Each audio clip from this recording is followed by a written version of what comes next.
Hello, everyone. I just went live all of a sudden, sorry.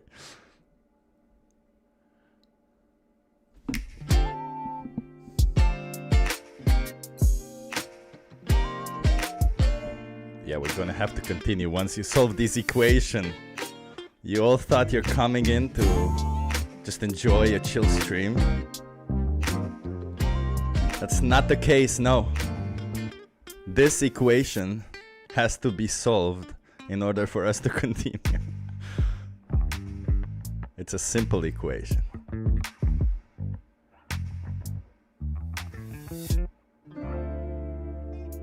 So, what is the solution for this equation? We got an x equal 5. No, that is not it, Draculum. 6, yes, Draculum, thank you. Well done, we can continue. Okay. We gotta, we gotta be sharp. We gotta keep our minds sharp. So that's a thing. Yeah. Congratulations, Draculum. X equals 5. Yes. Winner. That's it. Winner, winner. Plant-based dinner. I am still on the treadmill. We're gonna have some nice conversations. I'm gonna join Discord and let's see what happens, because we all know what happens. Yeah, right. We know how people are gonna get today. I also have my notebook here with me, just to write things down for people. Oh, brother, I have some things written down here. Okay. Let's see. Let's say hello to everyone. I want to say hello to everyone and then jump into the thing. Well, Draculum, I already say hello to you and congratulations for being the first to fix to solve the equation. Nice. The next one will be a little bit more difficult. Mr. South London, hello. Veganism is here. Hell yeah, it is. Hello, Mr. Martin. Nice to have you here. Martin, I saw your posts do really well, don't they? You make some really cool posts on YouTube. I like that. You should consider either joining X or like Threads, because there's a lot more people who would see them, I think. Brett is here. Anik is here. But 2x45 is 90. Yeah. Anyway, the chill music is starting. Yeah, I wanted it to start nicer, but I always just get confused how I start things. But we'll see. Shame about Karma Kebab in the last stream, but I did follow you along on Google Street View, so I know next time how to get there from MP. That's cool.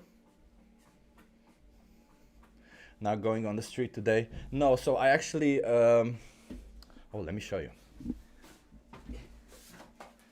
So for We the Free, I had to order new cards, and of course we have the casual ones, like usual, We the Free, and then just like put in your code there. But what I've noticed is that for our teams specifically, almost everybody just uses the team code. So I made one that's oddly similar to what I give people on the street, with the team code and the QR code that already has the team code in them, so that people who get this can just get in easier without having to, fill in a code or something. But I had to retrieve these today. And I had to go, I don't know, I had to bike like 10 kilometers. It wasn't that far away. It was kind of nice. I listened to some debates while doing this. But as I biked, it doesn't look like it's raining. It's just one of those wet days. So what happened was absolutely all my frontal face was wet. I don't even know how. Like, my glasses were so wet that after I cleaned them, I was like, holy shit, I can see. Like, I didn't even realize that I couldn't see well. But anyway. Long story to say, yeah, no, not going on the street today because it's very wet. Hey, Julie Tate. Nice to see you here. I hope you're not related to Andrew Tate. I don't know if I asked you this before, but I hope not. We sell critter catchers so you don't kill animals growing soybeans. Okay. Okay. Well, let's get into the into the stream. I should change the name of this. Hold on. I should change the name of this event a little bit, maybe. Hold on, I have an idea. What name is it now? Animal farming should be illegal. Oh. I'll change it to eating meat should be illegal. Oh, that's gonna trigger some people.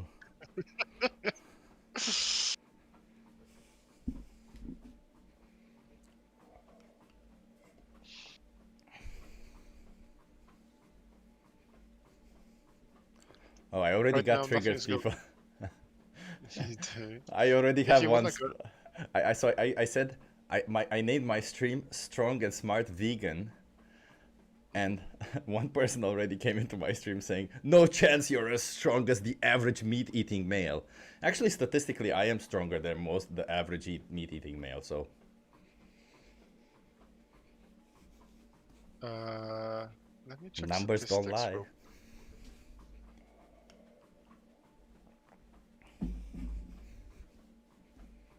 Yeah, let's see. Quick. Bench.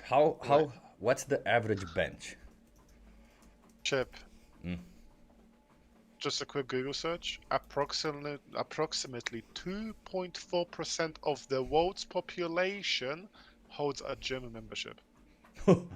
Sorry, yeah. Yeah, so it's not gonna be. So, by you going to gym, you're literally in the 2.4% bracket. Yeah, so I looked at the average bench press for people who do go to the gym, and intermediate men typically bench 1 or 1.2 their body weight. Well, I bench 130. My body weight is 80. So I benched 1.6 my body weight. So there you go. Nice. That's pretty good.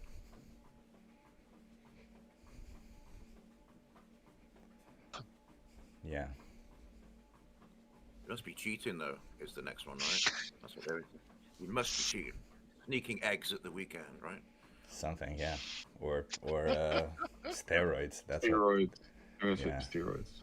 yeah. What steroids, yeah.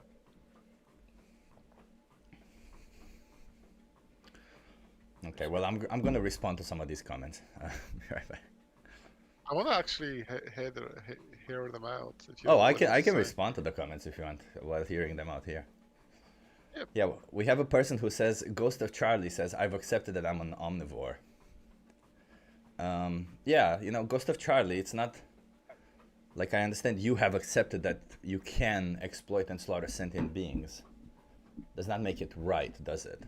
Like I've accepted that I have power over a lot of people and I have power over a lot of animals. Does not mean that I can use my power to exploit them. But if I choose to accept that I can use that I will use my power to exploit them, then I'm choosing something pretty fucked up to accept, am I not? I don't know. Also, it's not about food. We're not talking about food. Vegan is not about food. It's about animals.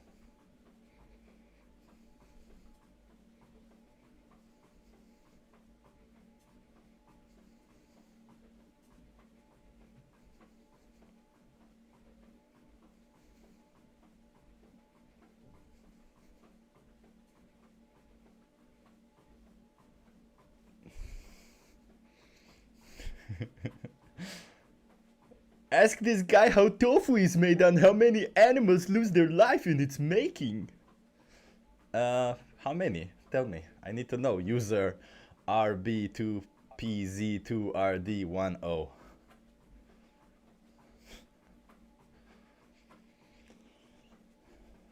Do you let us know your working out and calculations, please, so we can check them? Yeah, that would be amazing. Yeah. Let us know where your sources are, the data, the calculations, and everything, and then we'll get back to you.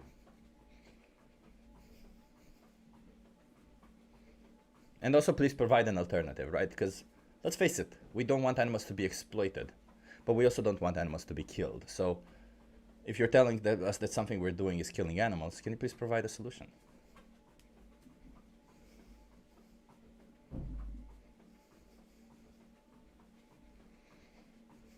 My pets are domesticated to be companions. My food is domesticated to be food. Everything is used as intended. Well, my slaves are brought into existence to be slaves. Everything is used as intended. makes sense, right?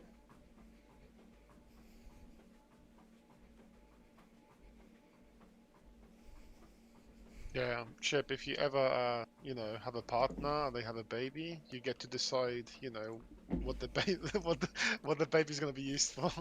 Yep. Call it I have. call it day one, and that's it.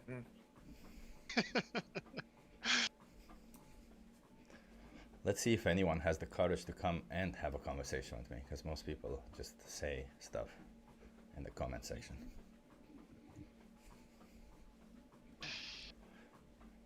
Is an event still happening here? Oh yeah, eating meat should be It illegal. is, yes. It's just maybe everyone's at work or something, but yeah.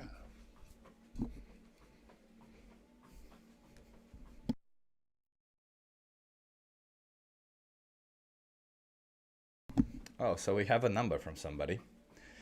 It is estimated over 7.3 billion small wild animals, including mice, birds, and snakes, die annually due to crop farming. Perfect. And what percentage of that crop farming is used for animals?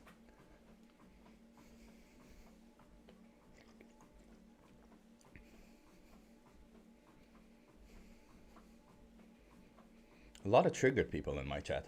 Well, as usual, they always get triggered for some reason.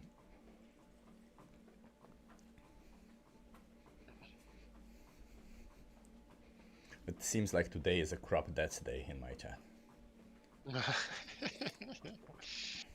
There's more than one person saying the same nonsensical argument.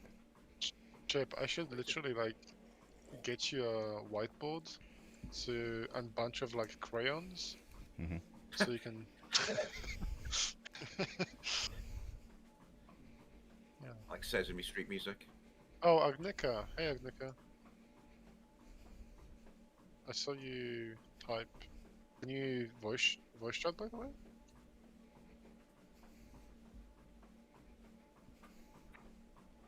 Who is speaking? I didn't get your accent. It's me, Felix. Hello. Hi. Hello. I'm gonna make it super quick for you, Agnika. Are you vegan? I've been there so many times. Yes, I'm a vegan. You're not vegan. So what you What? said? Are you vegan or not? I didn't hear you. Of course. Oh, you are. Could you tell me what veganism is, real quick? I have been there so many times and you have asked me this question so many times, so I don't wanna Oh, repeat it. wait. Hold She on. has Oh, the you vegan are. label. Sorry. She has the vegan label. Sorry, Yeah. bro. I wasn't paying attention. I'm in a video game, and some people sound very similar on this Discord. So But we do have a person here called Yatri. Yatri, do you want to have a conversation with us? Yatri, I don't know if I'm pronouncing your name correctly. Yeah, I'm just listening. What do you think? Should eating meat be illegal?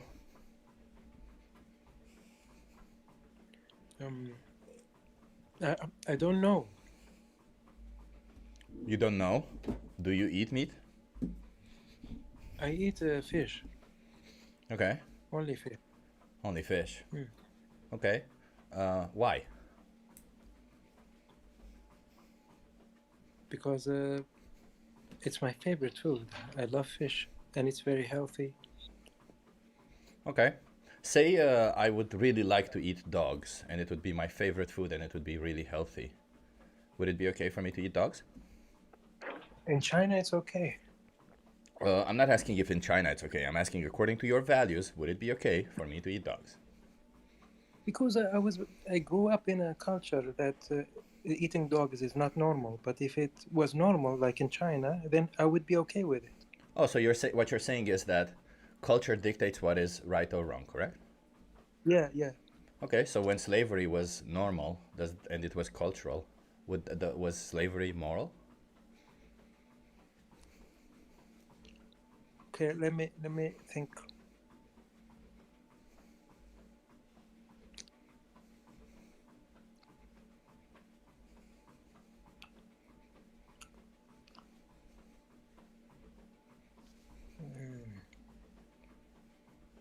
we can make a quick example right now. Let's say Chip's country is okay with slavery. Would you just say, oh, if the Chip's country is okay with slavery, then if I come to Chip's country, I should be okay with slavery?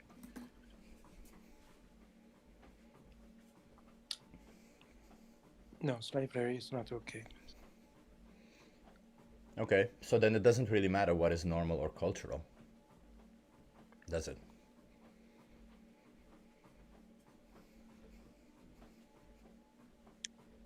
I mean, this is difficult. The reason why, because these are humans. And humans and animals are. There's like a line separates them. Oh, what line separates them? Because we care about our own species. Oh no, Not, actually that's not true. Actually, we're wired to not care about our own species because of a little thing called competition. We're actually wired to fuck our species, to just say, I don't want more of us, because that would just mean more competition for me. But we do the things that ensure the continuation of society and civilization, because the end of civilization is the end of all of us. Oh, so it's not So if necessarily biological, it's just a logical thing, isn't it? Okay. So if it's a logical thing, what's the logic between drawing a line arbitrarily and saying, well, you were born a different species than me, therefore cutting your throat is, moral?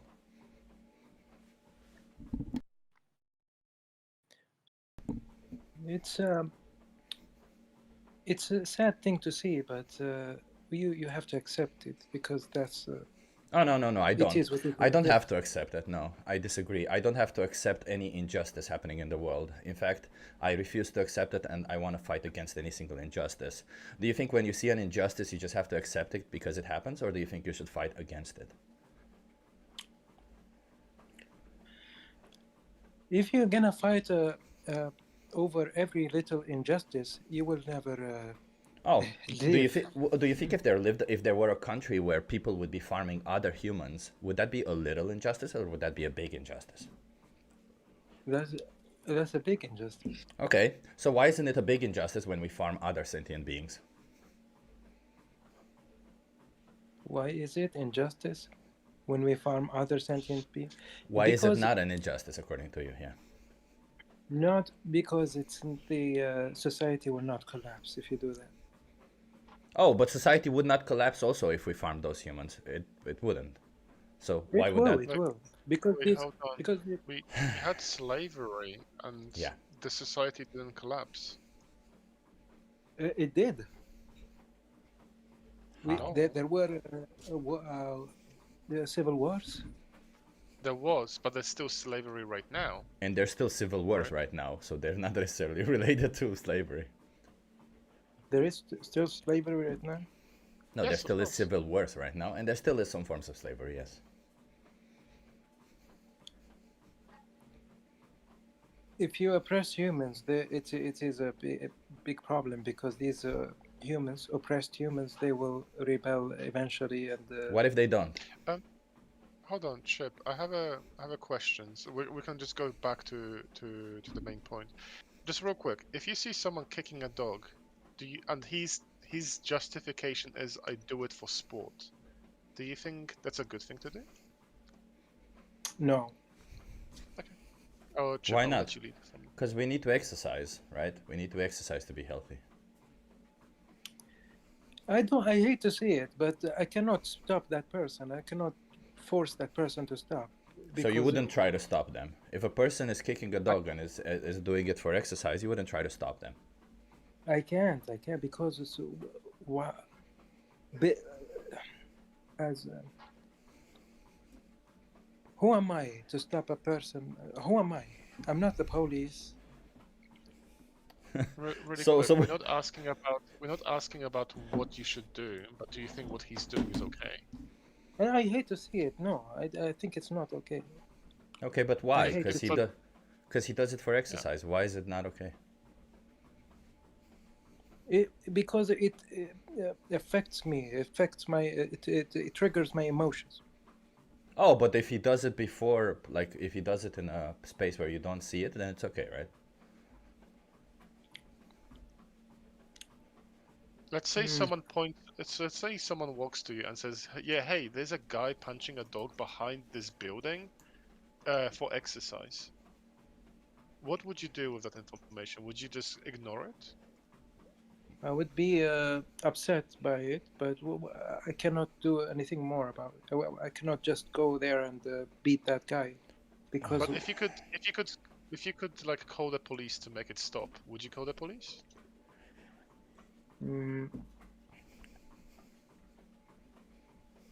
I would, yeah. Why? It makes me feel bad for the dog. Why? Like it's a Because genuine. Like I'm gonna ask you. Like actually, it's not a child question. Why? But I'm gonna. It's a very important question to know more about you. Why is it wrong to know that someone's beating a dog behind the wall? Like why is the it? dog, Why? because you're making the dog suffer unnecessarily.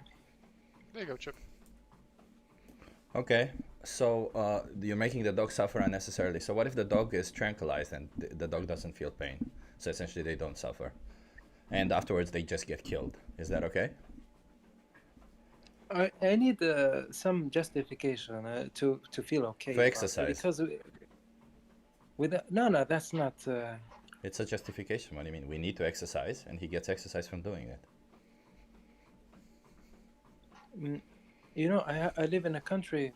We have a king, and the royal family. Their favorite hobby is to hunt animals and use the animals for race and all of these things. So what can I do about? It's something not good, right? I don't like it to happen, but it is happening. No, but that's not the point. What we're asking, what I'm asking you right now, I'm trying to see where your values are, okay? I understand how the world is. We all know how the world is, but we're trying to assess where your values are.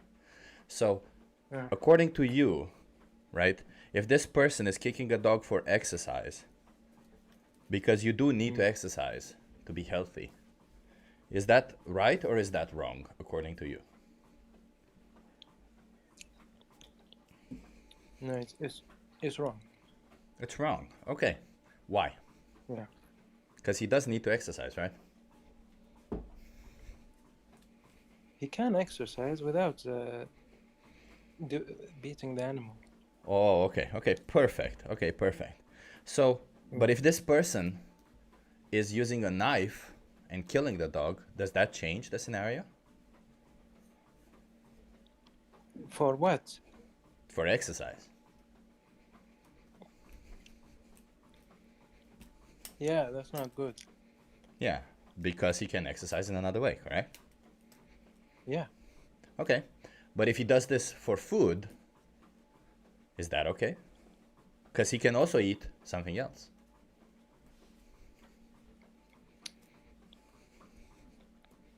I think for food, that's a good justification good enough for me.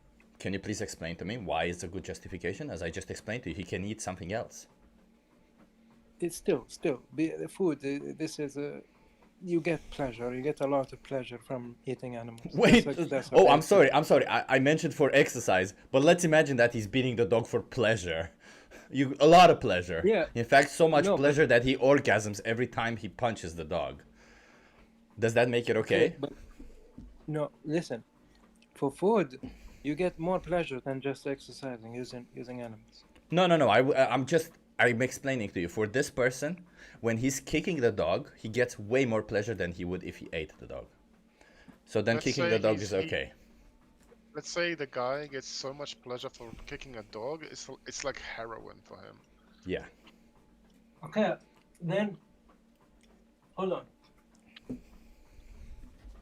Then there's something wrong with it. This is not this is mental illness. The guy is. What's the difference? Wait, I'm sorry. What's the difference between you justifying killing the dog for pleasure in your mouth and him killing the dog for pleasure in his fist or something? What's the difference? Because the body is intelligent. It knows what it wants. If you give it No, it doesn't. food. What do you mean? Let me just finish. If you use drugs, When your it- body will let want me- more drugs. That's not intelligence. Or if I'm going to use heroin, my body will say, give me more heroin. It doesn't mean my body knows what it wants or it's intelligent in any way. Yeah, because you're giving it something unnatural. You're manipulating it. Excuse me? I can give the body natural drugs if that's what you're going for and appeal to nature. Mushroom. Natural Like drugs. Yeah. Like mushrooms, like wild magic mushrooms. If my body starts Yeah. craving drugs all of a sudden, does that make it okay? Magic mushrooms. There's research that say it's good for you. Brother, Jesus fucking Christ, you can't follow a single fucking sentence. So I want to know what the difference is between you getting pleasure in your mouth and somebody else getting pleasure in their fist, doing the same thing to an animal. What's the difference? The difference is, well, this is a very bad question. Sure, but can you please answer it? Since it's such a bad question, No. you should have no problem It's a answering bad it then. question because if you eat something good for you, you get a reward for it, Mm-hmm. right? It's Pleasure. a natural right? thing. It's a Pleasure. natural thing.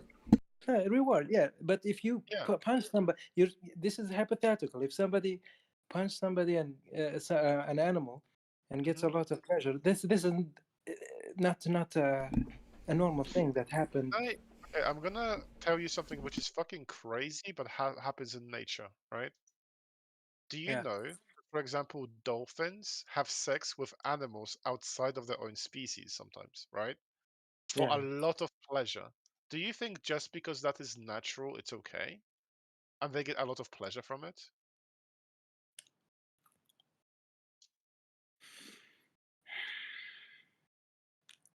Hmm. Because if you say, well, that's natural for dolphins, then it should also be natural for humans to do that with other species. Because it's natural. So then the question is it okay for a human to have sexual intercourse with animals outside of their own species if they get a lot of enjoyment from it?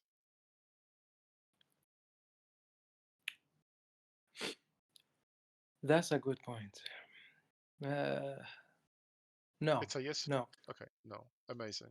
So do you think harming animals for pleasure is good? For pleasure? No. Amazing. No, it's not. So if you can choose a world where we harm animals for pleasure or a world where we don't harm animals for pleasure, which is a more preferable world? Of course, the latter, where we don't harm animals for pleasure. Amazing. Last question for you. If you find out today that the only reason you eat animals is for pleasure, do you think based on your logic you should stop? It should stop, yes. Amazing. Chip, you can follow up from there. Yeah, okay, so why are you eating animals if not for pleasure? I stopped eating the mammals. I stopped eating sheep and camels. I used to eat a lot of camels and sheep, but Why I are stopped you- because Why are it's, you eating fish if not for pleasure? because fish, I feel like they, when I mean, it's like not when you compare it to mammals. They feel pain and all of that. Can they suffer? They do. Okay, But so it's just I don't feel bad for as I feel a little bad, but not as much. Know what I'm okay, saying? but why would that matter? Is it right or is it wrong? Was the question. So if It's wrong, but not too much wrong. okay, so it's wrong. So you do recognize that you're doing something wrong for pleasure, right? Yeah, of course, yeah. Yeah. So you're saying it's not too much wrong according to your perspective, but what about the perspective of the individual that you're killing? You mean the fish? Yeah. Yeah. Do they have a perspective? Yeah, they have a brain, therefore they have an experience of life. Yeah, but I know, but it's to be honest, I don't care about their pain because it's fish. I don't feel Yeah. as bad for fish. Yeah, I mean, I don't. would you see yourself as like a person who says, I don't care about X. I don't care about the suffering of X. They're just X. Would you see it as justified if they choose to inflict suffering on X, or if they choose to exploit X? Like for insects like ants, and I don't care about their suffering. Yeah, so what you're saying is that if somebody doesn't care about an individual, then it's okay for them to exploit them, kill them, use them, right? Yeah, but when you don't care about something, you have to justify why you don't care about something. Okay, so can you please justify why you don't care about them then? About the fish, it's because they have a different what. I quickly want to say there's a difference between not caring and intentionally causing harm. Because, for example, me and Chip, we don't know you. We don't really care too much about you, right? But we would not go out of our way to cause you immense amount of harm, right? Because you know I have a family that will go after you. No, that's not why. No, no.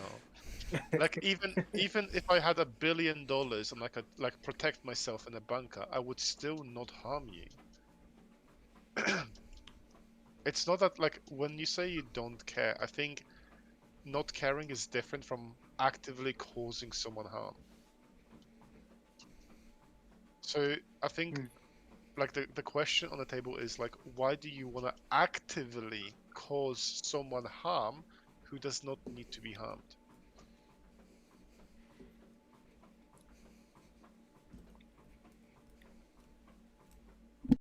If you don't know, it's fine, by the way.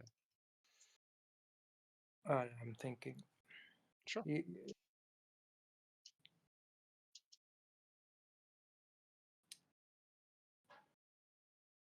But I mean, listen, to live, you have to do wrong things.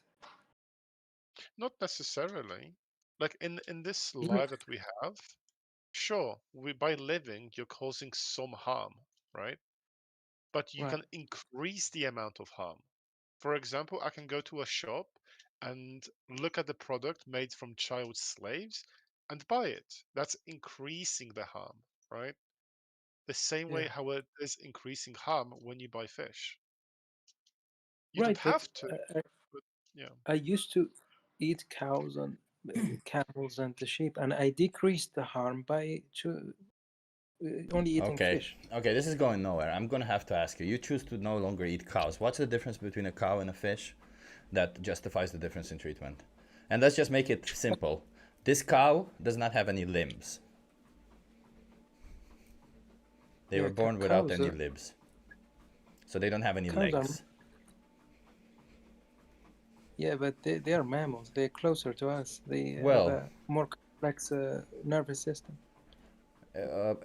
Please tell me which part, like at which level of complexity defines that it's okay to exploit and slaughter them? Like what exactly of that level of, yeah, you said they're more complex. Explain to me how are they more complex that it's okay to exploit and slaughter them?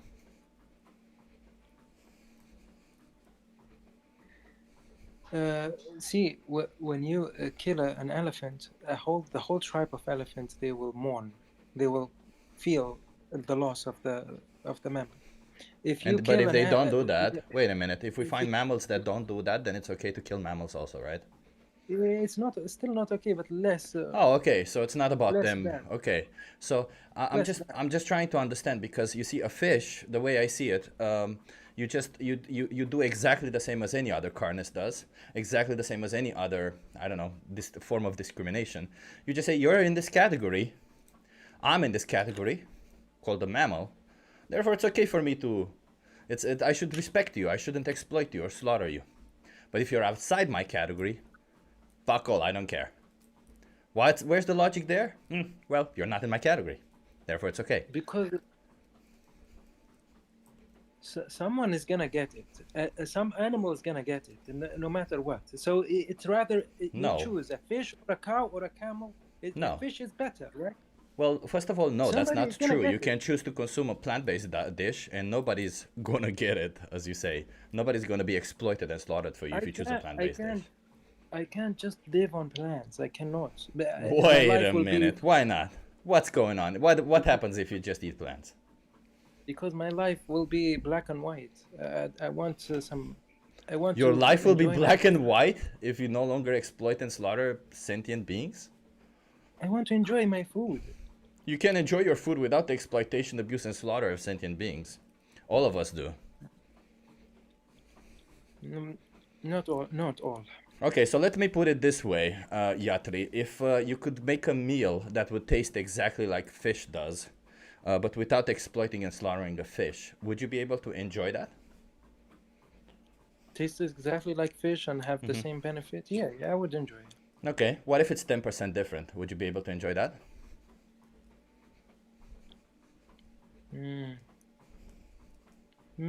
I don't know. Maybe. Yeah. Maybe.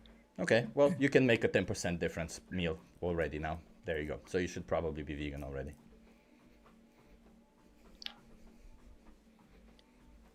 If they can make a synthetic fish in the lab. Yeah.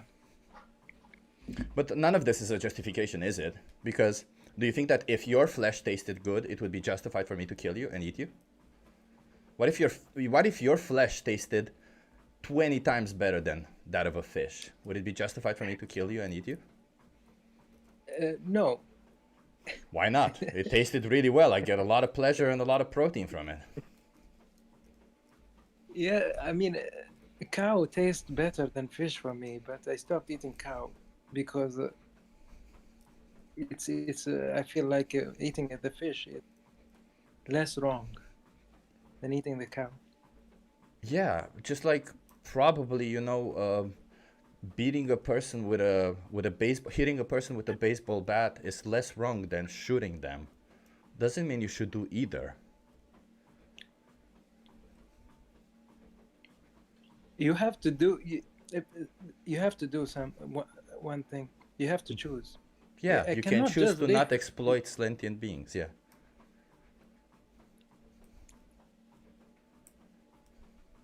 What do you, I mean, isn't this a process of natural selection and evolution? No, it's all not. based on exploitation of the resources and What is and natural the- selection? the process in which animals Describe it to me. adapt to the environment and the Describe it to me. stronger. I'm saying animals, they adapt to their environment, and the strong which the species that is most fitted to the environment is survive. They is better at survival. No, that's not the case. No, it's not about the species. It's about individuals. It is about the individual who manages to reproduce, not who survives. If they reproduce, that's just it. That's all it is. But it doesn't really matter, does it? Because everything you do to a fish is not because of natural selection. You could literally be killing absolutely all the fish in the sea right now. What would be the natural selection if you did that? Say again? If you killed I can what? absolutely all the fish in the sea right now, what would be the natural selection? They're essentially all of them would be dead, correct? They're going extinct, yeah. So, natural selection, right? Would that be good or would that be bad? Good or bad? When you talk about natural evolution, there's no good and bad. They're just you adapt to the environment. You just flip flop all over the place. I'm asking you, would it be good or would I it be don't know bad what if you you choose mean. to kill I don't all the fish in the sea? Would it be good or would it be bad if you choose to kill all the fish in the sea? For what? Bad, good or bad for what exactly? For pleasure.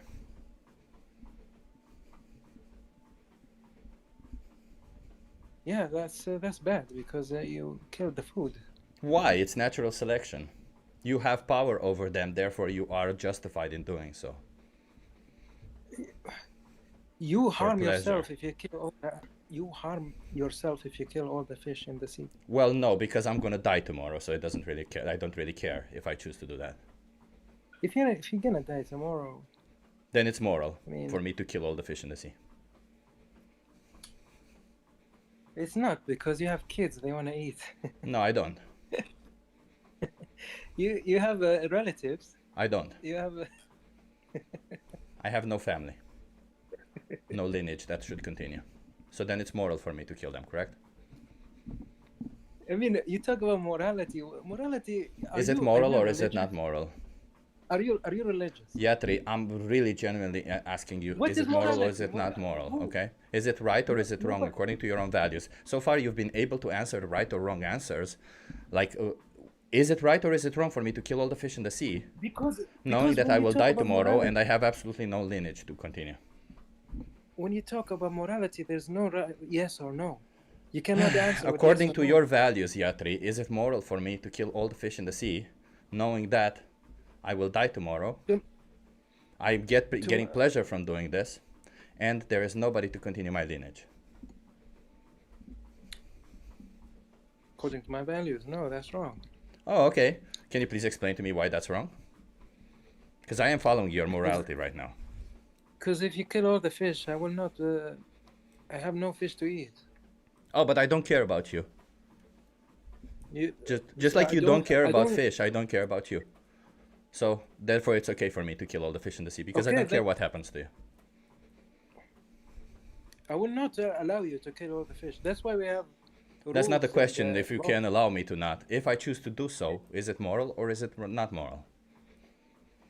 Morality. Don't talk about morality. I'm a agnostic. I don't have I don't believe in objective morality. Nobody said Morality anything is about subjective. objective morality. I'm asking according to You- your own values if it's I right or don't- wrong, if it's moral or not. I've just been pretty clearly, and I'm kind of starting to lose my patience with you because you're just jumping from one point to another. So I don't like that. So I'm going to ask you yet And I again don't- because you really want to run from this, okay? You told me this, Yatri. You said it's okay for me to kill a fish because I don't care about the fish. It's okay for me to kill a fish because there's no repercussions to it, or whatever bullshit you said. And I'm just going to use the same thing, the same logic. It's okay for me to kill all the fish in the sea because I don't really care that it affects you. It's okay because I don't really care about anyone that follows me. And it's okay because I'm going to die tomorrow, so it doesn't really affect me. So is it okay, Yatri? Because I'm using your logic. I don't have a fixed morality. When you ask me, is it okay for me according to my morality? I don't know. I'm just living according to what my feelings tell me. What my Oh, okay, instinct okay. So you think morality should be dictated based on feelings, not logic, correct? I don't know. I don't know. These are difficult questions you're asking me. I don't know. I don't know. I'm not a philosopher. I don't know. How do you judge whether something is right or wrong? Is it based on how you feel towards it, or is it based on some form of I logic? don't know. I don't know. These are difficult questions. I don't Can know. you look inside yourself and ask yourself when somebody asks you, when I you form don't a know. judgment whether something is right or wrong, do you do it based on the emotion you have towards that thing, or do you do it based on some form of logic and critical thinking? I don't know. Okay. Well then, I guess you can mute yourself, and I at least I no longer want to speak to you because it seems like you are not engaging in the conversation, and I'm not interested in conversing with you. You're not engaging. No problem. Thank you. Do you want to talk, Nick? I want to see if there's anyone else who wants to have a conversation about this. If there is. Damn, Chip. Speaking of, where do you get your morals from? Chip? Logic and critical thinking. Damn.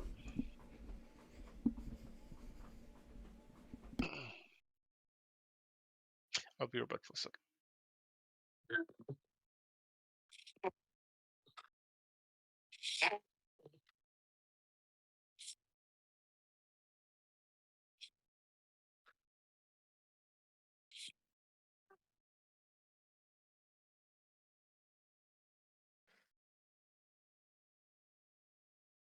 Hey Ahmed, do you want to have a conversation with us?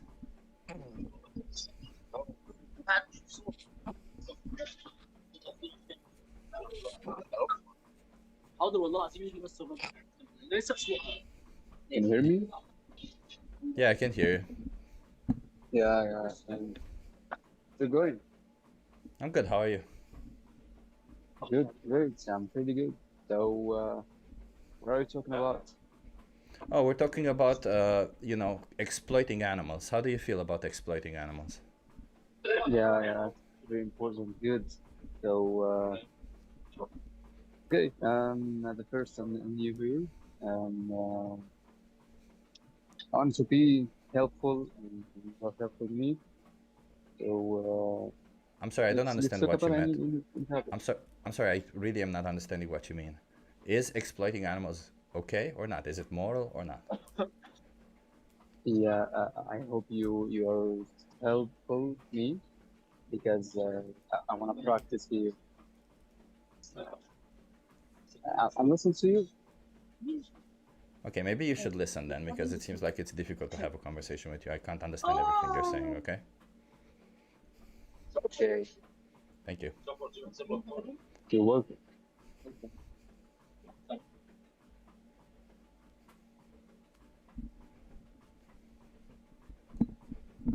Okay, let's see some comments in the chat, because I get nothing on Discord today. It's very fucking hot in my room. I don't know why it's so hot though. I'm already sweaty for some reason. I'm walking on a treadmill.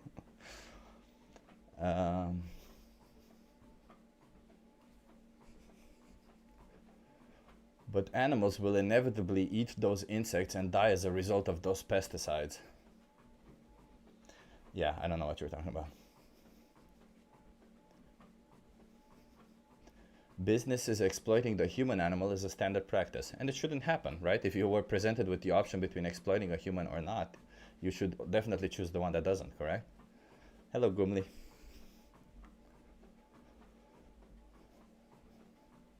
Looking good? Thank you.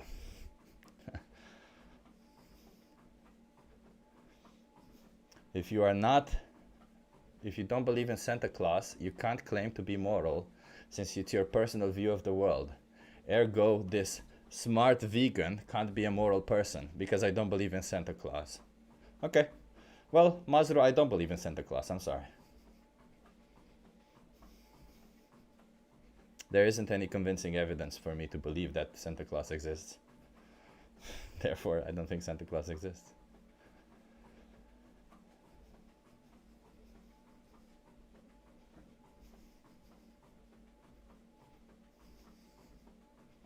Hello, Mimi to the boss.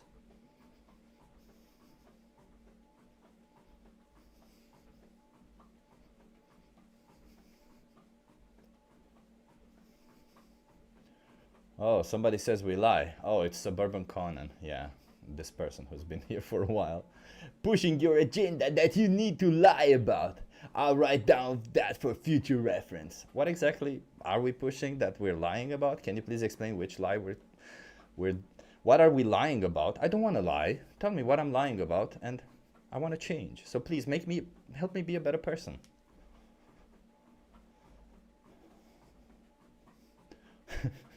Dude, I've seen Santa Claus. He's real. On bus. Oh yeah, you're right. I forgot about that. Look how disrespectful this cunt is towards Christians. Oh no, I just don't believe Santa Claus exists, as I explained to you. You can believe whatever you want, right? Like you can believe that Santa Claus exists. You can believe, oh my God, Caleb, thank you so much. Thank you for becoming a member, Caleb. Awesome. So the thing about it is though, with this religion thing, which a lot of you guys are very much obsessed with, if you really have to force yourself to believe something, you may not actually believe it, isn't it? Because believing in something is not a active thing that you have to do. You just have to be convinced by something. That's what believing in something means. It means I was convinced by the evidence that this is true. So if you believe in God, then you were convinced by the evidence that that was true. Fine. Be convinced by it. But I have not been presented with any form of evidence that any form of God would exist. So no thank you. Keep it to yourself. Meat is okay. Yeah, I mean, it is. It tastes good, but it also exploits and slaughters sentient beings, which is not something we want. So you know, if you were in the shoes of an animal, you wouldn't want somebody to say, your flesh is okay, therefore I'm going to choose it to exploit and slaughter you. You're a fake Christian? No, I'm not even a Christian. What do you mean?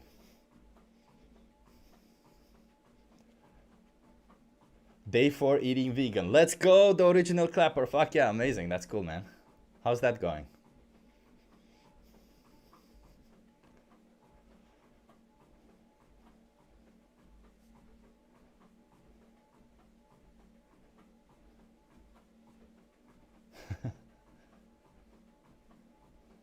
How do you feel about people that hunt?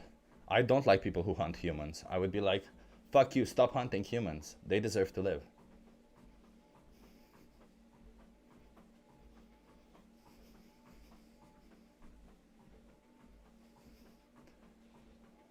Whether is the best kind of beans to have in a vegan... What is the best kind of beans to have in a vegan diet? I mean, soybeans are the best, I would say. But all beans are very healthy. What about slaughtering plants? We're not slaughtering plants. We're killing some plants. But plants are not sentient beings. And even if you care about plants, you kill more plants in the process of consuming animal products because, you know, animals are fed more plants in the process.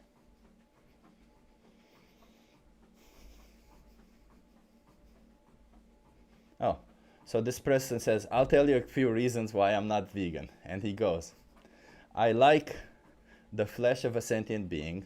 I like the meat of a sentient being. I don't like people who choose to not exploit and slaughter sentient beings. Okay. Well, doesn't matter what you like or don't like. You could form these sentences also for any injustice, couldn't you? What's your opinion on veganism? I'm vegan. I think it should be the norm. It's kind of weird if you're not vegan. It's like, why?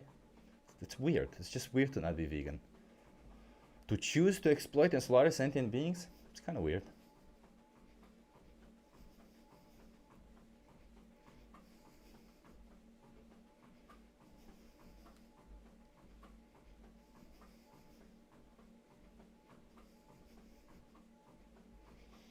You believe your values are superior to others. Well, if your values would say that it's okay to exploit humans, and my values would say that it's not okay to exploit humans, then I would think that my values are indeed superior, yes.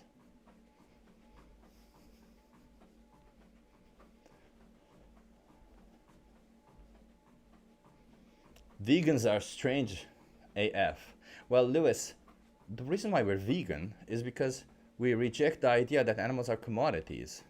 We don't want animals to be commodified for us. We don't want them to be exploited, abused, or slaughtered for us. But Lewis, you're welcome to join the stream. There is a link in the chat. You can either see it here or here. I don't know which platform you're on. But there's a link that's been pinned. It will take you to Discord, and you can join the conversation and maybe learn something about it. Maybe you didn't know what it was. Because you say it's a culture. It's not. It's not a culture. No. It's also not a club, no.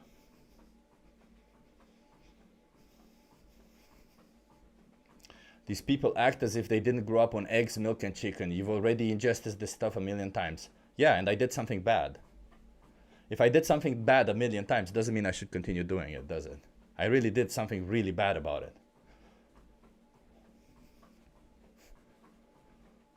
So I'm trying now to, trying to explain to you that you don't need to do the same thing. Exploiting and slaughtering sentient beings is not a good thing to do. It's a club, right, Linda?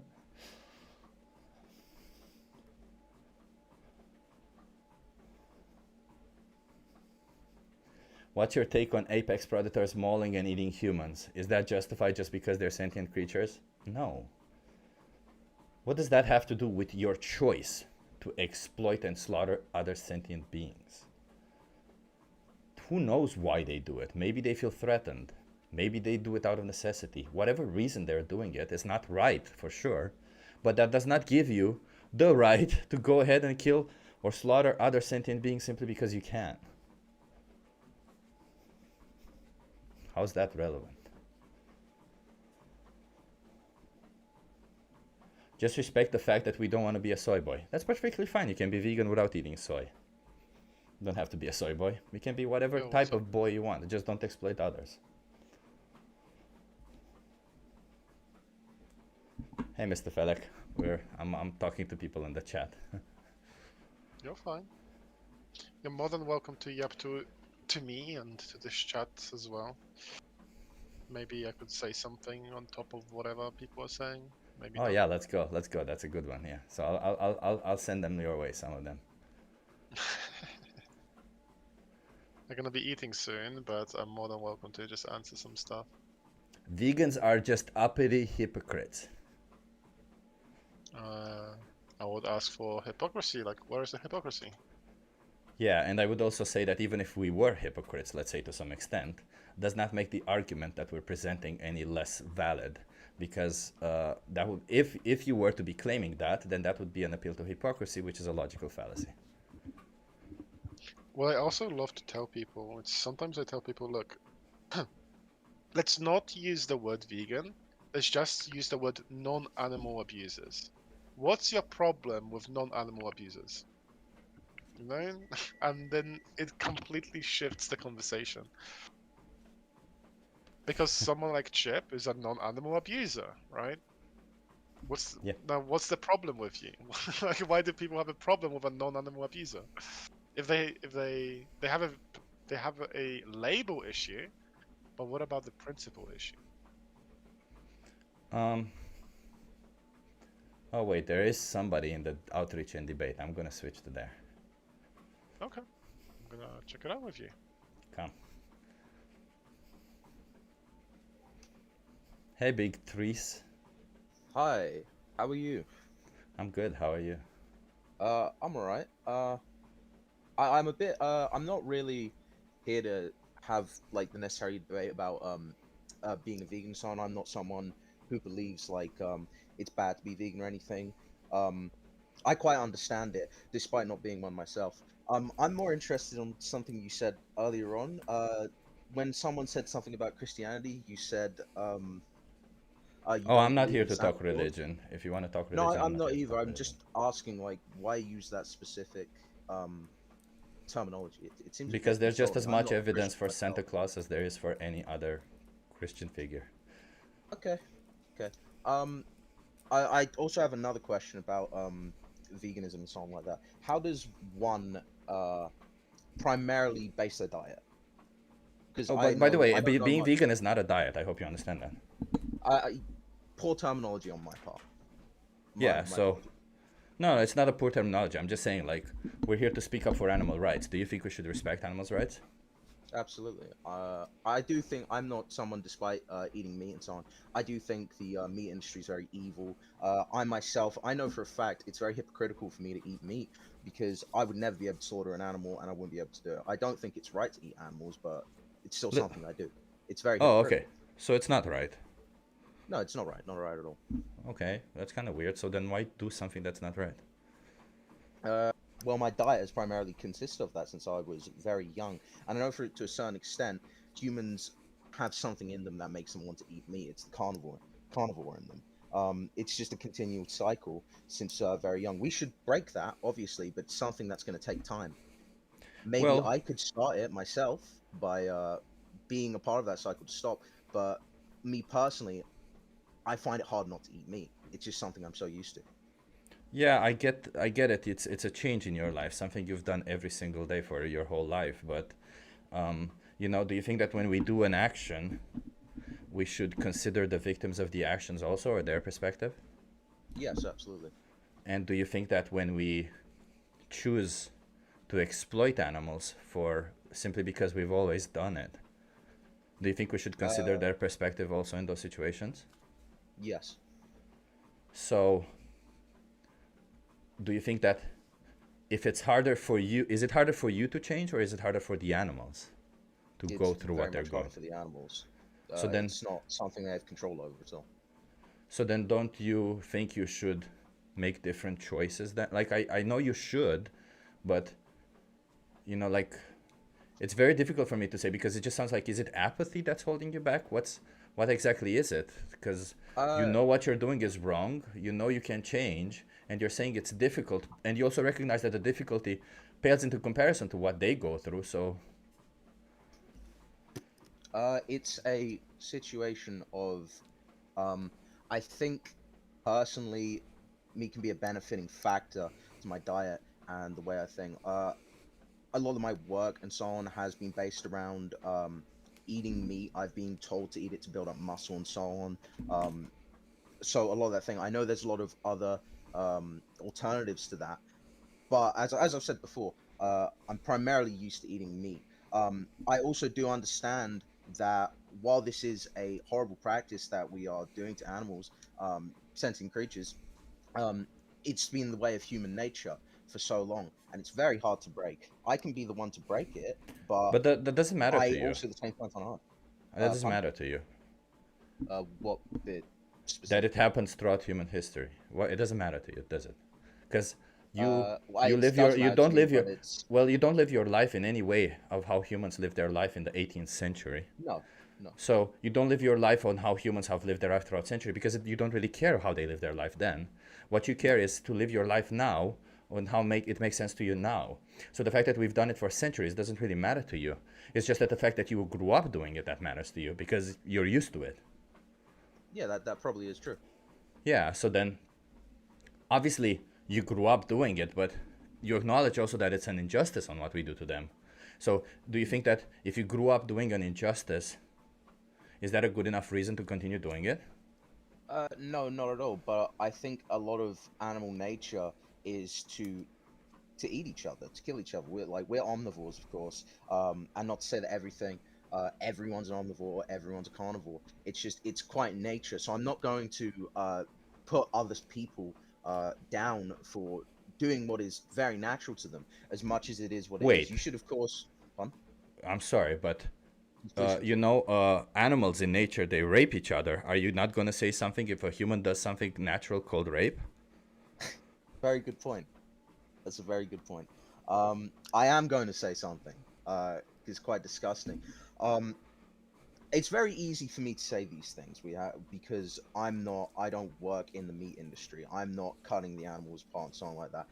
If I was in the meat industry, I imagine my mindset would be a lot more worse because it's quite a evil industry.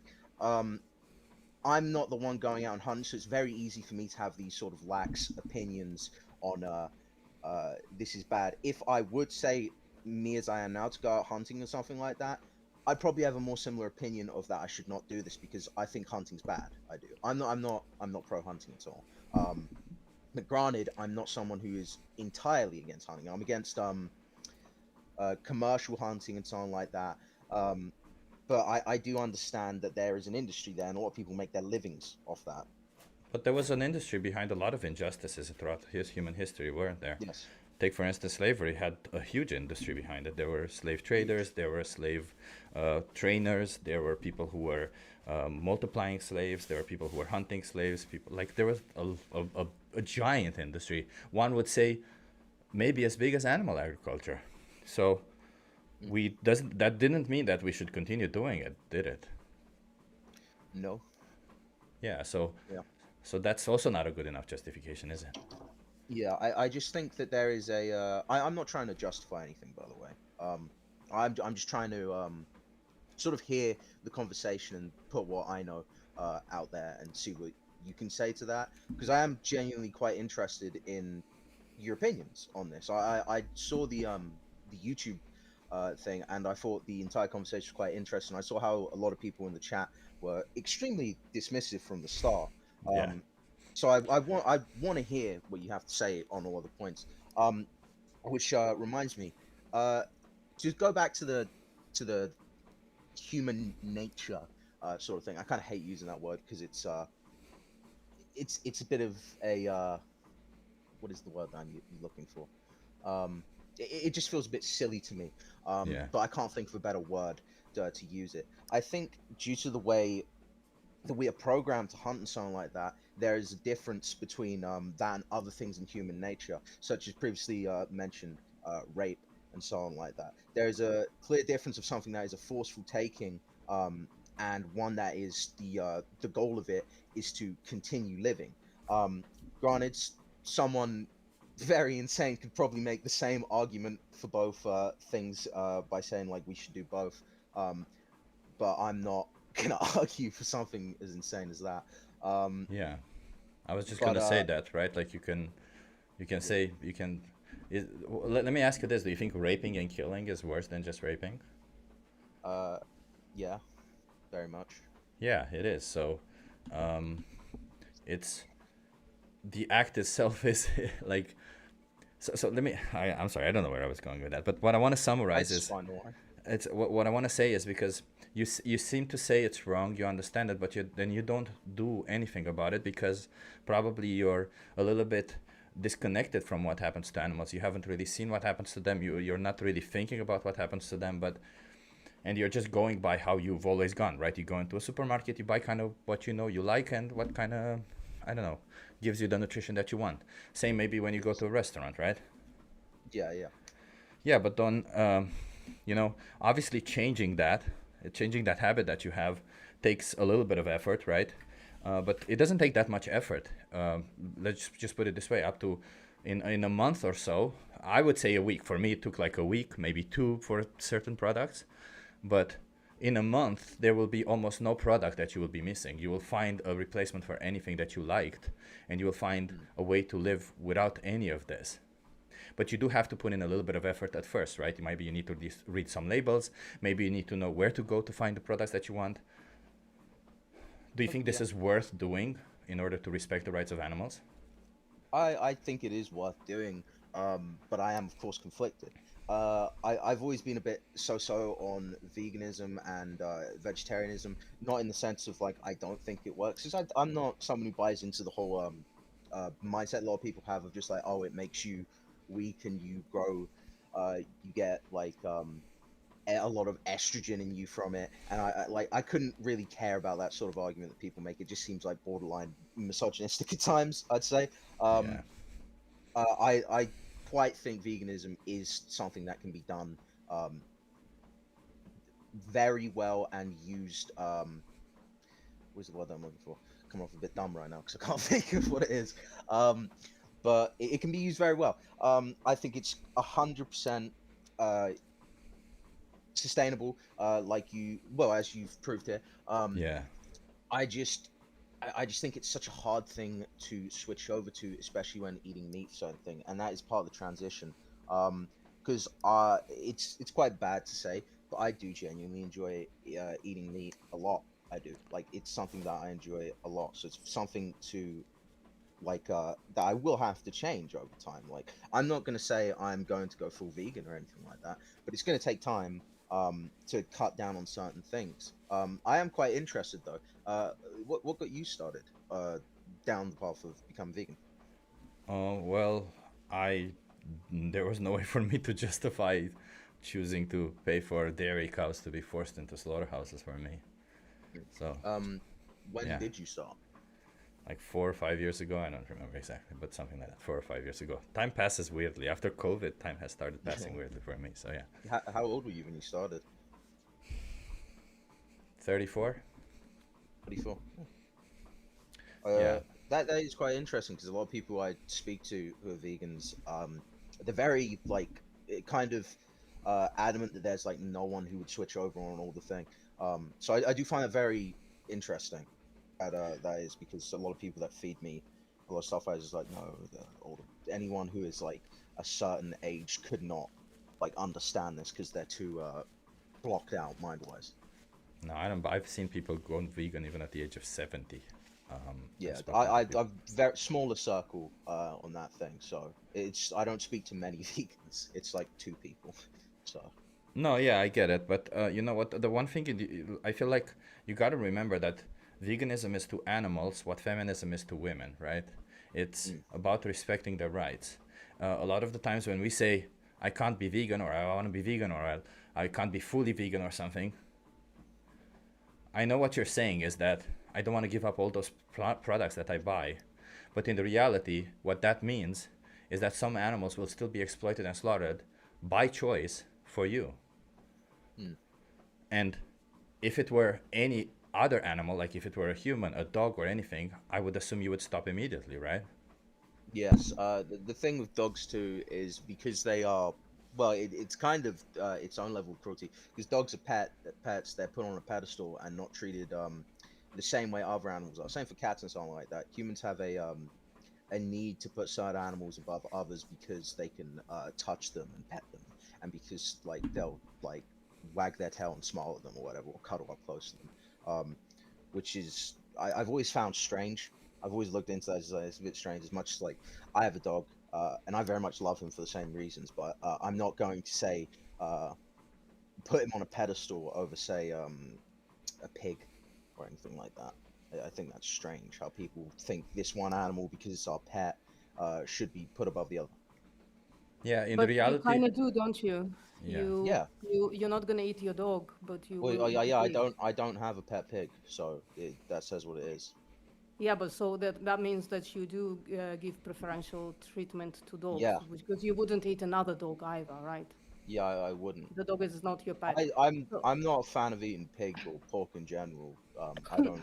I don't think that's well, good. that doesn't matter. You put them above other animals. You put them above fish, chickens, cows, Yeah. things like that. Yeah, yeah. Yeah, So but you do that. So like, just my like my point was question that it was your bad. point there, right?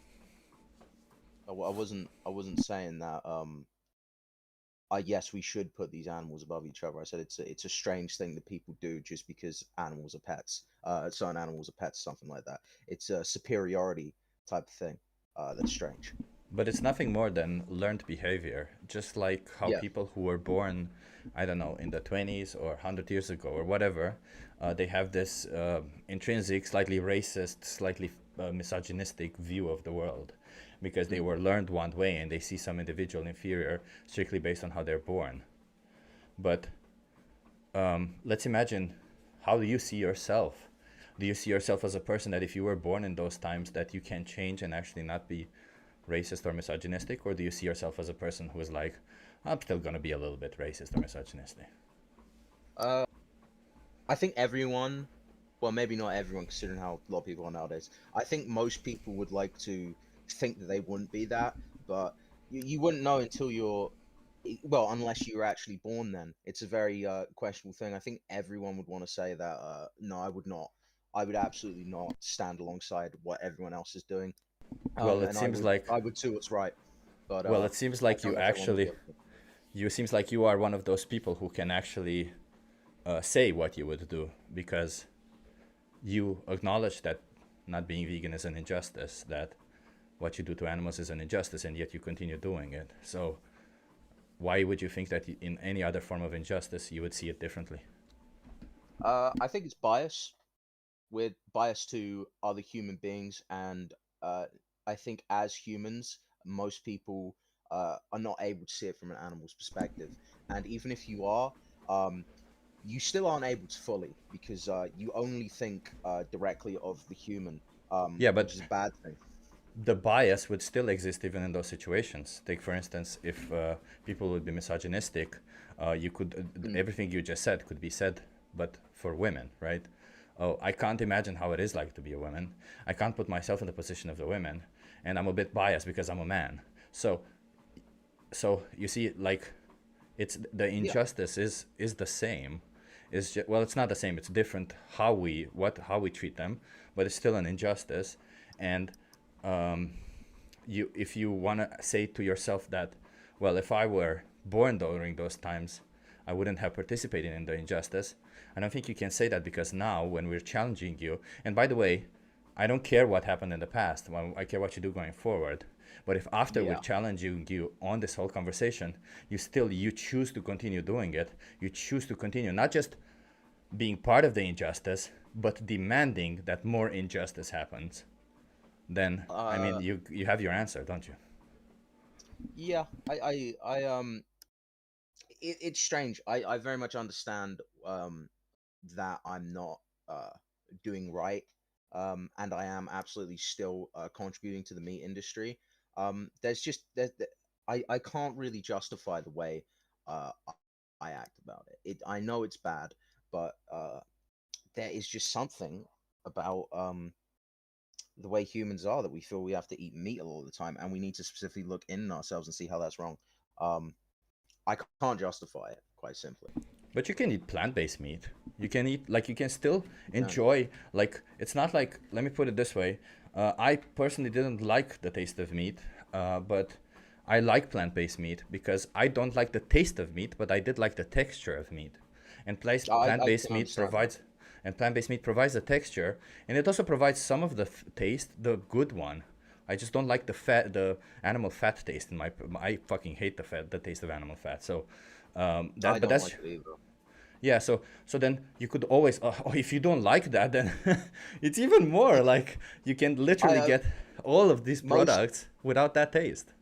Yeah, I have tried plant-based meat. I'm so on it. I'm not the biggest. Although it could just be brands, because again, I'm going to supermarkets and not looking further than that, and a lot of stuff sold at supermarkets is I wouldn't say Where the do you best live? for you. I live in London. Oh, okay. Well, UK has a lot of good options. I think the vegetarian butcher is a good one. Planted is a good one. And what do you? Juicy Marbles. Juicy Marbles are fucking amazing. They're almost the same as meat. I should give that a try then. I will note that real quick here on the notepad. Thank you for the conversation. This has went a bit long. It's went about 22 minutes. There's probably someone else waiting to get in, and I've been going around the circle for a while. But thank you. It's been a nice conversation. Victoris, can I make something a little transparent to you Okay, before you go go? ahead. Go ahead. Yeah. You were talking about like how people do all these things and like make decisions about animals and all these things because they're biased. Well, here's the thing about bias. Most people don't know that they're biased when they're doing it, right? Yes. And once they do know, we kind of that's like when your character comes through of whether or not you try to fix your bias or not. And you seem to be like incredibly understanding of what's going on in your head, and you have this thing that I call brain transparency, but then you don't do anything about it. Because like when I, for instance, find out that I'm biased about something, I purposefully go and seek the other direction, right? Like, because I think that's the right thing to do, because once you understand that you are biased, you basically understand that you are probably wrong, right? And so knowing this about yourself, knowing that you are biased, knowing that you like doing something wrong, but then doing nothing about it is kind of weird, you know? Yeah, I'd agree with that. I have said previously, I don't know why I don't stop. Well, it mostly is due to my own personal enjoyment of meat, which is not a good excuse. So But it is even what it it's is. even worse than that, right? Because veganism is not just about eating meat, right? It's like about exploiting and slaughtering sentient animals for all Yes. products, for everything.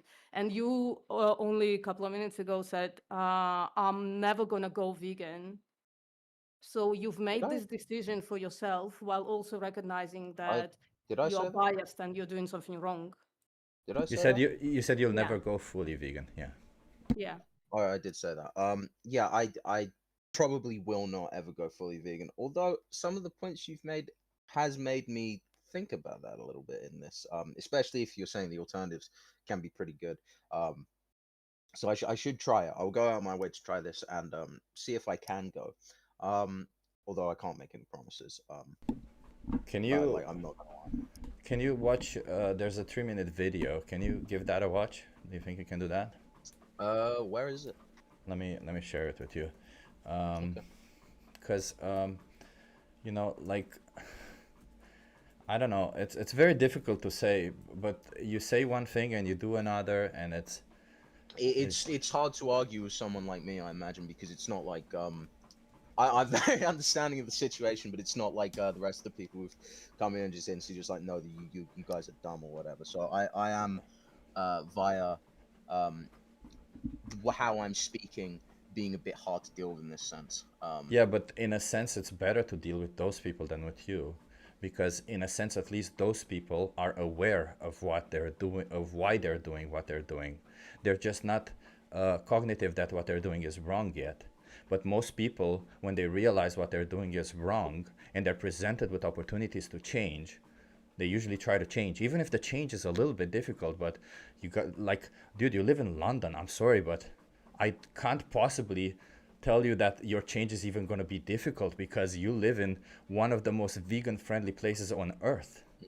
Your change might be literally 2 days of, oh, I'm just going to try something else. And you seeing it as a difficult thing is just how you want to see it, because in reality, you can also see it as an exploration, as a, oh my God, I'm going to try new things. I'm going to find out new tastes. That's how I saw it. So it's, and the thing about this all is, like, I don't like telling people what to eat or what to do, but this isn't about you and me. It's about those innocent animals. So that's why I'm Yes. giving you this 3-minute video, because you may not believe that what you're paying is this, but this is exactly what you're paying for, what you will see in there, and it's just a 3-minute thing. It can go even worse. As a side thing, just to bridge off that, in the question of vegan like products, how is the pricing range? Oh, I'm it's just, you end up being way cheaper. So I live Cheaper? in Amsterdam, and plant-based meat is cheaper than meat in general, most of the times. But let's imagine that you, like, I wouldn't recommend you eat plant-based meat every day anyway, but you just do this at the beginning until you find something you like, but then you can just find new recipes, discover new tastes, and then eventually you end up spending way less money. In fact, there's been studies showing that you can go up to 30% cheaper, and I would even say nowadays even 40% cheaper. Mm. Tofu is I very asked that cheap. 'cause I don't personally like tofu. I don't. I've had it before. I'm not the biggest fan. Yeah, tofu. I So like it nice. it's kind of weird to say you don't like tofu, because tofu is kind of like this thing that doesn't really have any taste of its own. You just have to That- mix it with something or put it in the, like, even the texture can be different depending on it. But you can definitely make it in a way that you will like it, right? Like, and if you don't like tofu, that's fine. There's other solutions, right? There's tempeh, there's soy chunks. There's a lot of cheap, good solutions, as well as easy, expensive solutions. Tone, by the way, is from the UK, and he actually can provide you with more good solutions. But yeah, Okay. Is that should we wrap up here then? Maybe. yeah. I mean, we're gonna wrap up here, but I want to ask you, how many more animals should be exploited for you from now on? Could not give you an answer on that. Should it be zero or more than zero? Probably should be 0, but if I said that there is going to be 0, I'd be flat out lying. I would be. Yeah, but you see, you've already made up your mind. Yeah. Yeah, I don't know, man. I don't know. It's you project this open-mindedness, but you don't act open-minded, is it? Like, if I said I respect women, but then I go around slapping women's asses, do I really respect women? It's the same thing, isn't it? While I understand the point you're making, I do not see that as the same. I think to a certain extent you could even make the argument that that people could make the argument that one is worse than the other either way. So I'm not exactly sure how to approach that one on that, but I should stop. But I've spent a certain amount of stuff in my fridge, is what I'm more going to, that needs to be gone through, and there's people in the house who need it and so on. It's Oh, just to be clear, I don't. If you have something that's already bought, I don't think you should throw it away. The whole point that I'm trying to make is, are you going to demand more? Are you going to go to the store and buy a product that will lead to another animal being exploited? I am going to try, due to what you said. I am going to try not to. I'm going to make an attempt to try vegan food and stay away from animal products. I will earnestly give this a try. Do you want to try Challenge 22? Have you ever heard about that? I haven't heard of it, no. Yeah, so Challenge 22, it's you know, there's this acknowledgement that the hardest part is the habitual part.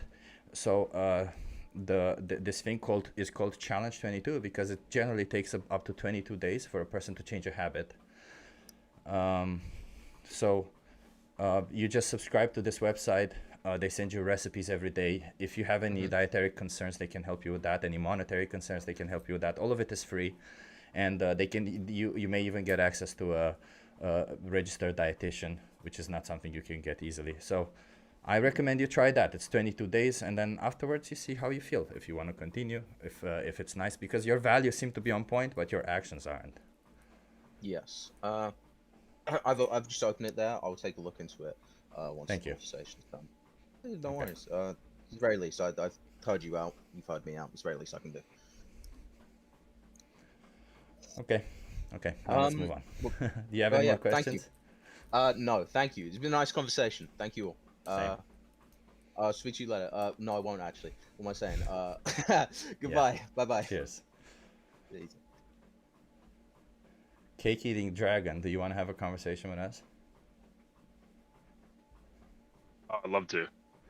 Yeah, okay, so I think you already know what being vegan means, right? It means not commodifying animals, right?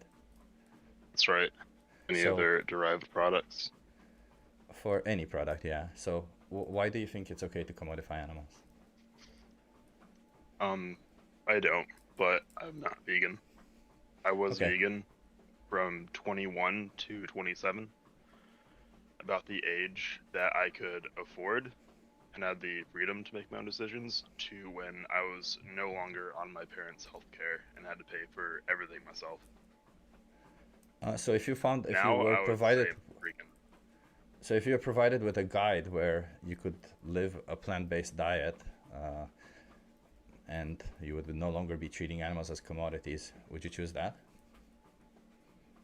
That's not gonna happen. I get 90% of my food as leftovers from my work. What I do buy from the store is vegan. What happens if you But don't re- take those leftovers? They get thrown away. They get thrown away. Yeah, that's why I said vegan. Doesn't anybody else get them? Oh, some people get them, but in the industry we have food waste. Lots and lots of food waste. You know, there's only 6 guys in there to take enough for maybe like 2 plates, their dinner, their lunch. So I want to ask you, because I it's very difficult for me to understand, and I don't want to go into every detail of your life, but realistically speaking and honestly speaking, when you're being honest with yourself as well as with me, do you think you're demanding the exploitation of animals right now? Personally, no. Professionally, of course. That's what the customers pay for. No, but you yourself, are you yourself demanding it? Absolutely not. Can I ask you what your job is? I'm a chef. And being a vegan chef is not an option for you? It hasn't been. Sometimes we get vegan parties, and I love those a lot because there's a lot more freedom with them. Sorry. But they're few and far between. No, I'm just saying like different restaurant, vegan restaurant. Job market is pretty Gotcha. shit around here. Okay. There is one place, but it's like a mom and pop. They don't hire.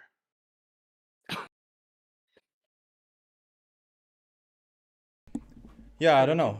If you're not demanding it, I don't have a problem with it. I don't know what to tell you. I generally don't have a problem with people if they don't demand the commodification of animals. But again, you have to be honest with yourself. If that's truly what you're doing, that you're not demanding it, then yeah. I don't like I think nobody in here says that if you I still think it's a form of commodification. Like if you see a dead animal and you choose to take them home and eat their flesh, just like if you see a dead human and you choose to take them home and eat their flesh, would still be a form of commodification. But you are not actively demanding more commodification, right? So yeah. Yeah, definitely. I try to limit food waste, and that's why I do say vegan. If it's Yeah. up to me, I'd be vegan all day. My protein powder is vegan.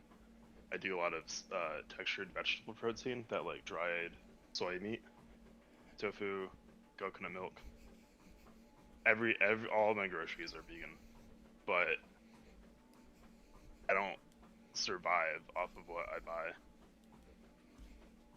Is it possible that in you choosing to reduce the waste of that's being thrown away at the restaurant, that also impacts the demand that the restaurant does?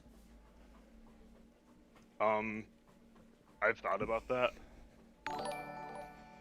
but this is this is food that if I don't put it in a box to take home, it's going in the garbage can in the next 2 minutes.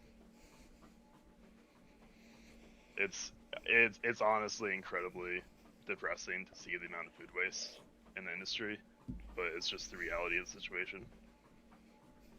Yeah. By the Yeah. way, do you find that even though you take food home and like your coworkers also take food home, do you still throw food out? Home? Sorry? Like, do I throw food out at home or? No, I mean like sorry, from work, like if there is still like meat and stuff thrown out, I guess like you can offer it to people with pets so that they use less or no pet food and therefore reduce the rights violations of even more animals. Or to homeless people. I could try that, but honestly, in like corporate worlds, they barely let us take anything home. If it's not like fitting in my bag, then it's not leaving with me. But you could take something in your bag and give it to a homeless person, right? Oh, and I've done that before. Or to another person who consumes animal products, just so that they don't demand more animal products, and you could then buy vegan products. Of course. Yeah. Yeah, cool. I did hear something come up a few times about soy and estrogen. Huge misconception that I'm not very fond of is that soy does not contain the human hormone estrogen. And it's been mentioned a few times in the short amount of time that I've been listening. And it just gets passed on. It's not human hormone. It's an isoflavone. It doesn't interact with human hormone receptors in the same way as human estrogen. 100%, yeah. It's a common misconception, yeah. Just for the people that were like spreading this around, that's not the case. I'm curious. You said you're vegan for like the past 4 or 5 years. Yeah. And that you saved money switching over. Yeah. In the United States, I guess the beef industry is heavily subsidized. But even with that, it's still cheaper. I looked at, for instance, soy chunks or tofu. They're still cheaper. When I went to US to visit my sister, I actually did compare in Costco the price of meat versus the price of tofu, and tofu was still cheaper. And tofu is not a cheap one, right? Soy chunks are way cheaper. Or TVP. Oh, and they're shelf stable. Yeah. Have you been to food deserts? I have not, but for food deserts, you could make the case that TVP or soy chunks are even better, right? Because they're shelf stable regardless of temperature or place, and you can easily travel with them everywhere. And I feel like any food desert that exists in US, it's still accessible by car to some extent, right? Like Amazon still delivers there. Well, by definition, it's a food desert because it's not accessible. A lot of times, these families in these areas are only getting food donated. The only way for them to get TVP would be if it was part of the food banks, and I would love to see that happen. But well, you could be part of that, couldn't you? You could make it happen. You could. So, for example, the supermarket that I go to does collect food banks, I think, twice per month, and every time they give you a list of what to buy in the supermarket if you want to contribute to anything. And every time I tell them I'm just going to buy the vegan stuff, and I always buy also something extra that's vegan, just that's not on the list, just so that they have more vegan products there. okay. Do you know of any good places to source TVP? Depends where you're at, really. If you're in the US, I would say Amazon is a good place to buy, but I don't know a lot of stores in the US, so I buy it online when I buy it. because I don't find it in That's- supermarkets. Well, that's great to hear. It's my bank. For me currently, for me to replenish, I need to drive about an hour away. Same place I'll get rice for a cheaper price. It's still an hour one way. So it's kind of a commitment to like take time out of my day to do this. But I always keep it stocked up just because it's so nice to have. It's so versatile. It's delicious. Yeah, but Amazon delivers, right, to your place. They sold it on there. I'm not a very online person. Yeah, I mean, you shouldn't, as you mentioned, it's shelf stable. I think you shouldn't miss out on that opportunity. You will get it for cheaper, and it will come directly to your door, and you can get it in high quantities and keep it, as you know. So, I personally, when I buy, like, I know it may not sound like a lot to a US person because you guys have everything very big, but in the Netherlands, to buy something like 4 kilograms of something is insane. I buy 4 kilograms of TVP when I buy in general. That's a lot. It's not very heavy. It's a lot, yeah. Very light food item. Jesus. They Yeah, sell that on Amazon. It's like they keep me for 2 years or something. I've only bought once and I still have them. So That's amazing. I'm really glad you told me that. I Yeah, don't no, buy the them on prices Amazon. Here are good too. I buy them on a different store here because I know other stores that sell them. I don't know how it is in US, right? Like here I know the stores that sell stuff, so I go directly to them to try and avoid Amazon. But if you have Amazon, why not? It's okay. Better than Here it's, driving. in some areas, it's definitely like a specialty item. When I visit my parents, I tried 3 stores. Hey, do you have any soy meat? Do you have any TVP? Nobody knew what it was, but yeah, I guess this was like 10 years ago or something. Different times. Nah, I don't think more people know necessarily what it is. I do think more people, it needs to change because these are excellent food sources, as you call them, shelf stable. They're a great solution for food deserts. They're a great solution for a lot of situations that people are in. They're cheap, they're stable. You can make high protein meals out of them. So it's a pity that it's not used more often. I generally think it's a huge, like, even politically speaking, if a politician would decide to use like soy chunks or TVP as a platform to say, this is how I'm going to feed the food deserts or the homeless, it's just going to cost almost nothing, and I'm going to provide them with high protein meals, I'll be like, fuck yeah, that's very smart. I would love that. I would love to see some changes. But in my current situation, it's so hard. Yeah, I mean, as I said, as long as you're not demanding anything new, I think it's okay. I'm sorry, I keep getting somebody in the chat donating money and saying yummy to meat and yucky to plants. Okay, well, thank you for donating, bro. Thank you, I appreciate it. I'm gonna use that money to buy plant products. Yeah, so That's so silly. We It use is. plants to make meat taste better all the time. exactly, right? That's the point. That's also what most people miss. And also, like, you put a burger, I don't know, emoji, as if you can't make plant-based burgers that are freaking delicious. You can easily do that. I have to ask, how do you feel about personal chickens as a source for eggs? Well, it's very complicated, but let's put it this way: if you get the chickens from a sanctuary, like if they're rescue chickens, that's a necessary. If not, you're demanding again the exploitation of chickens, right? Like, and you would be paying into a system that kills the male chicks. But if you get them rescue, Okay. that's one. Two, if you don't kill them, obviously, when they produce eggs, when they don't produce eggs, or when their egg production declines, that's another thing that needs to happen. Three, you don't see them as egg laying machines. but rather as individuals who from time to time they may give you something that you can eat,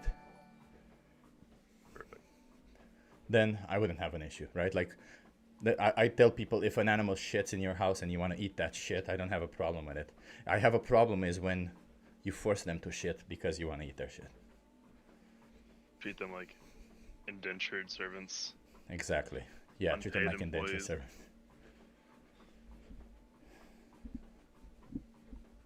Have to look Yeah. into getting a chicken for the house. There's organizations that rescue chickens. I don't know if in US, but there's definitely here. I'll look into it. For years I've wanted one just to like feed table scraps, but it always seemed difficult, questionable. Yeah, yeah, it's a fine line to cross, by the way, because this is how we got into agriculture, isn't it? We said, well, we take care of animals and the animals give us something back, but no, we always end up cutting corners. But if you, Profits. yeah, but if you if you take a rescue chicken and you take care of them and they just happen to take a shit or lay an egg, and it would be in their best interest for you to remove that instead of throwing it in the garbage, eating it, I would have no issue, of course. That's a great way to put it. Yeah, because that's what it is, isn't it? It's when we use them for that purpose that becomes problematic. Even if, let's say, there isn't necessarily consequence to it, right? Like it's when you see a chicken as a hey, you're just here for you to lay eggs, and even if you don't act on that, as in you kill them and they no longer lay eggs or something like that, you still theoretically are doing something immoral because you're seeing them as that egg laying machine. But you know, I'm more interested in what the outcome is than necessarily the dogmatism of it. I gotcha. That's very refreshing. Yeah, I mean, we're here to fight for the animals' rights, right? We're not here to be dogmatic about it.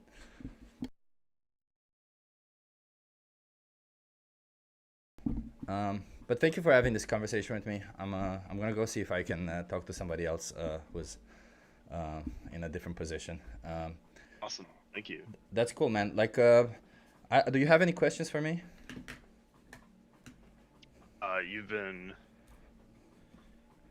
Do you have like a community that got you into this, or did you find it on your own? So the way I built community was going to activism events. That helped out a lot. There's, I think, what is it called? Activism map or something. There is a website that shows all the activism events around you, and they usually happen like once a week. And they're very nice because you get to meet other people who share the same values as you, and you learn from them. You know, you never realize, because whatever things I can tell you about how you can have an easier time may not apply like people who are in your area may know way better, may give you way better advice. Oh, here, I found it, animalrightsmap.org. I'm gonna drop it in the chat here. So, you know, it's worth joining and helping them out. You don't have to speak to people. You can sometimes just like be there. It's cool. That's how I got surrounded by other vegans, and it was easier to find solutions. Like, I honestly, half the products I have in my fridge are thanks to recommendations from people I've met.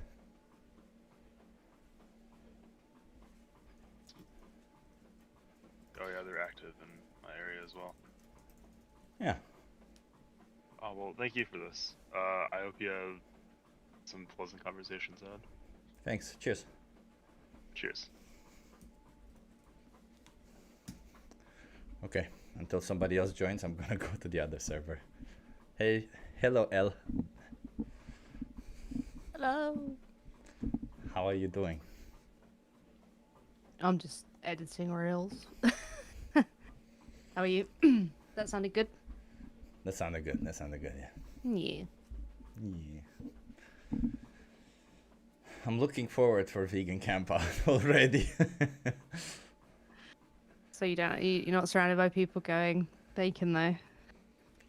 Yeah, that, and I don't know. It was cool when we met all of us when we hanged out like this other camp out. I really liked it. Yeah. It is a moment of pretending animal exploitation isn't a thing. Oh, yeah. It's quite nice. I maybe I'll try to stream this year from camp out to see how people react. Oh, How damn. vegans are unhealthy. But maybe we'll just stream how we get a lot of good food there. Based. Are you going over to English Hub then? Am I going to English? What do you mean? English Hub. You said you're going to go over to Oh, the yeah, other yeah, yeah. server? Yeah, I'm going to English. Alright. I'll go over there too.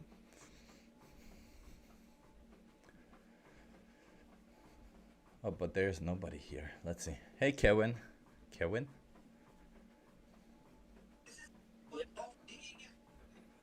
Do you want to have a conversation?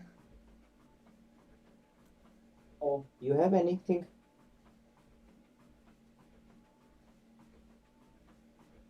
Do I Hello? have it? Yeah. Can you hear me? Yep, I can hear you. Yeah, so I want to ask you something. Like, how do you feel about exploiting animals? Yes, it's very bad. It's very bad, right? Yeah. Do you think you should be paying to exploit animals? No, No. Are you vegan? last 2 year I was vegan, but right now I'm not. Okay, so then you are paying for somebody to exploit animals, or for you to exploit animals. No, I'm not doing, but it's very bad. When I know about these things, before 2-3 years I eat like meat and lot of things, but when I read something and when I know how it works, how like, then after this I leave this everything. So, so you know it's bad, but still you do it? No, right now I'm not doing, but sometime like when my friend call me for parties and anything, then sometime like in a 2 month, 3 month, like just for taste and like not for like I'm not doing every day and like every week or every month, Oh, but sometime but taste is a when pleasure, my right? friend call me. Yep. Yeah, But okay, not so for pleasure, like when you have good relationship with your friends and your brothers, then they like force you like eat and do these things. That's okay, why so like I'm not for like yeah, so I'm gonna I ask you for a hypothetical scenario. Let's say your friends call you and they're like, "Yo, dude, let's kill a hooker today." it's very bad. I'm not drinking. They drink, but I'm not drinking. But why don't know I'm doing these things? But last 2 months I'm doing. But last 3-4 months, last 3-4 years I was vegan.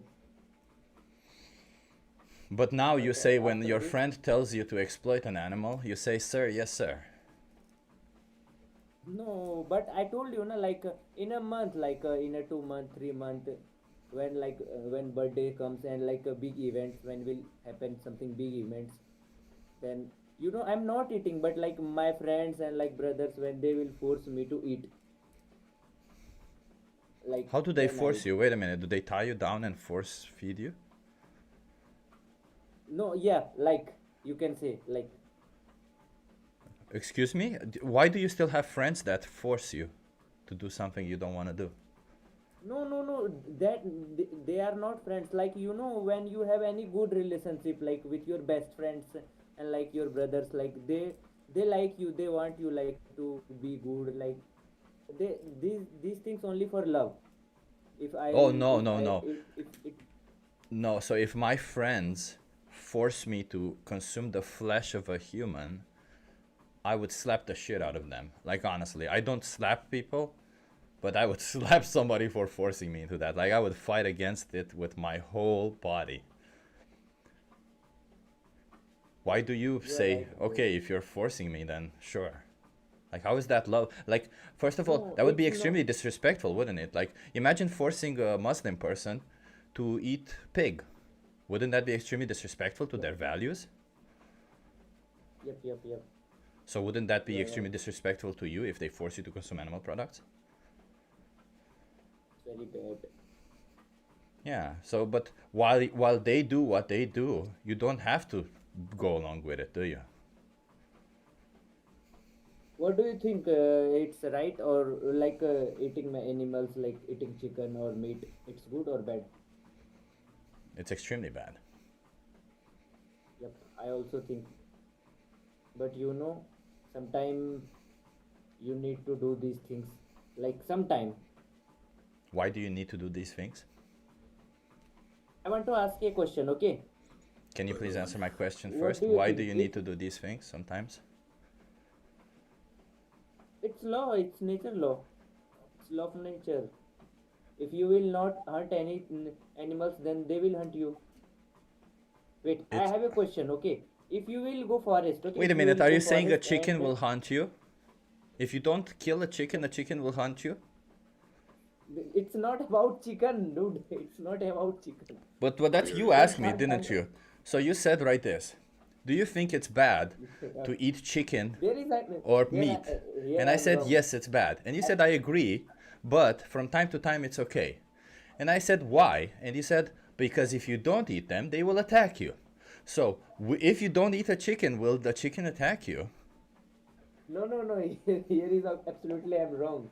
Okay, but I'm trying to say like when you will go forest, okay, then if you will not attack like on lion and everything like a small animal like dogs, so they will attack you and they will hunt you. But I'm not asking you So to this type defend of thing. yourself. So if you defend yourself, that's fine. If a human attacks me and in defending myself I accidentally kill the human, it is what it is. But if I go around killing people by saying, well, if a human attacks me, that would be kind of messed up, wouldn't it? You are right. Like it's not I the same agree with you. situation. In certain situations, you can justify doing horrible things to someone in self-defense or something. But that's not the case when you choose to buy an animal product, right? Yep. You are right. Absolutely, you are right. Cause last 30-40 minutes I'm listening you are understanding someone like about these things, and absolutely you are right, brother. I appreciate you. You're doing very So, well, and also you have very good soul for doing these things. I also do these things, but right now I'm not doing these things cause lot of reason are there. That's why I can't explain you here. That's why I'm eating, but not every time. Like I told you, na, in a month, in a 2 month, 3 month. yeah, I don't know if that's good or bad. That's just as bad. Obviously, Yep, I know it's bad. if I do an Smoking is injustice, bad. no. Smoking is bad, and Smoking doing is these bad things for like you. Smoking is bad for you. yep, But if I the better example would be, let's say I violate the rights of a person. If I do it every single day, I violate the rights of a different person. That would be very bad. But if then I say I only violate the rights of a person once a week, once a month, it's still bad. yep. Yeah, what's up? You find eat animals bad? Yeah, I find eating humans bad, yeah. No humans. Humans are animals, yeah. I just picked one example of an animal from the whole from the whole set of animals, and I said it's bad to eat them. Do you agree? What about eat a cow or a chicken? Do you think it's okay to eat humans? No. No, okay. Okay, why is it wrong to eat humans? Because we're not cannibalists. It's our same spicy. Yeah, so being a cannibalist just means you eat humans. And when I ask you why is it wrong to eat humans, you're answering with, if your answer is because I don't eat humans, that's not an answer to the question, is it? So why is it bad to eat humans?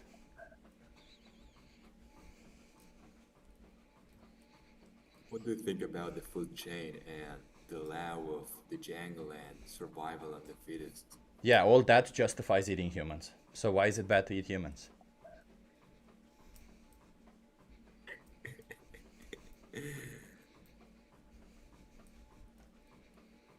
Okay, well, I'm gonna go into the other server if you don't have an answer. Oh wait, nobody's there. Okay, so why is it bad to eat humans, Lauren? Nothing is bad, brother. If anybody can animals like and other things, then and eat humans is normal. And like I think I listen sometime like Chinese eat humans. I think maybe I'm not confirmed, but Let's not be like xenophobic. I don't think Chinese people eat humans, so let's not be xenophobic over here. This is it's a pretty messed up thing to say about a certain group of people. I know a lot of Chinese people, none of them eat humans, and I even know Chinese people who don't eat animals. So you listen about Epstein file like last month released. Oh yeah, that's fucked up, you know? isn't it? Huh? They ate babies there. Oh, so they eat human. Yeah, rich people apparently eat humans. Some filthy Yep. fucking rich assholes eat humans. Yeah. Yep. Okay, I'm gonna go Like debate somebody else. I'll be right back. Hello. Hello. How are you, JM? I'm okay. I'm that annoying person that sometimes comments on your videos saying hemoglobin, heme iron. You might remember me. Oh, I don't know. I hear it so much, so you know, I think I hear it a lot. Do you think we need heme iron? So here's the thing. So for me, I was vegetarian for almost 10 years. Nice. And Well, not nice, still bad, but yeah. So I decided to because as a child I got invited to go to an abattoir, and I didn't quite understand how gruesome it is when an animal is killed until I actually physically saw it. And then for like almost a decade I didn't touch meat. Even the smell of meat and looking at it would make me feel sick. And then I became really deficient in hemoglobin to the point where I ended up being hospitalized. And the problem was I was taking iron supplements, like very, very massive pharmaceutical doses from a hematologist. And I was still becoming so deficient in hemoglobin. It was at a point where I got hospitalized. So then Were I you got taking told, them alongside with vitamin C? Yeah, so I was literally having vitamin infusions. I mean, my mum's a doctor, so I literally was taking every supplement. I was taking massive doses of iron pills. With vitamin C? With vitamin C, yeah, at least 1,000 milligrams a day of vitamin C.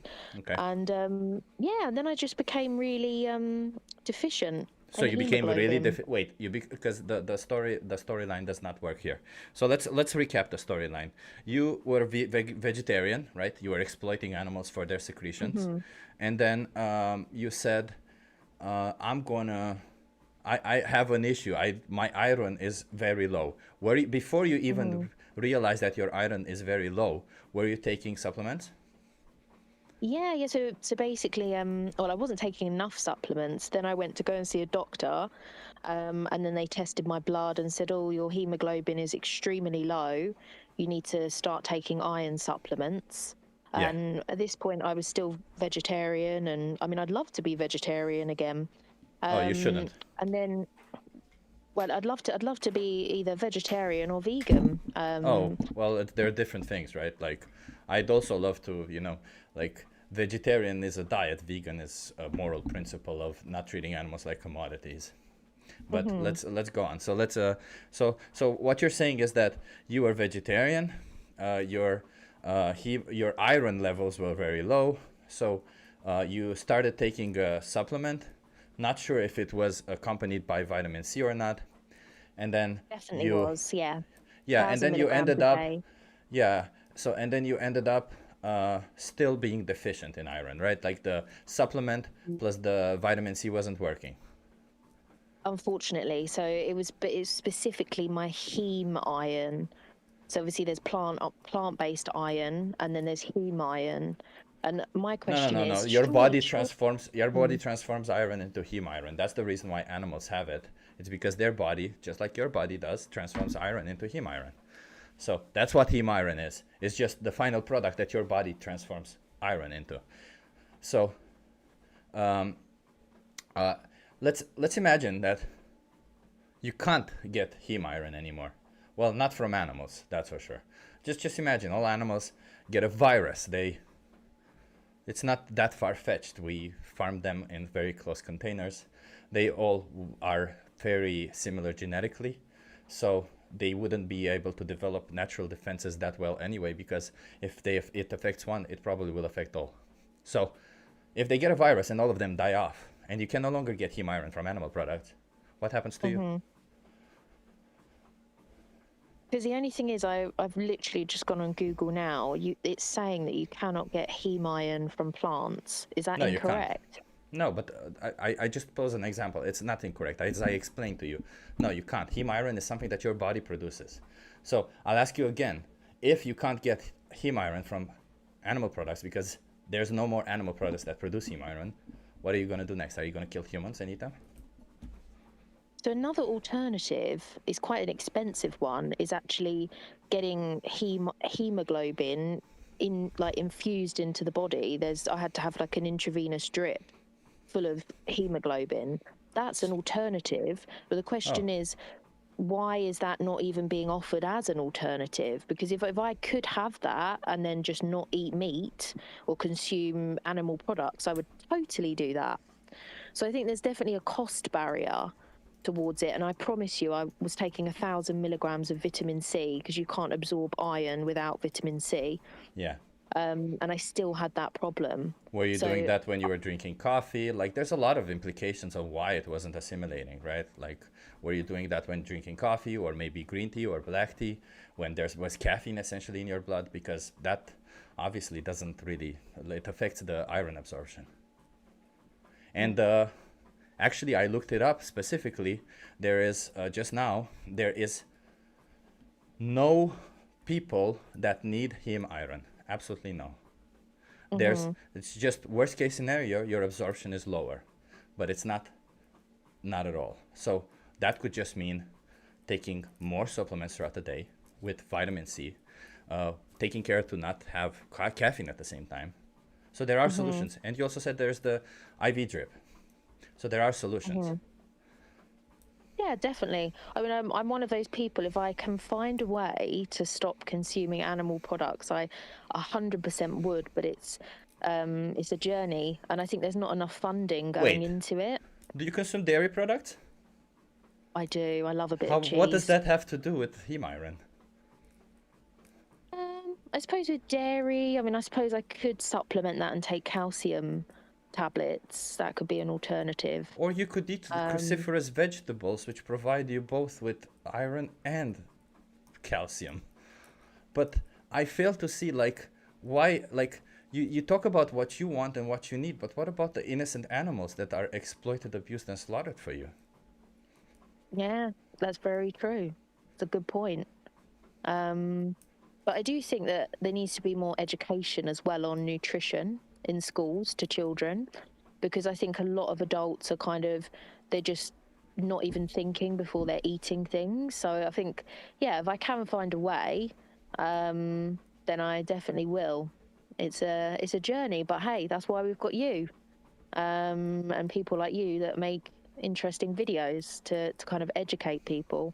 But there needs to be more, I think, going into it on the medical side. Doctors need to educate themselves on nutrition as well. So, okay, but like, obviously that's the problem, but we all know what the problem is. My question is, why did you choose that solution, which is to exploit and slaughter sentient beings? I mean, I think if somebody said to me, you've got to kill what you eat, I think I could happily kill a chicken or a bird. I mean, I'd be a bit sad afterwards. Whereas I think cows are quite intellectual. They're quite smart. So I feel a bit bad about eating cows. But then I think also about an animal's contribution to society. So I know this sounds really bad, but we don't have police cows and we don't have police sheep. Okay. Whereas we have police dogs, we have support dogs that help the blind. So I don't know, it's difficult. I think cows are quite as I said, they're obviously significantly more intelligent than a chicken, so I wouldn't feel bad if I had Also to kill than a dogs. chicken. Whereas a dog can guide a blind person, they can. Oh, but if a The dog dog cannot is do any very of that, intelligent. if a dog cannot do any of that, then it's all okay to exploit and slaughter them, right? Like, not even, let's just go directly. We find a human being. They're as dumb as a doornail. Like, literally, there's nothing happening in there. They're just sentient. They feel. They have emotions. Mhm. But they have absolutely no level of intelligence that would even resemble an animal, even. Would you be in favor of exploiting this person? You know, using them for whatever you need? They would be very useful. You know, they have 5 fingers. They could assemble Mm. shit. They could pick up Yeah, stuff. They that's could be very true. good slaves. That's a really good point. Very good point. Because I guess some people use the argument of intellectual capability, but then I'm quite spiritual. I think everything has a soul. So yeah, it's difficult. I should save up for some hemoglobin infusions, because when I say I tried everything, I mean everything. I was taking thousands and thousands of milligrams of iron next to, like, alongside vitamin C supplements, and I literally would have this 1,000 milligram vitamin C drink that I would have with my iron supplements. And I currently eat a lot of plants at the moment. I eat steak a couple of times a week, though, because I'm like, I need to get my iron up. And I take iron supplements, and I'm still anemic at the moment. But then I also suffer with a lot of health conditions, so that's probably my reason for being anemic, rather than eating the wrong things. Anyway, you make some good points. I mean, as far as I understand, it just sounds like you have some conditions there to, like, that you might need. Like, I feel like you're treating the symptoms and not the condition at this point in time. Like, if you're having to take that much iron and it's still not working, you may need to check if you're taking it with coffee and tea, or maybe calcium. Calcium also inhibits iron absorption. But whatever it is, I don't think the solution is, because let's just imagine that what happens if you can't get like heme iron from animals then?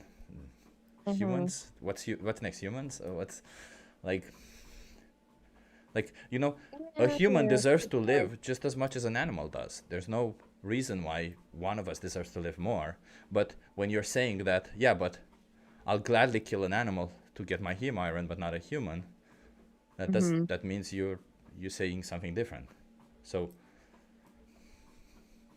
where are you at on this? That does make sense. Something to think about for sure. I definitely don't enjoy eating meat.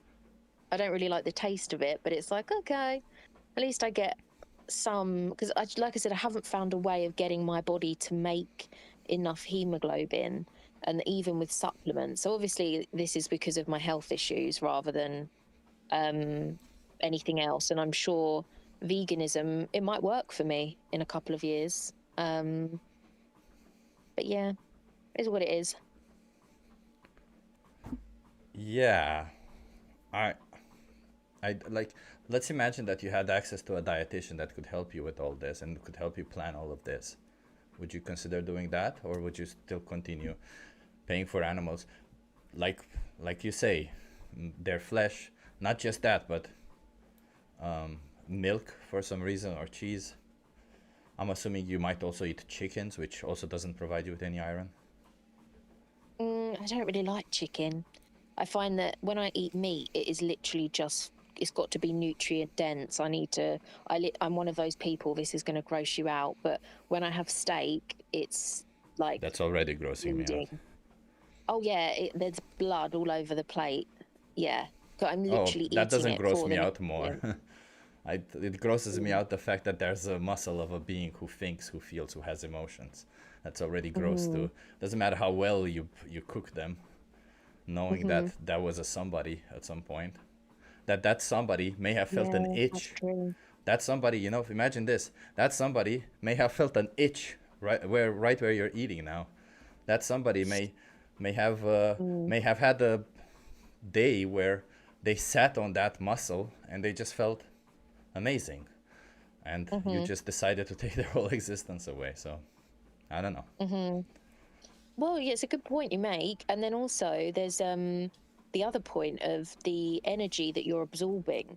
I mean, I'm quite a spiritual person, so if there's an animal that's going through trauma and you're consuming that, what's that going to do to you? So I do nothing. definitely think a lot of what you say makes so much sense. I would, like I said, I'd love to find a way to be vegan. I've got relatives that are vegan, but for me, I've just found from a health perspective, I can't, unless I buy very, very expensive infusions of hemoglobin. I've tried everything with my diet. I mean, just now I've eaten a plate of avocados and beetroots. It was lovely. I'm not sitting here munching on red meat all the time. But I find if I don't have that in my diet, I don't know, I go downhill. But like you're saying, I'm treating the symptoms, I'm not treating the problem. So Yeah, that's one part of it. But are you willing to try Challenge 22, for example? Because they do help. They do hook you up with a dietitian, and based on how serious your condition is, they will definitely help. They can definitely help you out with that. Like they can provide you with a meal plan or something. Because it might just be that the way you're eating might be, as I said, maybe tea or coffee at the same time with meals, maybe too much calcium or something. It might just be that you have some form of something that inhibits the absorption quite badly, but you know, if they can help you with that, why not? I should try it for a month, I think, because even Brian Johnson, I don't know if you've heard of him, the guy that wants to live forever, he's a vegan. And they do say as well, things like processed meat, we know that actually causes cancer. So it does not. It does not cause cancer. No. Also, he's not vegan. Also, he's not vegan. Plant-based. I think in the beginning, like in his old videos, he said vegan, but later he kind of changed it to plant-based because he actually learned the difference. Well, that's good at least. At least it's kind of, I know he's still having things like cheese, but it's better than him eating red meat. No. He said he's not vegan because veganism means about animal rights, right? About animals, ethically. He said he follows a plant-only diet. And he said the reason why he does it, it's not for ethical reasons. It's more for his health reasons and nothing else. He doesn't really care too much about the ethics. He only cares about his longevity. Okay. Well, better than nothing, I guess. So yeah, where who do you live, knows? by the Maybe way? I'm in England, in the UK. Do you have Impossible Burgers there? I don't know. No. Yeah, we have Beyond. Okay, because so Impossible does have soy legemoglobin, which is it's almost identical to heme iron. Okay. And it's made through precision fermentation, but yeah. I believe maybe the Burger King burger is Impossible, is it not, Alec? It's not vegan.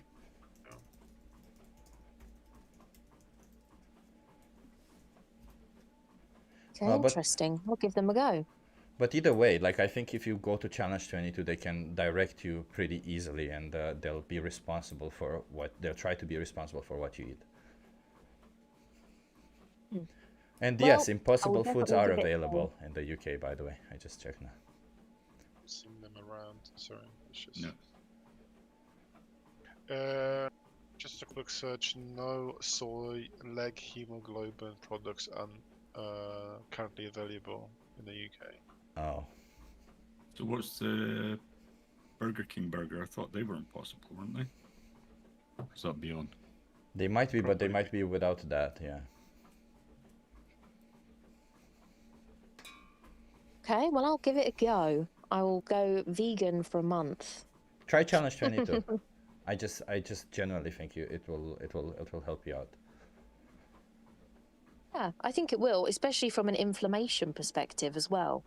A lot of people have said as soon as they went vegan, their inflammation levels reduce, their energy increases, their sleep improves. So I 100%, I'm in alignment on a lot of the things that you say and that you talk about.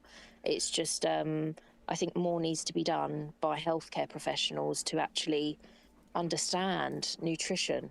So Yeah, but just to be let's see clear, what by the happens. way, just to be clear, because when you talk about this, these are health effects, and there are some benefits, obviously, to going on a plant-based diet, but it's not always the case that the health benefits are there.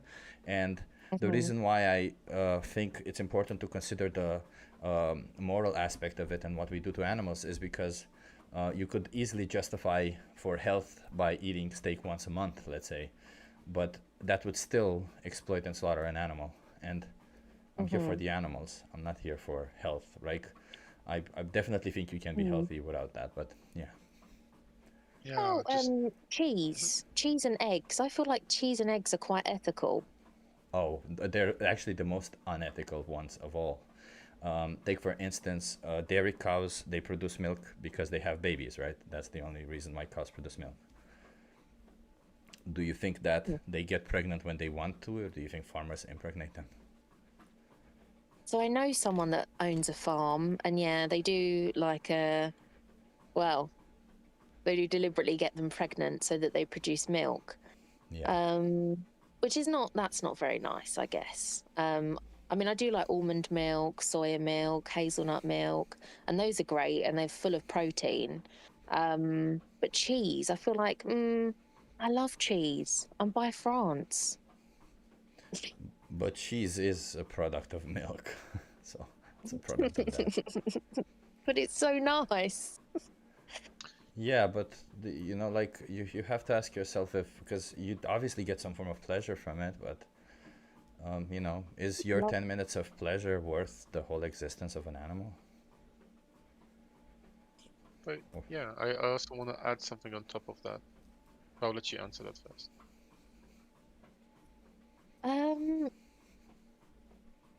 Yeah, it's a difficult one. I mean, I feel like there are some farms that are a bit ethical. I mean, at least here in England. No. No, they're not. Eggs are ethical. Chickens will always make eggs. But you will also make eggs continuously up until a point, won't it? Does that give me the right to take your eggs? I'll definitely always eat eggs because I feel like if I went and purchased some chickens at the shop and they lived in my garden, they would produce eggs naturally. All I'm doing is having the eggs that aren't fertilized. How do those chickens get into existence? They're raped into existence. Even fish. I don't mind eating fish. I've caught fish. I've gone just fishing. quickly say something really important? I'll make it super simple, JM. If you think about it, looking at the animal agriculture, don't you think like the entire animal agriculture relies on exploiting the female genitalia? No, not fishing. Well, let's put the fishing aside. We'll talk about it. But for now, since you said you eat cheese and eggs, do you see how it's exploitative towards animals' genitalia? I say with things like dairy, absolutely yes, but then with eggs, it's a chicken's going to pop out an egg like any time of the day. It's a natural thing. So I'm gonna ask again. Do you see how we look at the animal's genitalia and want things out of them? I think with cows, it's obviously more invasive, but I think with chickens, I think if I were to change my diet, then I would probably include eggs still. I think that's the one thing I won't let go of because, like I said, it's a very natural thing. It's not like they're going through any trauma. If all humans disappeared, who lays eggs? There would be Who lays eggs? Who lays eggs? Yeah, the female ones. This is so uneducated. Yeah, so the male ones, what do you think happens to them? So normally there's one rooster. How does that And happen he's- biologically? Come on, let's not get into this. In any type of species, there will be some form of deviation from 50% males, 50% females, but the deviation cannot possibly be 1 to 10, can it? So They're bought. So like you'd obviously buy a bunch of females and then put 1 or 2 males in there. Wait, And then this off is they not go. how it happens in the UK. I'll tell you right now. There's 20,000 females in a barn. They throw in a couple of hundred roosters, and the roosters rape the shit out of the females. And they also kill each other. Their mom is kept in. It's basically a factory farm. They're kept in their own crap. They barely see any daylight, and they do this until they just die, and they replace them. They don't last very long at all for the eggs. Oh, I mean, I get very Don't make a expensive eggs. dreamy little situation out of this because it's horrific for the individuals. I think if you're buying cheap eggs, yeah, but I get mine No, from that's a Clarence small egg. Court. These are breeder sheds. They're called breeder sheds. And they sell the females. The males are killed. They either drown them, gas them, or macerate them. The males are no use for anything. They're killed. And they sell Obviously, the it's a females very to the poorly egg controlled. producers.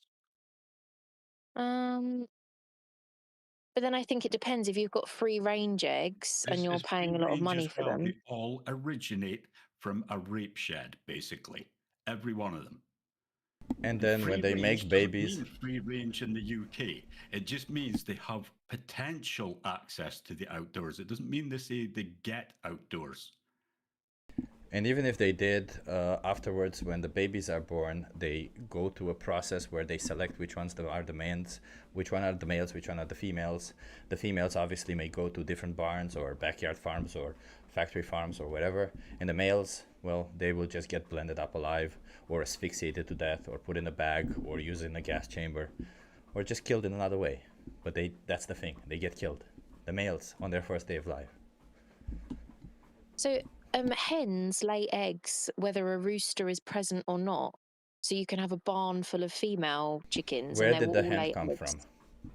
That's what we're trying to explain to you. Where did the hen come from? But they're not like there They're doesn't not have to be any just- sexual contact for So they can literally JM, just be. if I snap my fingers right now, a hen will not appear. So what has to happen for a hen to appear in my house right now? Well, obviously, to make hens, they have to reproduce, so you can Okay. make more of them. Okay, so what do you think humans do so that I can buy a hen? What do you mean? What do they Well, do? I want to buy a hen. I don't want to buy a rooster. So what do you think happens? What do you think humans do so that I can buy a hen? The people who sell just them, go to a what do you think they farm. do? When you say sorry, when people sell them, what do they do? Yeah. How do they make hens happen, bring hens into existence? Oh, obviously, they have to reproduce. Yeah, and what Tone Get just jiggy with explained it. to you how the reproduction works. Sorry, I got kicked out. Tone just explained to you how the reproduction works. They make The- love. Yeah, so Oh, Tone shit, just this is explained to you how reproduction works, right? They put in a couple of 100 males where there's thousands of females. They fight each other, Okay. they rape, they do all that stuff. That's number one part of the problem. They keep the males separate from the females already. How is that fucking fair? I think it's that. If there's a couple of male hens and there's thousands of. How is like, it fair? Are you trolling right my now, eggs GM? from. Are you my- trolling? trolling Yeah. right now? Because you're either not No. following or you're trolling, yeah. I'm listening to everything. It's I been just very told interesting. You, they do 20,000 females a barn, they throw in a few hundred males, and they do whatever they do violently. That depends on Males where you kill get each your other. eggs from. Hold it, this is the breeder sheds. Yeah. Well, Where that's the if you're eggs come spending from no to money. get Like the I spend a lot of females money on my to fish. produce the eggs. Are you listening? I am listening. This isn't some fairy tale. I think, I mean, I love the passion and the energy. I think it's great. And I think it's great to have sort of a respectful intellectual debate. And I think it's great that you're promoting veganism. I think without discussions, we never change opinions. So And JM, every hmm. time I buy a female chicken, there was a male chicken next to them being born, correct? Statistically Oh, I get what speaking. you're saying, because the males have to die for the females to be created, basically. Well, the males are killed off, yes. That's one part of Yeah, the problem. that's Yeah. sad.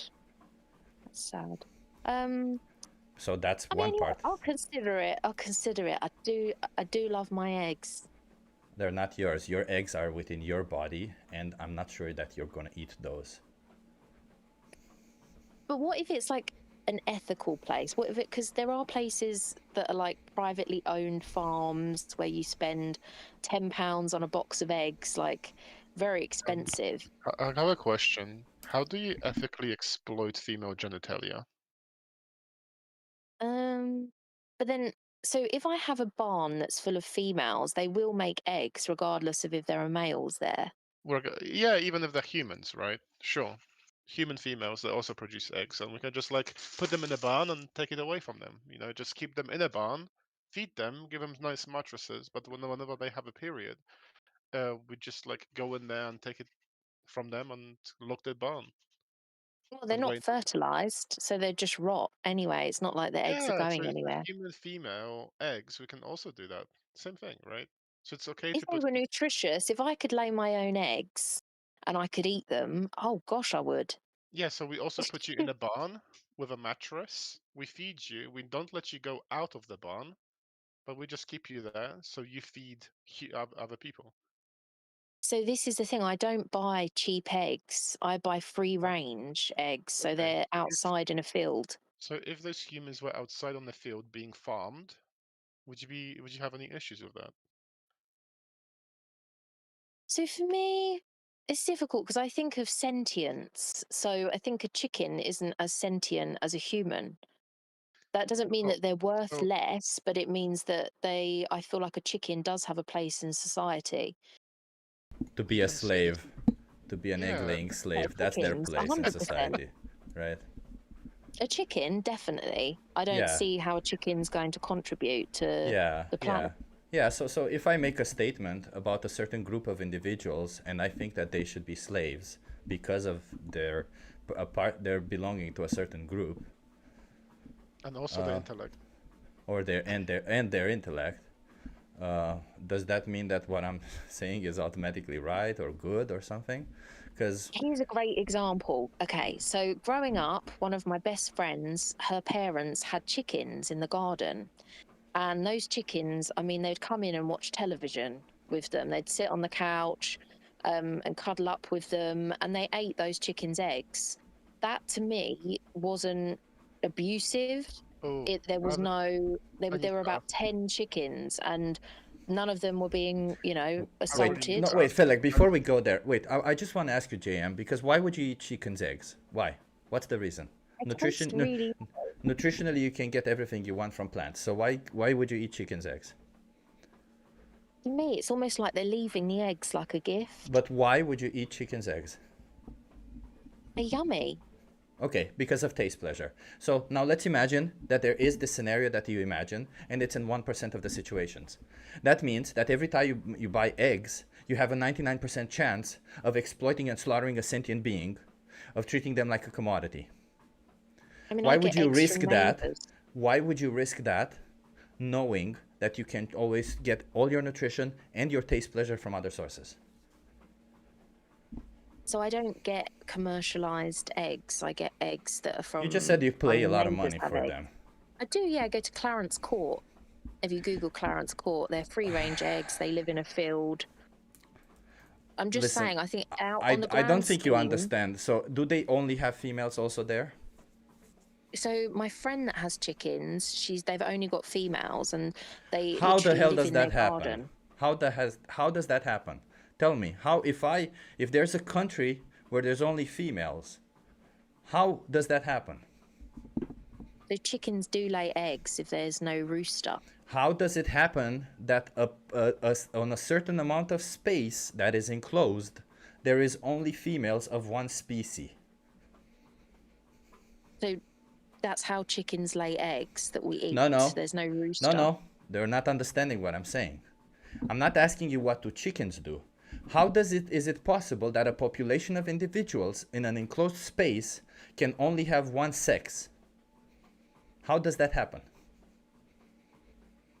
I mean, normally they're purchased from a farm. Okay, so they're purchased from a They feed farm. the They're roosters purchased on- for so, their yeah. sex.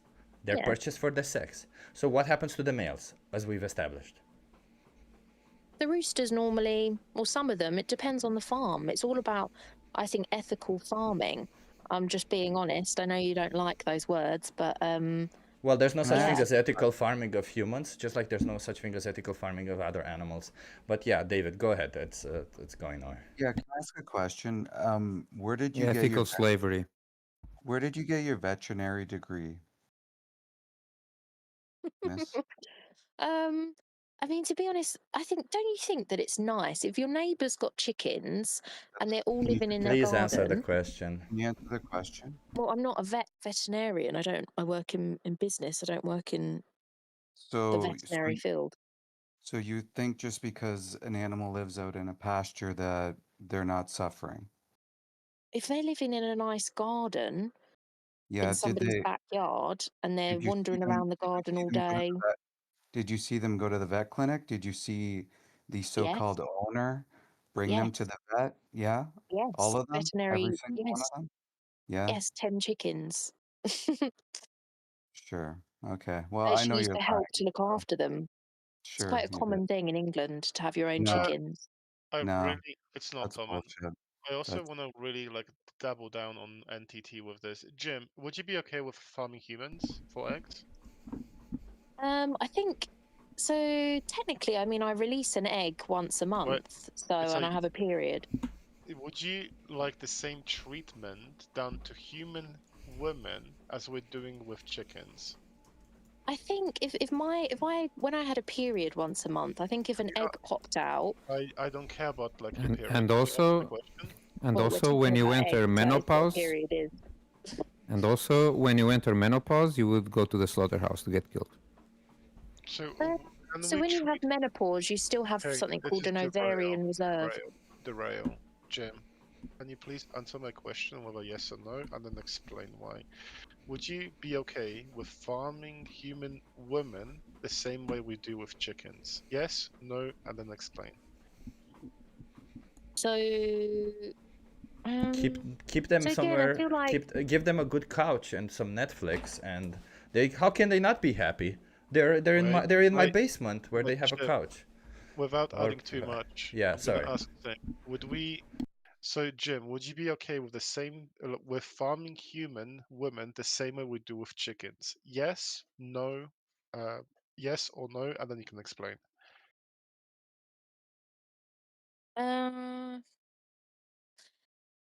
So the thing is, you can't compare a human to a chicken, can you? Really? I just did. So can you answer the question? Well, my eggs don't have nutritional value. So if you find out that they do, if we find out that human woman nutritional value of their periods is the same as an chicken's egg, would you be okay with farming human women?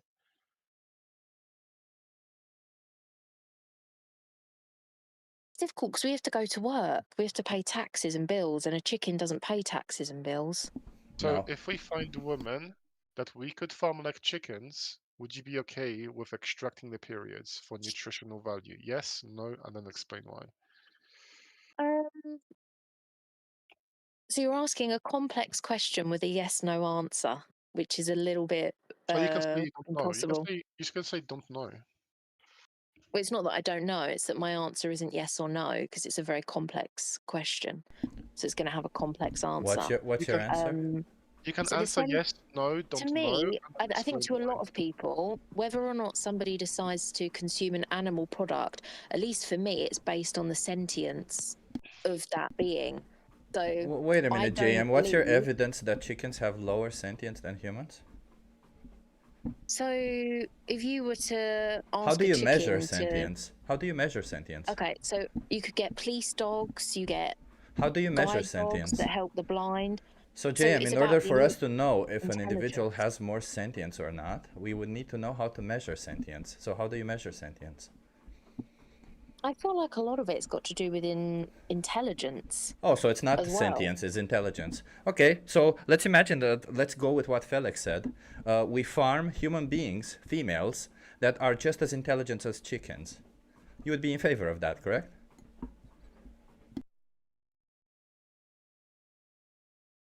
Well, they wouldn't be humans then, would they? Oh yeah, they would. If they were There's a on thing the called level of intelligence. Yeah, there's a thing called hydroencephaly where people are born with a part of their brain missing. They would be, by all regards, even less intelligent than an animal. They could be. So let's imagine that they are, and genetically we could reproduce all that. Would you be in favor of farming these humans, these females? So I don't believe in farming at all. I think farming is cruel. But I think if you had them in your back garden.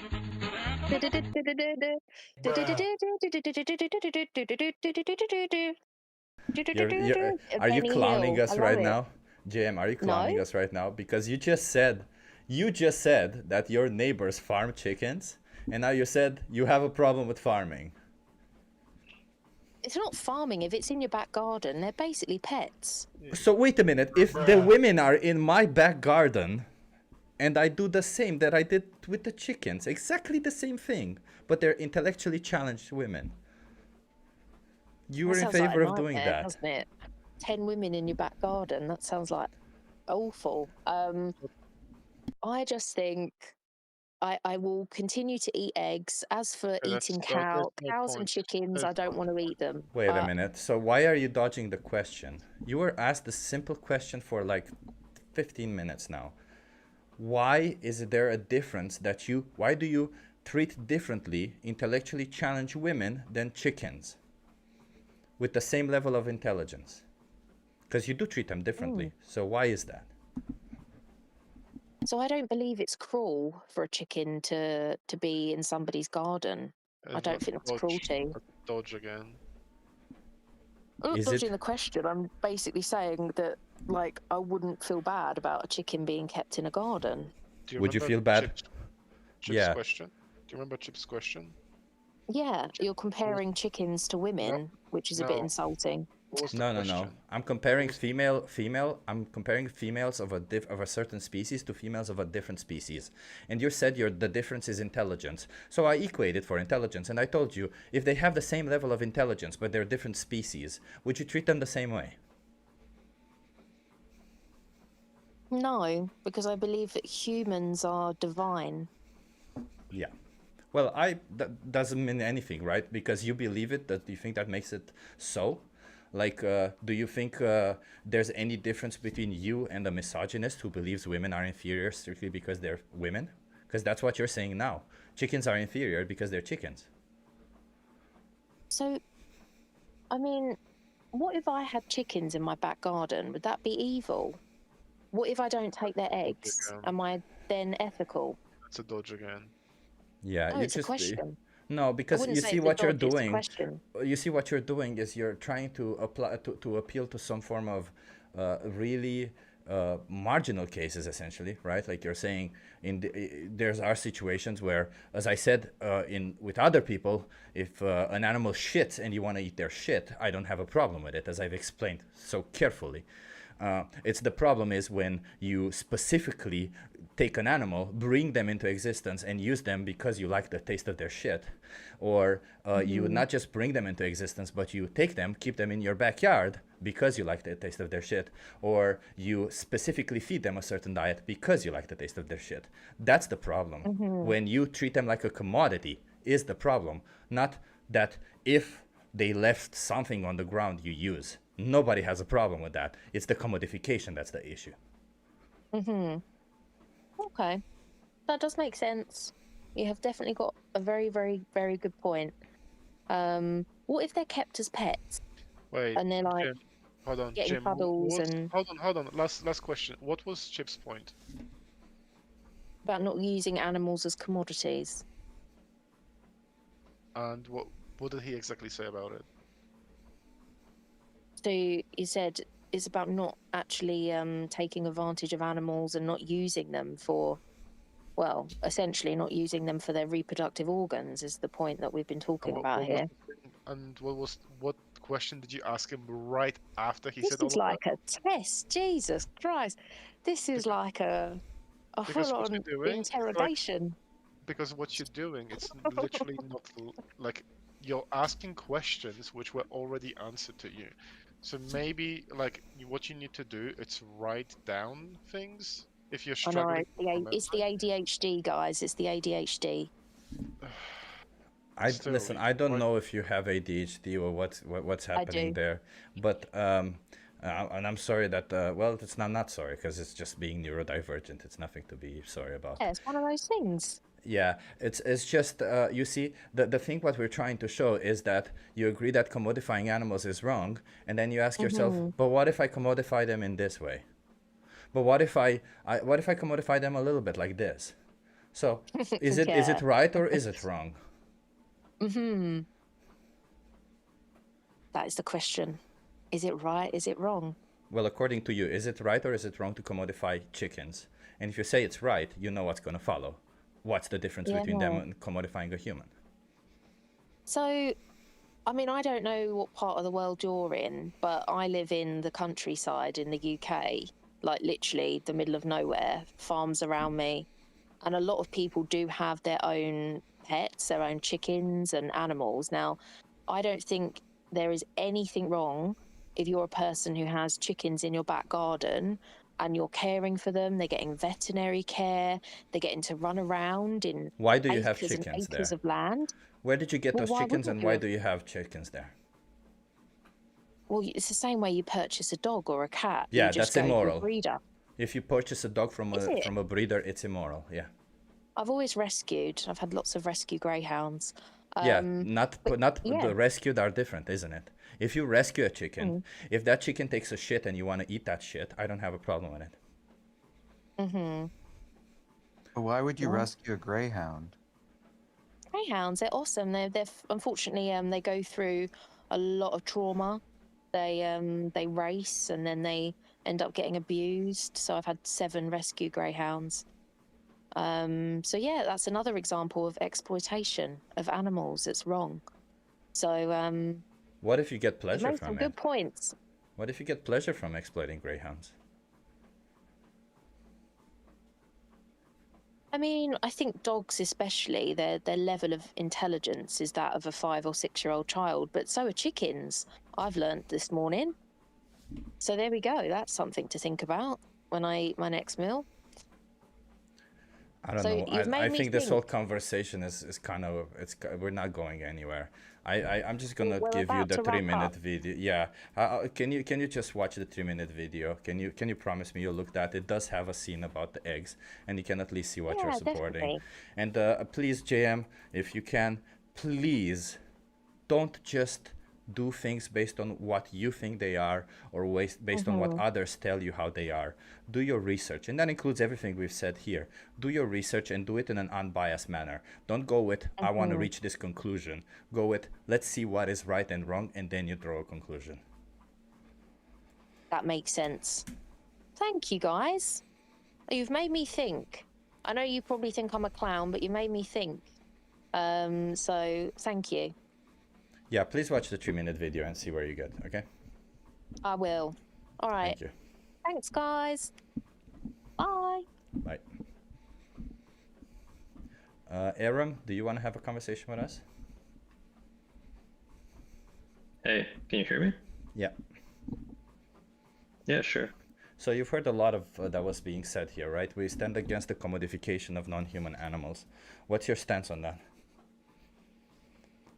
Could you elaborate why non-commodification? I generally more heard that vegans go against any kind of exploitation against animals. What's the difference in definition? Well, there isn't necessarily a difference. I would say exploitation is a result of commodification. So because we commodify animals, we therefore, because we see them as resources, therefore we exploit them as resources. So opposing one or the other is fairly similar. Okay. But, Well, yeah. yeah, my stance on the issue is, well, I'm not a vegan. Never been a vegan. I never tried it. But like several years ago, I basically had a period where I was specifically interested in philosophy and ethics of veganism. And I went through a phase of like exploring the arguments for and against it. And essentially, I never reached the point where I've heard enough arguments that sounded convincing enough to me. And I thought like long and hard about it, and I just never reached the same conclusions as I suppose you did. So that's basically where I stand on the issue. But where do you stand? I understand how you just described how you got to your position, but you didn't describe your position. Well, my position is that a certain degree of exploitation of animals is okay. Even though it's not necessary. That depends entirely on what you mean by necessary. It's not required. Yeah, sure. Well, yeah, sure, I understand it's not required, but there are different degrees of what you can say by being required or not required. But you can live your life happy, healthy without doing it. Essentially, what I have several problems, philosophically speaking, with the statement that any exploitation of animal is inherently wrong. Needless exploitation is inherently wrong, yes. The first one stems from basically distinguishing animals from any other life forms. I feel like the arbitrary line in the sand that you draw when you say that exploiting animals is wrong, but exploiting any other forms of life is, well, fine and dandy, you can do that. It's okay. To me, that sounds a bit off. And to well, no, it's not. That's what you're committing right now. It's a what do you call it? It's not an equivocation fallacy. It's a I forgot what it's called. But you're essentially using the word exploitation for two different meanings. Exploitation of individuals is one thing. It's you removing the individuality of a person, not being concerned, or an individual not being concerned of who they are, what they want out of life, and exploitation of a resource, which is something that does not feel, have an emotion, have an experience of life. They're not a somebody, they're not an individual, is just exploiting. It's like, of course, if I go and search for gold, that's called exploitation, because I exploit the ground for gold. But there's nothing inherently wrong with that. Whereas if I exploit a dog for their reproductive organs or whatever, then that's wrong. So there's a difference. The same word, but a different meaning. Yes, but I don't see the difference between exploitation of plants and exploitation of animals, you see. To me, those are fairly equivalent because both are living organisms, right? It's not the same as exploitation of inorganic matter. Nothing to do with equivocation. Nothing to do with equivocation. It's sorry. I just read it. That was the equivocation fallacy. It has nothing to do with being alive.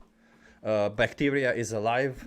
I don't think twice when I wash my hands, when I wash my ass or something like that. I know the bacteria needs to.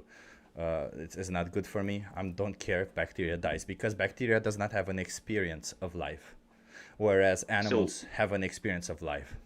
All right, sure. That's why you're drawing that line. You're saying that animals are sentient, and that's why exploiting them is wrong. I'm not saying and that plants, that's the for truth. example, They are. No, sure. I fully agree with you, but that's why you're drawing that line. You're saying that one is sentient. It's the logical and the plant, line, for yes. example, is not sentient, and therefore it's fine to cut a plant and to exploit it that way and to eat it. Yeah. But to that, I will one theoretical example. Would I rather cut a 100-year-old tree or kill a rat? Which I would life rather for me is more tree. important? Yeah, fuck the tree. And I say fuck the rat. Yeah, but wait a minute. Because you see, you're deriving some form of meaning towards that tree. But imagine that all of these are in isolation. They're in a room where they're in a universe where nothing else exists but the tree. They're in a universe where nothing else exists but the rat.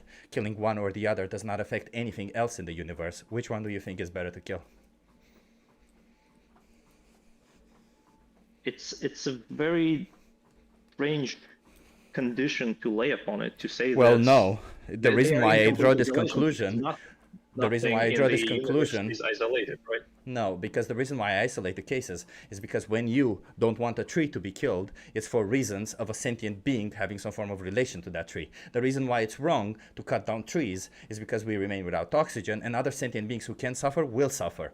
It's not about the trees on their own having an issue, is it? It's not about cutting the tree being bad. It's just the fact that they provide oxygen for other sentient beings, for other sentient life. That's the reason. I wouldn't say that. I care about plants in my Oh, okay. posts, Well, either way. not because Sure. they provide any kind of utility to anyone or anything. I just care about them being alive. That's So you it. should kill as few plants as possible, correct? Ideally, yes. Yeah, Okay. sure. That would mean going on a plant-based diet. Look, I understand what you're trying to get there in terms of like optimizing the No, calorie no. intake, whatnot. That's the It's 100% the reason. You kill probably 10 times less plants on a plant-based diet. Yeah, sure. In terms of like if you're referring to basically the amount of plants that have to die in order to feed the cow, the proverbial cow that will be exploited in terms of like producing a steak or something like that.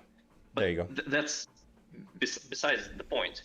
It's We discussed just a second ago. We were discussing an example, and we a bit drifted from that. The example of a tree and a rat, that you immediately applied like an additional condition that they have to be completely isolated. Yeah, because we're talking about You- intrinsic value. We're not talking about extrinsic value. I understand that Look, you may if- place some form of value on certain individuals, but take for instance, I place a lot of value on, let's imagine that my mother gave me this. I have this ring that my mother gave me. I don't actually have it, but let's just imagine that I did. And I had this ring that my mother gave me. That ring has a fuck ton of intrinsic value for me. They literally remind me. Maybe it's been given from generation to generation. Maybe my grandfather, as they said in Pulp Fiction, held it up their ass during the Nazi regime.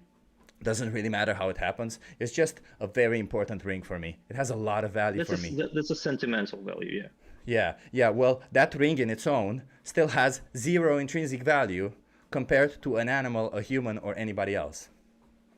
Because in isolation, that ring only has value in relationship to me. It's the value that I give it to it. Just like money. Money doesn't have any intrinsic value.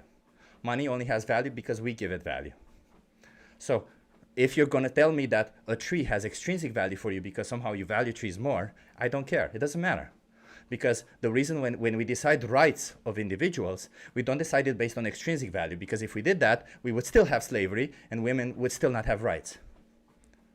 Because extrinsically, a lot of people thought there's no problem with exploiting these individuals. So what you're trying to say, if I understand correctly, is that trees don't have any intrinsic value. Their only value is in providing value to other sentient organisms. As far as we know, as far as I know today, yes. Well, this sounds somehow fundamentally wrong to me. Do you have any evidence that it's the other way around? Because I can explain to you why. And as I just did, it's sentience. They experience life. Well, A tree does not experience life. imagine you find a tree on Mars tomorrow. Yeah. That tree would probably be the most valuable form of life known to human being to date. Nope. Just because it was found what you see, you already applied an extrinsic value to it. It would be extremely valuable to the human race. It's not valuable on its own. It's valuable based on what the derivation of that means. Having a tree on Mars means, holy shit, there's life on Mars. It means a lot to us. It means a lot to the information we get from it, but it on its own does not have any value. Take for instance, if a human being had absolutely no value to society, no value whatsoever, maybe they're homeless, maybe don't even participate in the society, maybe they're not contributing in any way, Do you think that this human being does not have any family or anything? There's nobody places a value on them, and they have no value in society. Would it be okay to kill this human being? I see your point, but at the same time, the rat that we were comparing the tree to, what kind of value does it have if the tree doesn't? Like, It values its own life. The rat values its own life. It values its own life. Their own life. I'm sorry, not it, because they're not object. Their own life. They value their own life. Can you prove that? Yeah, they're rat sentient. Values its own life. Yeah, they're sentient. Well, there are A property of different sentience. right? Yeah, no, they're not. So a property of sentience is that any individual who has an experience of life comes with alongside experiencing that, comes with valuing that experience of life. Therefore, if you have an experience of life, you will value that experience of life. It's as simple as that. They don't come separate. They come together. So that means that any sentient individual, anybody who has an experience of life, will also value their experience of life. Could you elaborate on the point that you mentioned just a second ago, where you said Sure. that there are no levels to sentient? Yeah, Because that goes against the established biological doctrine in general. No, sentience isn't. Sentience is an on-off switch. And I particularly, by the way, just to be clear, when I mention sentience, I'm interested in not in necessarily them having certain type of emotions. I'm sure there are individuals who have a more richer experience of life than other individuals, but that's not what we're talking about. It's not about the richness of the experience. It's about them having an experience. So that's what matters. Them having an experience, not how rich that experience is. So, for example, a jellyfish that has some level of consciousness and can Doesn't have react it. to A jellyfish is outside not conscious. doesn't have. So it is. Well, does it mean that it's okay to exploit them? I mean, if you know for a fact that they're not conscious, yes. Well, you just claim they're not, so Yeah, I would assume it's fine to exploit them. The way I see that is, so with individuals like jellyfish, maybe like bivalves, I err on the side of caution. It's called the precautionary principle, where I'm not 100% sure that they're not sentient. We haven't proven that they're not sentient, but we also haven't proven that they are sentient. It is highly likely that they're not sentient, but just because it's highly likely that they're not sentient, and since I don't need to exploit them, then I err on the side of caution. If there were a need to exploit them, then obviously I wouldn't have a problem with it. But even if, all right. I hope I explained it correctly. Yeah, I understand what you said, but what I still don't fully get on board with is your claim that there are no levels of consciousness. That you say that it's just an on-off switch that just happens to be either on or off, that it's just straight up binary. Well, let me explain let me explain what I mean, because I think calling them levels is a little bit misguided, because it implies that somehow some individuals who have a certain form of consciousness are somehow superior than individuals who have different forms of consciousness. And this is the reason, and this is how we get into all of these issues. Reality is there are different types of consciousness. There are different things that happen to our consciousness, which you can say maybe this is better or maybe this is better, but that's very subjective. Take, for instance, the way a dog experiences the world is way more through their smells than it is through their smells and sounds than it is through their vision. So the way they experience life might be considerably richer or different from how we experience it. Does not mean that ours is richer or theirs is richer. They're just different. So the reason why it doesn't matter, this richness doesn't matter, is because if you start playing quantifiers on each individual item of what makes it superior, and we choose those based on ourselves by saying, for instance, well, everything that is related to being human is somehow better or superior, then we end up in the same position where we're trying to justify some form of superiority, which isn't actually justifiable. Well, at one point you're saying that there are different richnesses of experience. Yeah. But then you deliberately say that I don't want to separate them into categories because that will allow for an argument for some sort of superiority of one level over the other. No. I don't want to call them levels.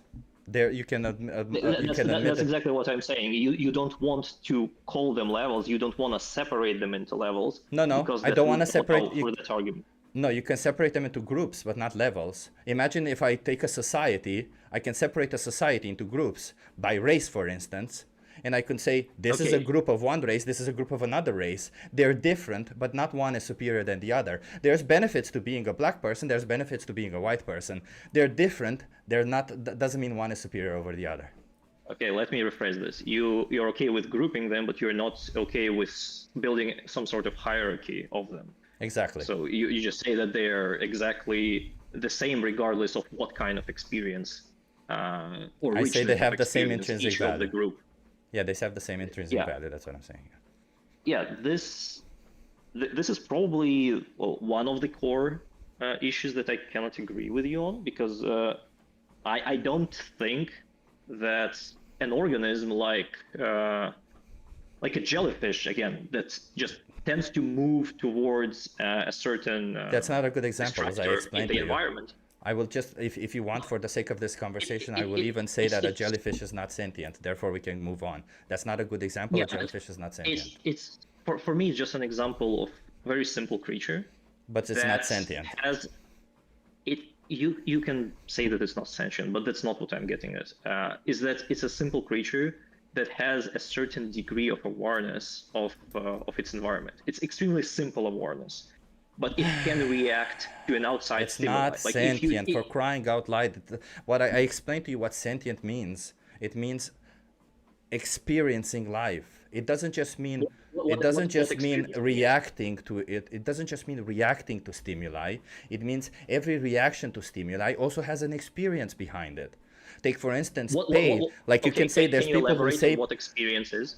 Yeah, so take for instance when people say plants have feel pain, they say, well, yeah, maybe sometimes plants, if you cut them in a certain way, if you don't water them, they react to that, and that's their way of feeling pain or something. Sure, you can say that, but they don't experience pain. And by that I mean when an individual experiences pain, they have a whole connection tied to it. They form memories based on that pain. They form they know how to do they draw new conclusion based on that. They don't just feel it, they experience it. There's a difference. You understand the difference? I understand the difference, and that's the difference between the categories that we discussed earlier. The differences of the richness of experience. But no, because some individuals do not experience. A plant does not experience. It's not about richness. Once you start experiencing, richness doesn't matter anymore. But if you experience it, that's it. All you have to do is experience. That means you're somebody, because you have an experience. If an animal reacts to an outside stimuli, they're not experiencing that outside stimuli, in your words. I don't know if depends on the animal. Again, if an animal has experience of life, then you should leave them alone. It's that simple. Well, that's not really simple, because I don't understand why. Well, let's put it this way. We go through this whole thing, which means nothing, because we're just debating for the sake of debating. And I want to ask you, because you know for a fact that cows, chickens, and pigs are sentient beings, and yet you pay for them to be exploited. So why do you choose to pay for them to be exploited? Well, we went on one of the avenues of discussion specifically about drawing the line in the sand of exploiting animals versus plants. That is one. It's not a line in the sand. It's a logical line, as I explained to you. We should not exploit individuals. Are animals individuals? Yes, they are. Then you should not exploit them. It's fairly simple. We've just dug down deep into what experiencing really means. No, what you're doing. What you're doing is you're trying to blur the line. And you know what? Fuck it. I'll steelman your position. I don't give a flying fuck. Let's steelman it. Yes, somewhere as the line blurs. Let me finish. Please let me fucking finish. That's why I get fucking upset, because you don't fucking let me finish. So, I muted you just so that I can finish. It's insane. So just to be clear, I will steelman your position. I'm not interested. You know why I get upset? Because instead of talking about the actual subject, we talk about nonsense that doesn't really matter. But I'll steelman your position. I don't care. Let's imagine that there are levels of sentience. Let's imagine that there is a blurry line somewhere around the border of sentience. Fine. There, I don't know how to do it. We'll have to discuss it on a case by case there. But the animals, we know for a fact they have an experience. The animals you choose to exploit and slaughter, we know for a fact they have an experience. We know for a fact that they themselves matter to themselves. So why choose to exploit them?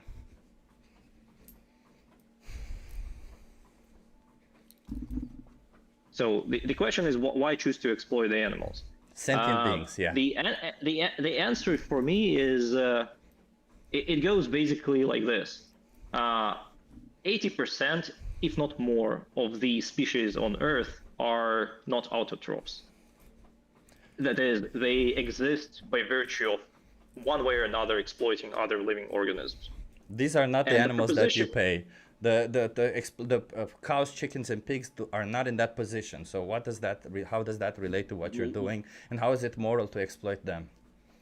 That has nothing to do with their position. I'm just saying that 80% of organisms First- on Earth are fundamentally not autotrophs.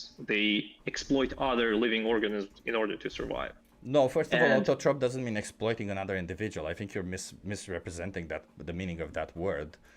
Okay. I am saying they're not autotrophs, and autotrophs mean they can get Yeah. sufficient. Yeah, but you see, you're doing the equivocation nutrition fallacy from yet non- again.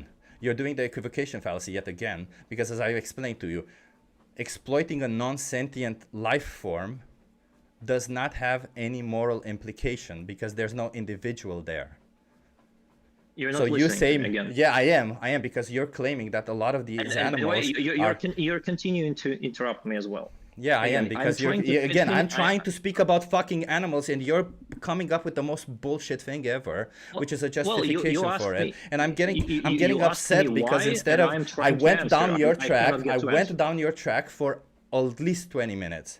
And instead of you seeing that I'm trying to be in good faith and having a good faith conversation with you, you're instead just diving deeper into this nonsense. So I want to know directly, I'm just going to go directly into entity, okay? What is the difference between a human being and a cow that justifies the difference in treatment? What is the difference between human and a cow that justifies the difference in treatment is, at Yeah. the very least, the fact that we're different species. Each species cares about its own species in a unique way that it doesn't care about any other species out there. Okay, so if we find a certain individual who looks exactly like a human, communicates like a human, walks like a human, talks like a human, but is not in fact a species humans, then it's okay to exploit them. If those all things are true, you wouldn't be able to differentiate them from your own species. Doesn't matter. We would know biologically that not the same species. Would you be in favor of exploiting them? If those would be like proverbial aliens who arrived on Earth on spaceships and we knew for a fact that they're not humans but otherwise looked every bit the same as us, I would assume there would be a lot of consensus that like they are not us and therefore we shouldn't be concerned with like exploiting them if like that need arise, but most likely we would try to communicate with them assuming they had any like similar level. Wait. of No. intelligence. You see, you just moved the goalpost just now. I never claimed any necessity. What we do to animals is not out of necessity, it's out of fucking greed. So I'll ask you yet again, if there is no necessity behind it, would you justify exploiting sentient beings that look like humans, behave like humans, act like humans, but are not actually humans? They're a different species. Without necessity, no. Oh, okay, without necessity, it's unjustified. Okay, so then it seems like the difference between a cow and a human, them being a different species, is not that. Because when we equate for that and we say, well, look at that, there's a different species, you would still behave differently. So what is the difference between a human being and a cow that justifies the difference in treatment?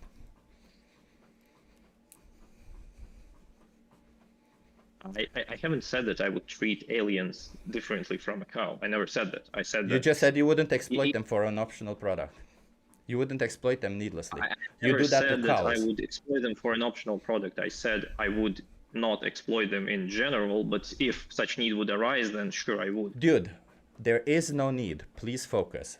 There is no need to exploit cows, as there is no need to exploit other humans.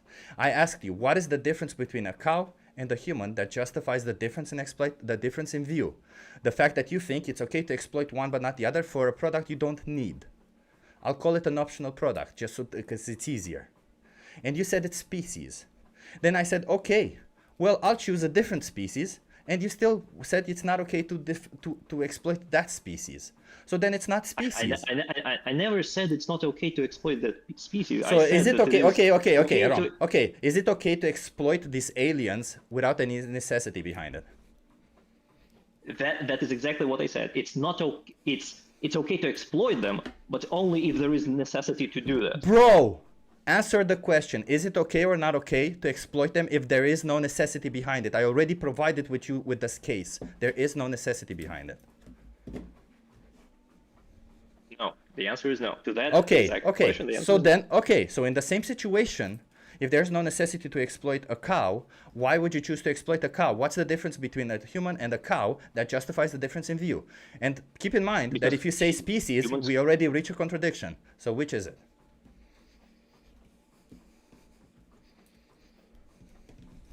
again, the exploitation of the cow question is like you're saying if there is no necessity to exploit the cow. Yeah. But the necessity is in the humans create that necessity by the fact of having a preference to the taste of it, having the preference for. Yeah, humans can create that necessity also when it products. comes to those aliens, right? Humans can create that necessity also when it comes to those aliens. Does that make it Of course they justified to enslave and kill humans? To enslave and kill aliens that are smart and cognitively the same as us? I would say no. But Oh, at the okay, same so time, that doesn't matter. There you go. Thank you. Yet again, we reach the same conclusion. That's not the difference. What's the difference between a cow and a human that justifies the exploitation for an optional product? the level of, again, cognitive ability that you decided to discard. Oh, okay, minutes ago okay, when you- perfect. So if we find a human being with the same cognitive abilities of a cow, then you would be okay with exploiting them. No, they would be the same species as us. Oh, okay, so That's if the only they're... reason Oh, we wait a wouldn't do minute. Okay, so if they look like a human, they're not actually human, they're a different species, and they have the same cognitive abilities of an animal, then you're okay with exploiting them, correct? If it would be an alien that would be disabled. Yeah, a disabled alien. You're in favor of exploiting disabled aliens. Yes, I'm in favor of exploiting disabled aliens. Yeah, why not? Okay, okay. Now, please explain to me why that is logical, right? Why is it that they have to belong to a certain group of individuals? Because species is nothing more but a grouping. That's all it is. So please explain to me why, all of a sudden, it's moral to exploit an individual from a different species. I think species is just a grouping, is a bit of like reducing the importance of the group. Oh, no, Aaron. Species naturally, by the way, naturally, you want individuals of your species to actually die. Naturally, you as an individual would want as few people to compete with than you can. And the only individuals that you compete with for mating are individuals of your own species. So you'd want to have as few competition as possible, naturally, actually. So you claiming that it is some form of instinct that drives in that direction, that's not true. Your instinct is not to have more humans. You were just taught that it's better if you protect your species. But in reality, there's no instinct to protect your own species. There's only an instinct. There's only an instinct to protect your the individuals that are close to you. That's why animals will protect the individuals that are close to them, even against other individuals of their own species. That is false. Cooperation inside of species is very much an beneficial evolutionary trait. Nobody claimed that it isn't. The whole group surviving. Wait a minute. Nobody claimed that it isn't. I didn't claim that it is not beneficiary. I understand that you really desperately want to move the goalpost, but that wasn't the case. As I explained to you, I said it's not instinctive natural behavior, even if it would be beneficial. Take, for instance, it might be beneficial for wolves to brush their teeth, but that's not instinctive natural behavior. I really don't understand what you're trying to get on here. Well, what I'm trying to get as species are interested in preserving life of other organisms of their own species. So you see, that's exactly what you're saying. What you're saying is that there is some form of instinct to protect members of your species, correct? Yes. Okay, so first of all, that's not true. But second of all, I don't want to debate this with you, whether it's true or not. Second, why is that moral? Why is that going? Why is that going? No, I'll steal, man. No. I'll go by your position. I'll say I don't think it's true, but let's imagine that it is according to what you say. Okay? So please, for the love of God, tell me why is it that listening to an instinct all of a sudden becomes moral? while listening to an instinct is moral. Yeah. I never claimed that, but... Oh, wait a minute. So you're claiming that it's moral to exploit other species because of an instinct that says we only protect our own species, and it's immoral to exploit our species because of this instinct. So you're deriving moral rules based on this particular instinct. Do I derive moral rules from an instinct? Yeah, that's what we've been discussing this whole time. Is it right or is it wrong to exploit one but not the other? What makes it right or wrong to exploit the other? And you just keep talking about this instinct. So I'm curious, is it moral, is it okay to create moral rules based on instincts?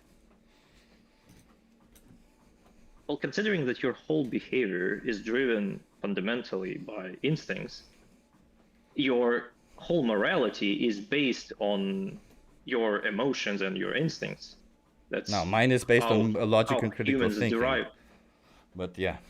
Yeah, and that is very much contingent on your like emotional stance. Like the whole emotional, not at all. The whole moral emotivism is like derived on the idea that your whole yeah. So before you become a whole sophist, before you become a whole sophist about it, can you please answer my question? Should we derive moral rules based on instinct?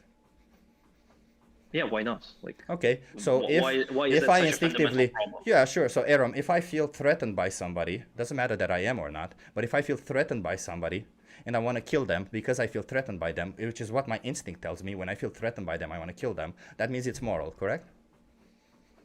You can like create a million of different like examples of instincts that would be immoral. Oh, so then we shouldn't be creating moral rules based on instinct. Thank you for proving my point. So now let's go back to what's the difference between a human being and an animal that justifies the difference in treatment. You haven't proven the point wrong because the instinct. Yes, I have. You just don't get it. The instinct of preserving the species, your own species, is absolutely universal. It exists in pretty much all. So is the instinct of reproducing, Aram. Wait a minute. Are you telling me that the defense mechanism that we all have, the fact that we would fight, the fight or flight mechanism specifically, which we all know for a fact is an instinct that we all have, are you telling me that we should not derive moral set of rules based on that, but based on a different one that you want? I really didn't get the question. Okay, should we derive moral set of rules based on the fight or flight instinct? I wasn't talking about fight or flight instinct. Oh, you were talking about a different instinct. You're right. So all of a sudden we should derive moral rules based on that instinct that you want, but not on the other instinct. Interesting. How does that make sense? Please explain to me why you can derive moral set of rules based on some instincts, but not the others.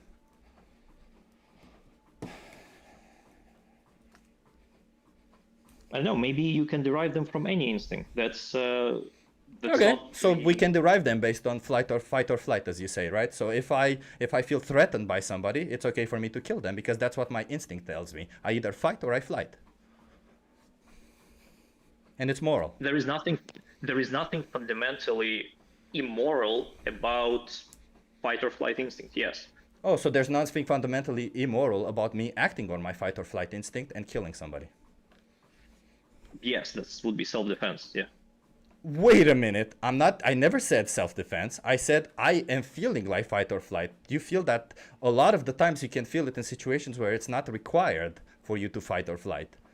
Instincts are not something you should logically trust when it comes to actually making decisions. I hope you understand that. So if I get a fight or flight because I feel threatened, because let's imagine that somebody's looking at my partner. I'm jealous. I'm just like, ugh, emotions are raging into me. It would be moral for me to kill them. After all, it would be instinctive what I'm doing, correct? And animals do it too all the time, right? A lot of the times they kill individuals who they feel are threatening their partnership. That wouldn't be really fight or flight instinct, but again, Please don't strawman my position. I hope you understood what I mean. I've been trying to steelman every single thing you're saying. even though you don't fucking deserve it. Can you please at least for once don't strawman my position? What was my position just now? If, again, based on instinct, what my instinct says, that if somebody likes my partner and I feel threatened that I might lose my partner, is it moral for me to kill them? Hell, if this person is hitting on my partner, hell, if this person is sleeping with my partner, is it moral for me to kill them? No, because... Okay. My instinct says otherwise. It wouldn't be moral. It's not moral, but it's not moral because of the instinct that you felt at the moment. It wouldn't be... So we shouldn't listen to instincts.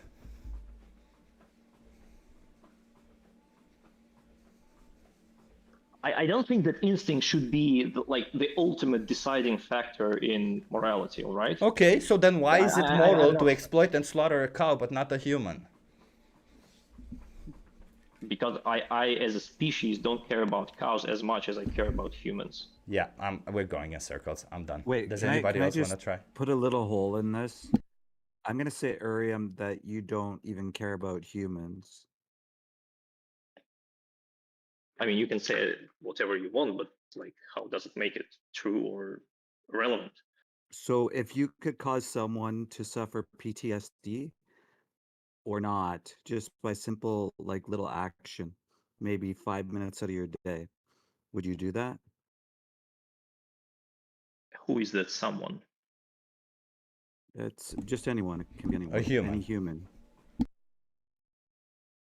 If it's a human, 5 minutes in a day, yeah, sure, I would do that. Okay, well then I proved my point. Yeah, well, slaughterhouse workers suffer from PTSD all the time. In fact, the turnover is quite high. Almost every slaughterhouse worker ends up suffering from PTSD. That's one. If you care about your species, animal agriculture is actually extremely detrimental to humanity for a lot of reasons other than just one. So you should also care about that. What else? Seems conveniently vague. Excuse me? That seems very vague. Oh, okay. Well, I can go down the route. Environmentally speaking, animal agriculture uses more land, more water. Yeah, go on. Chip, yeah, I have a document for this, so I can just go through the document, right? Please, yes. I would. I love it when you're doing that, VPN. Awesome. Okay, so I'm gonna set it up in a second. I'm sharing my screen, Iram, so you can watch that. And I cannot really watch the screen now. Okay, well, other people can maybe watch the screen while I go through this. Right, so why animal agriculture is a detriment to society?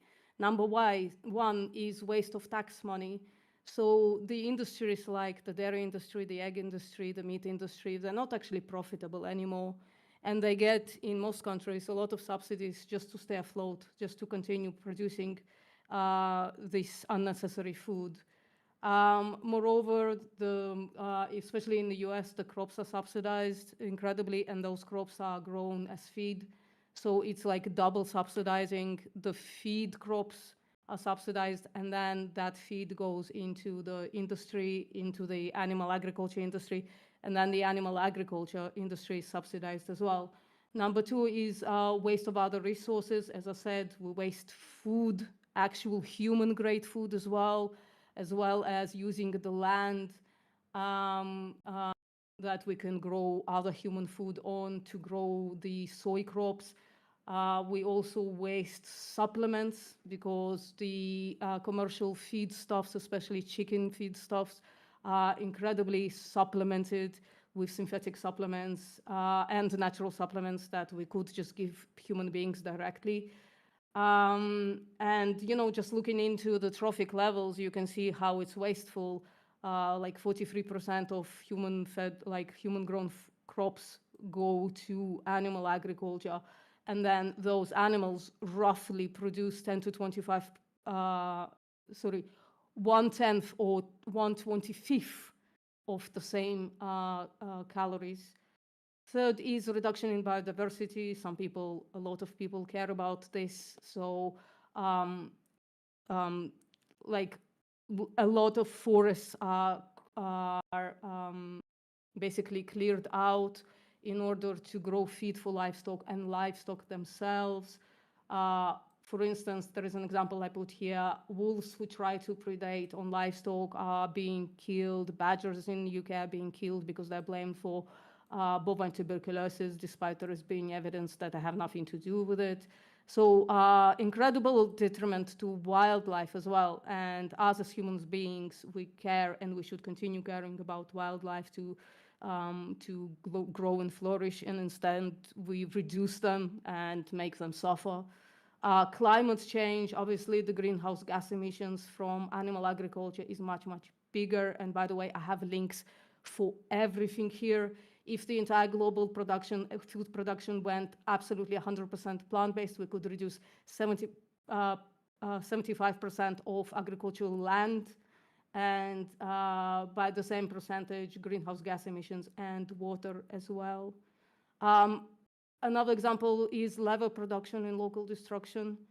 Wherever leather is produced, it literally decimates that entire region, making them unable to find any other work, unable to grow crops, unable to do anything because the leather production spills so much chemicals and it's so under-regulated. It's actually one of the worst materials on planet Earth when it comes to greenhouse gas emissions. The leading cause of human death are cardiovascular disease and cancers, increasing gastrointestinal cancers, partially caused or at least risk increased by the consumption of processed and red meat. Diabetes is also a risk, an increased risk when eating red meat. Animal testing is incredibly detrimental to humanity because only in 5% of cases does it translate to human ability. So it could be that we have found the cure for cancer, but because mice have reacted to it adversely, we just never bothered to test it on human beings as well, or to continue testing it in other avenues that could indicate that it's not actually detrimental to human beings, that same thing, right?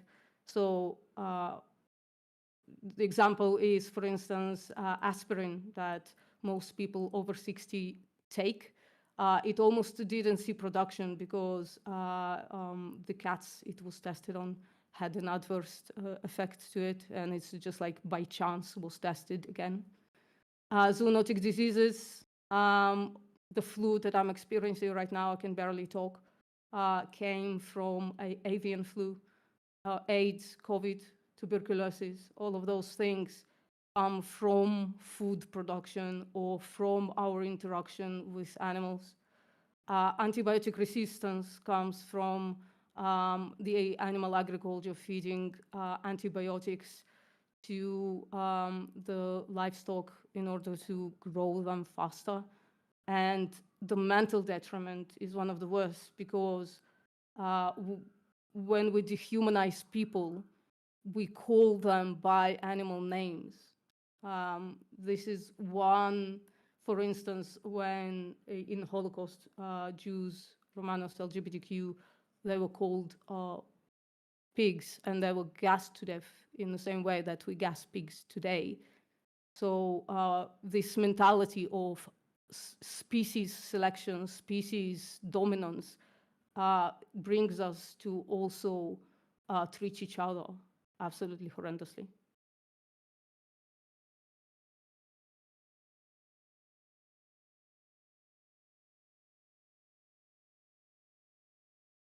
So it's quite detrimental to humanity, it seems like. Well, yeah, I heard a lot of economic reasoning, a lot of reasoning from perspective of the environment preservation. I'm sure a lot of these are true. I have my questions about some of them, like animal testing, for example. But the bottom line is, like, from how I see it, even if you were to implement all these things and have purely plant production plant diet and like no animal agriculture whatsoever, you would still not get rid of animal exploitation fully. Like you would still need your fields to drive out the wild animals. You How would is still that kill some exploitation? What's amount of it. exploitation? What's exploitation? What does exploitation mean? You're driving animals out of their What does natural exploitation? habitats. What does exploitation mean? I don't know. You tell me. Well, you are just claiming used the for word. You exploitation. don't know. You don't know that it's exploitation. You just said that Well, we're clearing no, the animals of the field, and that's exploitation. Can you please tell me what exploitation is? Yes. To me, clearing animal from its natural habitat is exploitation of the animal because you're destroying its natural habitat. It's forced to move. Oh no. I understand, but it's- listen, Aram, your name is Aram, right? Yeah. Yeah. So to me, Aram means plant. So you're a plant, therefore. It doesn't matter what you mean by it. What matters is what exploitation actually means. So what does exploitation actually mean, Aram? Extracting benefit from at the expense of something. It means using somebody to an end, using them as a means to an end. Correct? Like I could come up with several definitions for exploitation, but like give me one and I will work with it. Yeah, Like so let's go with this. but now Using somebody as a wait. means to an end, as I just started saying, it's Don't- about don't- don't- commodifying animals. So how am I commodifying an animal when I'm protecting my crop? Please tell me. You're not commodifying, you're exploiting it. So I'm not commodifying them. Thank you. I thought you just said that I'm commodifying them. Okay, let's I move on never then. said word commodify in the last like 20 minutes. Oh, okay, But okay. that's Well, beside the Aram, point. if a human being enters my house and I want to protect my house, am I exploiting the human being by asking them to leave? No, you're not. They're not entering your house. You are entering their house, and you're asking them to move so you can plant crops on that land. That's the analogy. Aram. Okay. Well, so let me see if I understand this correctly, because no, that's not what happens. First of all, the agricultural land is already split. So what you're saying is right now, just to be clear, when we're producing vegetables, you're saying we're exploiting animals, correct? Yes, by all means, yeah. Oh, okay. And you're claiming that the way we're exploiting animals is because so the land that we use as agricultural land, we are driving away some of the species, and that's exploitation, correct? That's only one of the ways that you exploit animals when you do that. Okay. What other ways are there? I barely started. Wisdom, you already interrupted me. What But other yes, ways that's are there? only one of Yeah, them. you're gonna have to stop bitching about me interrupting you, because I'm gonna continue to interrupt you. So I'm but gonna. you like bitching about when I interrupt you, when I need to interject, and you mute me in response. So there is clear disparity in treatment here. But whatever. Yeah, sure. I'm sure. Would that be subject of me exploiting you? No. Oh, okay, that would be- perfect. Okay, so what we at least acknowledge that that's not exploitation. Okay, because exploitation, by the that is not- definition that is that, not so let's just use the definition of exploitation that Google tells us. Are you okay with that? Google is not exactly a nice source, but you can open like dictionary.com and give me that explanation. Dictionary.com. But anyway, because let's imagine that I'm gonna look out the definition meanwhile, but I'm gonna steelman your position yet again, because that's what I am. I'm a nice guy. I like to steelman people's position. So let's imagine that the word exploitation does mean what you're saying it means, and let's imagine that in what we're doing to animals in crop farming is whatever exploitation. Your point being that we are somehow standing against exploitation would be then, oh, well, you see, you're not against exploitation. Sure, maybe if that were the case, and that's what exploitation meant, we are not actually standing against exploitation. But that is not a point that we're trying to make, is it? Because it's not about the word itself. It's not about the meaning of the word itself. It's about what happens actually, right? Because I'm sure even you would agree that there is a difference between driving an animal away strictly for the purpose of protecting your crops is different than bringing an animal into existence so that you can enslave and kill them, correct? Correct. There are very different levels to animal exploitation. There are multiple. It's a spectrum. Sure. So if you can choose, so if you can choose to have the exploitation that is the level of bringing somebody to existence, exploit them, and then slaughter them, if you can choose to do that, or you can choose to not do that, and in the process, all these animals, as you just explained, Aram, well, as Postmortem just explained to you, that if you do indeed care about the animals who are exploited in crop production, then, as you call them exploited, because I wouldn't call them exploited, but again, but even in that situation, there would be far less animals exploited in that position, on top of the one that is absolutely fucking horrific exploitation, which is bringing them into existence only to use them and kill them. So why would you ever choose the option that does more, I'm just going to call them killing because it's easier, animal killings in crop production, as well as exploiting an innocent animal to death? What you've just said is what I was getting to, and that is the fact that there are different kinds. The exploitation is very much a spectrum where you could go from basically Aaron, torture. Even if there is because you're not answering my question. I'm going to interrupt you when you don't answer my question. So my question was pretty simple. There are two options in front of you. One has 10 times the level 3 of exploitation plus level 10 of exploitation, and the other one just has 3 times the level 3 of exploitation. Which one is the right choice to make? The right choice to make is dependent on extremely large amount of variables. But why are you not the point. You're going to have to answer the question that I posed in front of you. I have steelman every single position that you have mentioned, and all you do is strawman and run away from questions, and I'm not interested in this anymore, Aram. I am going to ask you yet again one last time. In front of you there's two options. On the left side, just so that you can imagine it easier, on the left side there's exploitation level 3 of 10 individuals plus exploitation level 10 of 1 individual.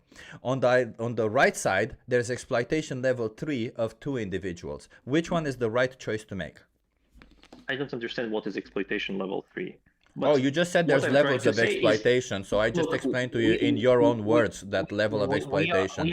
We went from arguing that all...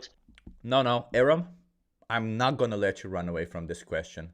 I am not, and I am going to mute you until you answer my question. So in front of you, there are two options. On the left side, there is a lower level of exploitation of 10 individuals plus a higher level of exploitation of 1 individual. And on the right side, there's a lower level of exploitation of only 2 individuals. Which one is the right choice to make, Aram?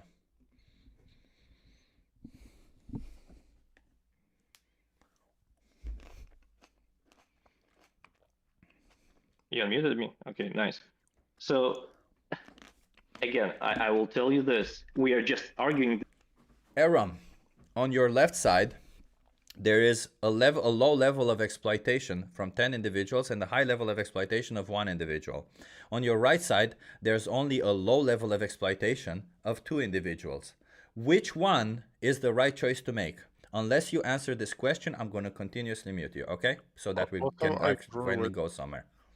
I drew it in the chat for you to make it Here you easier go. visually. Felek drew it there. You see, you have 9 individuals, 9 circles with those are small exploitation and 1 large exploitation on the left side. And on the right side, you have 2 individuals being exploited with only a little bit of exploitation, as you call it, with the lower level of exploitation. Which one is the right choice to make? You're arguing that exploiting less is better. I'm asking you a question. I'm asking you a question. Which one is the right choice to make? Again, I said it depends on a lot of variables. Explain to me right now in front of you, Aram. I understand you really want to dodge and run away. I've made it fairly simple. You can choose between these two options and get the same thing you want. Nutrition, food satisfaction, anything you want. So in front of you, there's 2 options that provide you with the same things that you want or need. So not want, but need. So the question is, which one is the right choice? First of all, they're not the same things, and secondly, you're just arguing the degree of exploitation. No, so it's pretty clear that all you're interested in strawmanning. That's all it is. You're just picking a strawman and you're attacking that. I've Like, you even have a drawing right now in the chat. You even have a fucking drawing. Can you please make a choice right now in front of you, Aram? There's two choices. One contains 9 individuals being exploited a little, and 1 individual being exploited a lot. And on the other side, there's 2 individuals being exploited a little. Which choice do you make, Aram?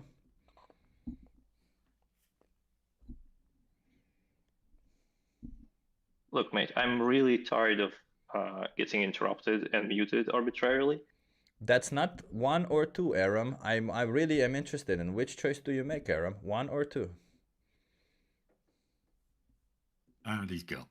Yeah, obviously. Fuck that guy. Jesus fucking The drawing. Oh my god. So, may I ask you a question? Alex. Yeah. So, if I remove all the insects from the field, can I still get my plants? Yes. Well, can you? Wait. I don't know.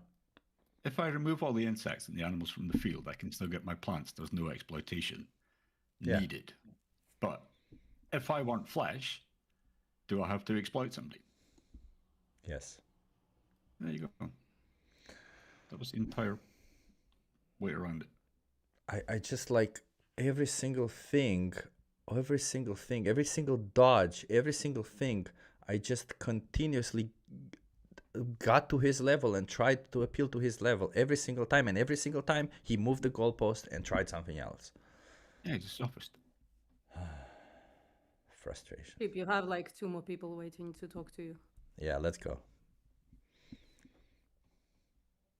I don't know who's next. Is it Markitect or KK? I'm not sure. One of you just unmute, and the first one who unmutes just have a conversation. Oh, it's KK? Okay, KK, have a conversation with me.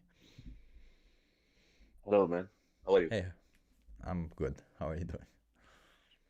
I'm doing good. Can I ask you one question? Like, whom you grant right to life? If you become the unilateral king of the world, whom you grant right to life, and what is the criteria of granting someone a right to life? I think everybody should have the right to live. Even an insect? Yeah. So if I kill them, you going to punish me? I'm not gonna punish you, but maybe if you do it That's what intentionally, I'm maybe saying. you should be punished. Yeah.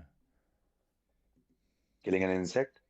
Yeah, if you intentionally go ahead and kill insects, then you might, you probably, like, again, the intention will matter, just like it does in the case of a human being. Yeah, but Take, for instance, if a human being accidentally runs somebody else with their car, and there was no intention or something behind it, they're not going to be punished for it necessarily. They're just going to be, or reprimanded in some way for either were they, like, let's imagine that even they were not being careless or something. Like, it was just this person just threw themselves in front of their car. They're not going to be punished for that. If I drive my car and somebody jumps in front of my car and I kill them, I shouldn't be punished for it. However, if I take my car and plow through somebody, then I should be punished for that. Just like the same for insects. If you accidentally kill an insect, you shouldn't be punished for it. But if you intentionally go around killing insects, then maybe there should be some form of punishment. Yeah, why not? So, like, how are you going to verify that if I kill an insect with intention? How are you going to verify on that? The same way That I do with kill humans. someone and I got- The same way No, I you would do can't. with humans. No, you can't. No, it's impossible. Hmm. And to think that is What even is your point of view, KK? What does that have to do No, with the because- exploitation of Yeah. sentient non-human animals? I'm checking your consistency of, like, because you think exploitation is bad, so you grant them right to life. Because if I'm intentionally killing, because in an animal farm industry, people are intentionally killing them for their own benefit, right? For customers' benefit.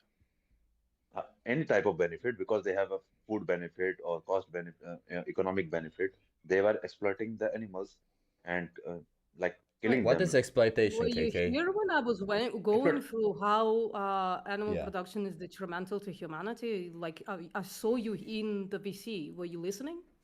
No, I'm not. Okay, you weren't listening. Great. So why should we continue talking to you? Yeah, so KK, first of So all, I you don't listen I'm to here any for a arguments. I feel like you just came in. Wait, KK, I'm interested. Okay. Take a seat, please. Why did you come here, KK? What's your point? Are you trying to debate us on whether veganism is the right choice or not? Yeah, Or are I you want actually to ask interested for in your. veganism? Okay, okay. I'm not. I am interested in veganism. I want to ask your consistency. Okay, Like so if what you are does, saying wait, like wait, wait. if you, No. My consistency doesn't matter, does it? Because let's put it this way. Let's imagine yeah, that it I'm is matter. No, Yeah, it's KK, matter. let me finish. Even if I was a Okay. fucking hypocrite, it wouldn't make veganism wrong, would it? Because that would be an appeal to hypocrisy, which is a logical fallacy. So even if I would be inconsistent with my values, let's just imagine for the sake of saying that I believe you shouldn't exploit animals, but somehow you should exploit humans. That would be highly inconsistent with my worldview because I say sentience is what matters. That would be inconsistent with my worldview.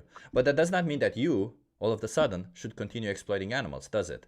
So why exactly do you think it's okay to exploit sentient non-human animals for products you don't need?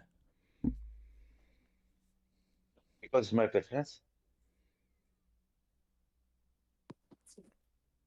Your preference. Oh, so yeah, so do you think that I thought you're interested in veganism. Now you're telling me that it's your preference. Are you being interested in veganism would imply that you don't actually have a preference for this. You just maybe perhaps don't know how to get out of it. So it's not actually, you're not actually interested in veganism.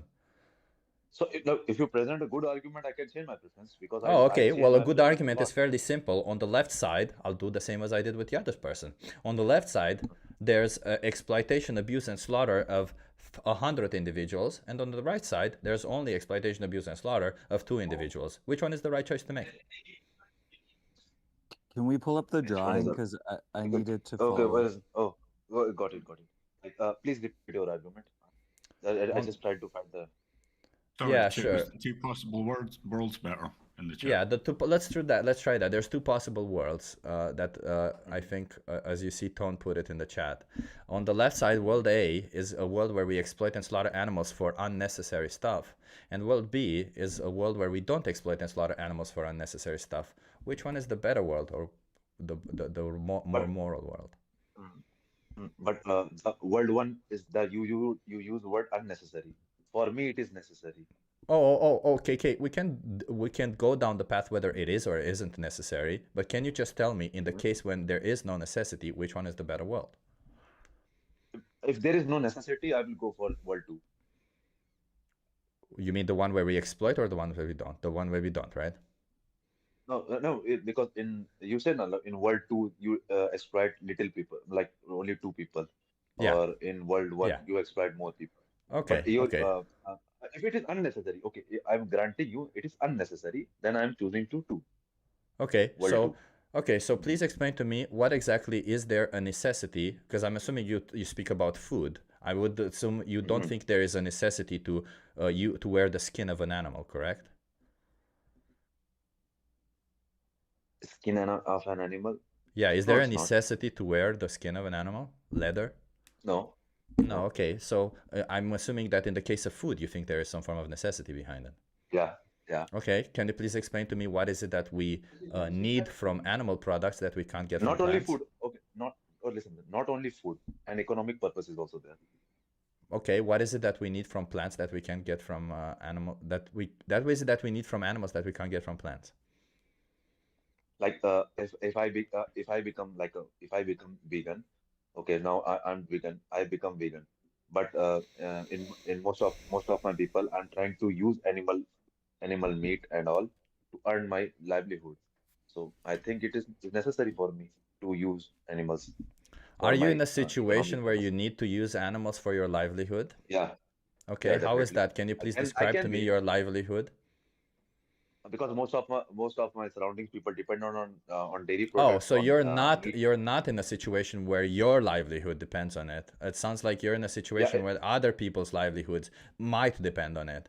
What happens if you get an allergy, KK? What happens if you become allergic to all animal products? Does everybody around you all of a sudden they can no longer sustain themselves? They die off. What's going to happen then? If you use the word what if Yeah. it can become the possibility, okay? Yeah, What if so what people don't happens? become Yeah, so allergic for some KK, reason? so KK, what happens if you If become allergic okay, if I become allergic to what? to all animal products? You can't consume any animal products anymore. What happens? so I will don't have animal products. Okay, but what happens to all those people who depend on it? Because you said it's a necessity. That must mean they die, or they have. What the fuck happens to them? It's a necessity after all for them, right? So I can have an animal farm. I don't have to participate. I can manage it by not visiting that farm. I can open my office and manage my office through laborers. So there's no necessity for you to consume animal products then? No, for me, if I become vegan, but I can use animal product and animals to earn money. Let's take it one by one. So like, there's no necessity for you to one by one. Is there a necessity for you to consume animal products or not? For eating purpose? For whatever purpose. Okay, like if I have any like a allergy to animal products, I will not have one. But if I don't have allergy to animal products, I will have animal products. Okay, let's go for eating. So if for eating, do you need animal products or not for eating? Jesus Christ, so many strawmans today. Every single argument is just a strawman. But yeah, go on. If you don't need to consume animal products, if you don't need to consume, like, again, do you think you need to consume animal products? I asked you and you said yes because of other reasons. And I asked you, if you become allergic, what happens? You will deal with it. So that means it's not a necessity because you can deal with it. So can you deal with without consuming animal products? Can you live? Can you be healthy without consuming animal products? No, I cannot. No. So if you become allergic, you die. Okay, so you use the word what if? Okay. So if you become allergic, KK, do you die? Do you die or not? I will listen once you answer my question. If you become allergic to animal products, you die. Yeah. If I become allergic, I will eat animal product. I will die. Yeah. I will grant. But wait, I have a question. This is like serious. Okay, why I am having conversation with that guy. Why you interjecting? This is important to the He conversation. can argue. He's a good argument. KK. It's not. Yeah, it isn't. You're so disingenuous, KK. You're so disingenuous. No, I'm not disingenuous. I'm trying to show you. You use the word what if. So yeah, what if I become? Wait. This is actually realistic. So this is actually realistic. There is a tick. There's an actual bug that can bite you and make you deathly allergic to animal products. So what is Chip asking is that if that tick Okay. If that bug bite me, I will have like you are asking a very erroneous idea. If I'm driving a car, I got accident, I have no legs, so I can't walk. I did not even answer. Like I did not even told you the question. You just stopped me. Yeah. So KK, can you explain? Soy milk is not. Yeah. So KK, what Felek was telling you is that there is a tick that can bite you, and you can actually become allergic to animal products. Whether you say, well, that tick is not going to bite me or not, I don't know what to tell you, man. They can. They can. That's not an impossibility. They can. Okay. If they can, I will change my. If they bite me, I will change my opinion. I will change my food habits. But if they are not, so you won't die. Wait a minute. So will you die? So if they bite me, I have allergy. I don't eat animal products. So will you die? But if they are not biting me, will you die? I can live. Will you die? Oh, they left. Like, what the fuck? Oh no. He said he would die a second ago, and then what happened there? Oh, he died. He said that if he gets bitten and gets an allergic reaction to animal products, he would change his diet. Oh, but a minute ago he said he would die. So did he just contradict himself? Seems like it. Yeah, let's move on to the next person. Markitect, do you want to have a conversation with us? Please don't be in bad intent, because I'm really not in the mood for another person going for a bad intent discussion. So Markitect, do you want to have a conversation with us? Sure. So for the record, I am very I found y'all on YouTube live while I was scrolling. Yeah. So I will say, someone who is not vegan but does understand the argument, like I agree that we should be massively reducing and trying to minimize the amount of agricultural destruction we do to the planet. I will say that I do have a definite answer as to why I am not vegan, that I don't think the other people have been willing to admit. Okay, go on. And the reason that I am not vegan is because there is no threat of violence to compel me to force me to be vegan. I mean, that's true. But is there any threat of violence to compel you from not cheating on your partner? Yes, there are many threats of like cheating on your partner disrupts your family life. It disrupts like your living situation. There's no violence. There's no threats of violence. Yes, there is. There are. Yes, I mean, people who cheat famously feel heartbroken. Wait, there is so- emotional violence. So I want to ask that- you, that comes with Markitect, cheating. does that mean that the only thing holding you back from raping somebody is the threat of violence? No. Oh, But that wait is a minute. Major, So why? That is a foundational civilization like bedrock that has been true for thousands of years. Oh, no, that if Markitect, If you commit no, violence I'm against sorry. someone, you No, will but- also be punished. Marital rape was legal even in the Netherlands up until the year 1994. In fact, it's And so, in the yes, last but at the same 30 time, a lot years of that wives it's would been... just kill their husbands in turn. Like there were Markitect, solutions to that. Markitect, was marital rape moral or not? No, it was immoral. It was Okay. obviously immoral. So, and there was no threat of violence when that was happening, was there? To who? To the person doing that. There is if they happen to get Just one caught. second, If they Felix. happen to be like, there's plenty of reasons for. Hey, a Markitect, crime can I just to- ask a quick question? It sounded like you came in the conversation and you just basically admitted that what you're doing is wrong, and you can just kind of get away with No, it. what Am I'm I hearing telling that no, clearly? what I'm saying is that I feel like that if you are not if there is not a cohesive political message behind this, then there is no real. This is just kind of a hot box for vegans to hang out in. Like how many So do how you- many how do you many think- how many non-vegans have y'all convinced to become vegans through this? Several. Through this, But Markitect, wait, several. Markitect, what's the point of this? Like, I don't understand. What we're asking you is Well- we're not asking you on how we should we convince other people. I'll listen to that opinion once you yourself no longer exploit animals. I hope you understand that why that's valid, right? I wouldn't trust the I opinion agree. of a rapist on how to stop rape. I would trust the opinion of somebody who actually stopped from raping on how to stop it itself. So I'm genuinely interested on, you said the only reason why you're not vegan is because there's no threat of violence to it. Okay, but there's several other things. Let's clarify, because it seems like every time I say that there's other things who have no threat of violence, yet you're not using them, you say that's different. So what exactly does a threat of violence mean to you? A government compelling you to do something. Okay, but That's what I'm talking about. Okay, So but do again, you all have a plan for wait, like is there a Markitect, plan for doing that? No, so when marital rape was legal, the government had absolutely no issue with you committing marital rape. This is a terrible comparison to make. Sure, it's a terrible comparison. But can you please? Different. No, Markitect. No. So that is again, baseline a terrible marital, comparison. an individual who was engaging in marital rape had no threat of violence not to do so. Should he have committed marital rape or not? He should not have. Okay, well, there you go. Why not? Right. Exactly. Why not? Why? You have there is you can't you see this is what I'm talking about. You Why is cannot marital compel rape someone to bad? do something. Why is marital rape It's wrong? bad. It's bad for a litany of reasons. It is bad to exploit animals for a litany of reasons. But unless you are able to actually unless you have a plan to get people like beyond just talking to them. Okay. Then this doesn't. So let's recap. Animal exploitation is wrong, right? Yes, it is. Okay, And but you engage work our hardest in to it minimize anyway. You engage in it anyway, Well, correct? Well, I would also argue that eating eggs and But you and meat engage is in not the it same anyway, as- right? But you engage in Do it I? anyway.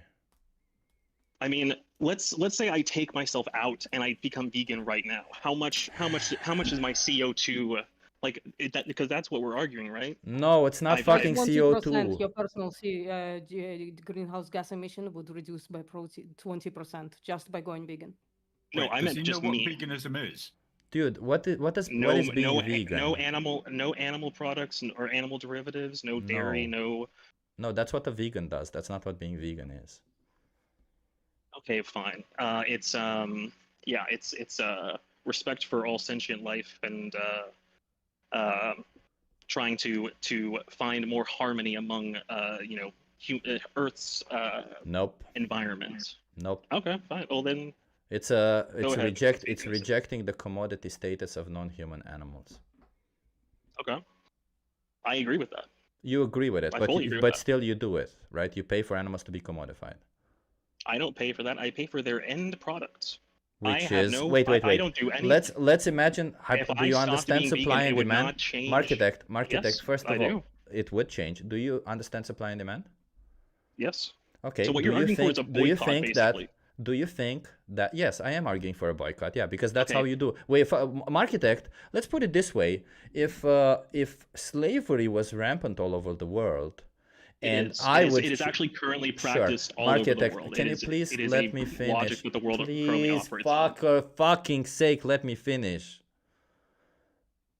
If slavery was rampant all over the world, okay? If slavery was rampant all over the world, do you think you should have a slave because that wouldn't make a difference to the system? I would not have a slave. Why not? It wouldn't make a difference to the system.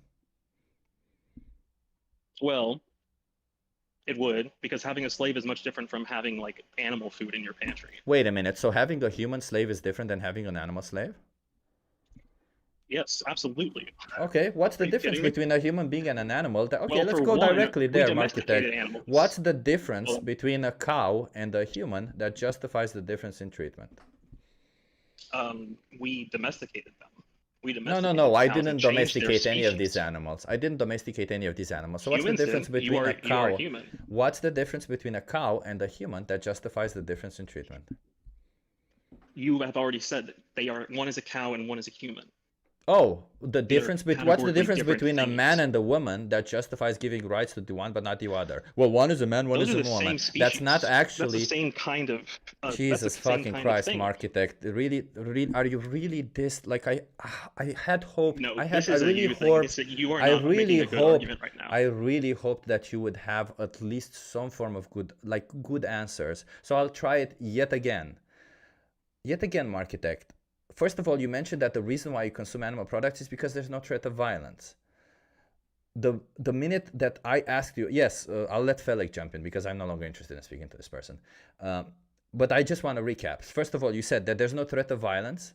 But the minute that we say, well, if there's no threat of violence for doing this other thing, would you do it? And you said no. So that's not what's keeping you there.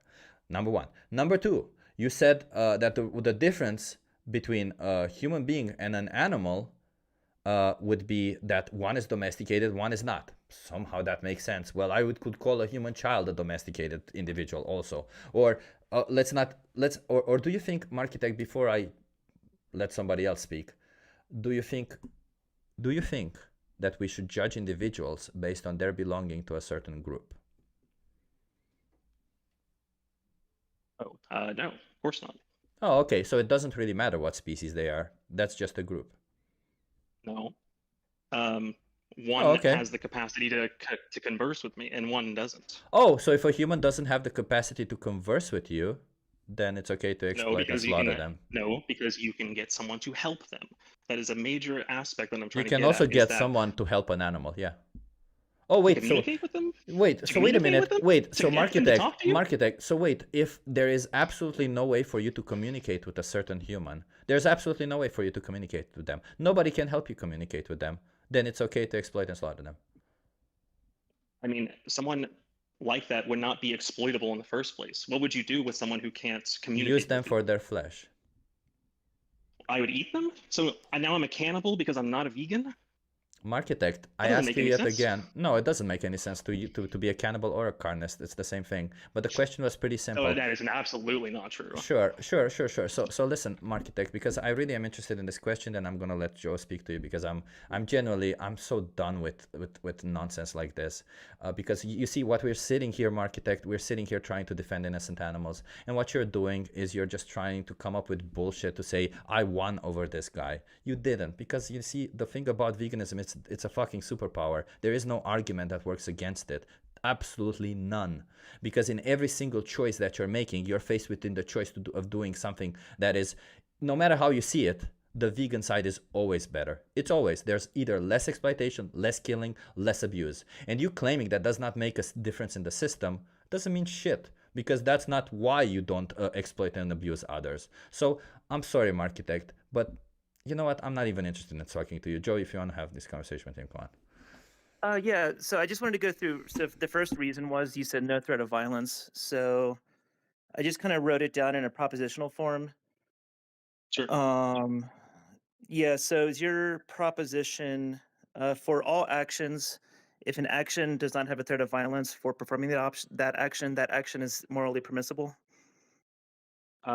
In a society, that is what happens. Yeah, I'm not saying so- whether it's right or not. I'm saying that is what happens, and whether or not you are able to compel someone to do something. Yeah, we're talking about right or wrong in this convo. Okay. I mean, it is morally wrong. Okay, I would so not- that's I not wouldn't- the. So would you say it's morally wrong to unnecessarily like stab a cow to death? Yeah, that'd be weird. Yeah. So do you pay for people to do that for you? No, I don't. I don't pay anybody to do that. Do you? Oh, you're Like- vegan. No. This is the Well, thing. Like, how is this working out then? because wait, I where do don't you pay procure- I don't pay for the farms. I don't pay for the labor for the farmers. I don't pay for the fee. I don't pay any of that. Like, what do you mean? I don't pay for it. Like, I don't spend. Like, I can show you. I could give you my tax, but like I could give you my taxes and show you. I don't spend money on killing animals. You I do don't spend buy money on animal other products? which I agree. Wait, and are you a spending money freakin'? is the crucial part of it. It's like Wait, if you are you a not capable freakin'? of. I don't know what that is. That's where you just like eat roadkill or you like find dead animals in the woods. Is that what you're doing? If you're not paying No, people? That would Well, make how do me you sick. wait? Not necessarily. You could cook it, but so just explain to me, where do you procure your animal products from? If From if the not store. from pre. Oh, so you give them money, I give the store money. and where I does don't the give the store give farmers that money money. to? Where does the store give that money to? The store gives their money to the CEO of the store. And where does the to CEO of exploit. the Yeah, store give and the the money CEO to? will exploit the CEO like that. Like, yes, that is part. But that's part of my issue is that there is very little talk about politics. It's all moral discussions about whether or not you are a bad person because you're vegan. And instead of focusing on like how do you get Markitect, do you veganism deny that as you induced? Do you deny that you personally induced a demand to demand animal products? do I deny that? Yeah. Do you deny empirical evidence that you yourself actually caused the death and suffering of at least 100 to 200 animals per year? You yourself, if you're non-vegan. Me personally, Yeah, no, you. because I Yes, do not. you. I do not personally do anything. Okay. Do you want to see the empirics? Tone, can you link Sure. it? But wait, so are you saying you're not demanding the exploitation of animals? I mean, I did not make the decision one way or another for them to be exploited. No, but let's put it this I way, have- Architect. You are aware that when you buy an animal product, that shelf has to be refilled, and therefore Yes. an animal has to be exploited, right? Yes. Oh, okay. So you're just So refusing the you're- responsibility you have then. Yeah, Well, you're because inducing a what demand. res- It's well, basic here's supply the- and demand. Yes. So how? But the problem is that you guys are trying to invoke a massive cultural and logistical change by just Markitect, being mean to people let on me put this YouTube. clearly. If me being vegan for the rest of my life saves one chicken, that was worth it for me. But the reality is 100%. it's like 100, it's like 150 per year. And my whole family is vegan now because of me. I've turned 2 other people vegan, and his wife and daughter are vegan now. And my other friend, Caroline, her husband is like 95% vegan. And then like, so how many animals I've personally saved just like from my actions and then the people I've outreached online, it's like in the thousands per year. And you're saying we're not making any difference. Those animals' lives are making a difference. I'm So pretty like, sure, if, I'm pretty sure, like five jets a year offsets like we're not however talking much about CO2 CO2. I don't emissions give you're a shit about CO2 right now, bro. I'm talking about like the chickens that you pay to have their heads chopped off for needless reasons. You're doing it for fun because you like their tasty no, because it tasties. feeds me. No, you're doing it for fun because there's an alternative food source. I really don't. I think you guys are like. I'm not having fun when I eat food. Is like, there I'm an enjoying alternative myself, for- but can I'm you- not like. So why don't you eat tofu instead? Yeah. I don't know how to cook it, man. What? So you don't know how to cook it, so you'll slaughter 150 animals a year? I will not touch a chicken. I'm not touching the chicken. I can't. I don't know how to explain to you. I If don't. it's shown to you that wait. your actions, if it's shown to you that your actions kill 150 chickens per year, will you start eating tofu instead? Sure. If you can show me that that is actually happening. Okay. Did someone I have to study understand. on hand? I 'Cause I'm on my understand. phone. Yeah, so are you, Markitect, are you denying the responsibility you have for the animals that are exploited specifically for you? Is that what you're doing? I no, actually, I am not denying that. What I am arguing. So you is do that, acknowledge the responsibility that you have for the animals that are exploited and killed for you? Yes. Oh, okay. Absolutely. So you, if you know that you have this responsibility and you can make a different choice, what morally justifies you making the choice where you are responsible for the exploitation of slaughter of sentient beings? I guess I just don't care that much, if I'm being honest. Oh, here we go. That's where we're at. Okay, so All reason, this bullshit. So reason one was, let's just go through the reasons. Reason one was no threat of violence against me. What was reason two? Reason two was they were domesticated. Reason three was they can't communicate. And reason four is I just don't care. Great, Yeah. bro.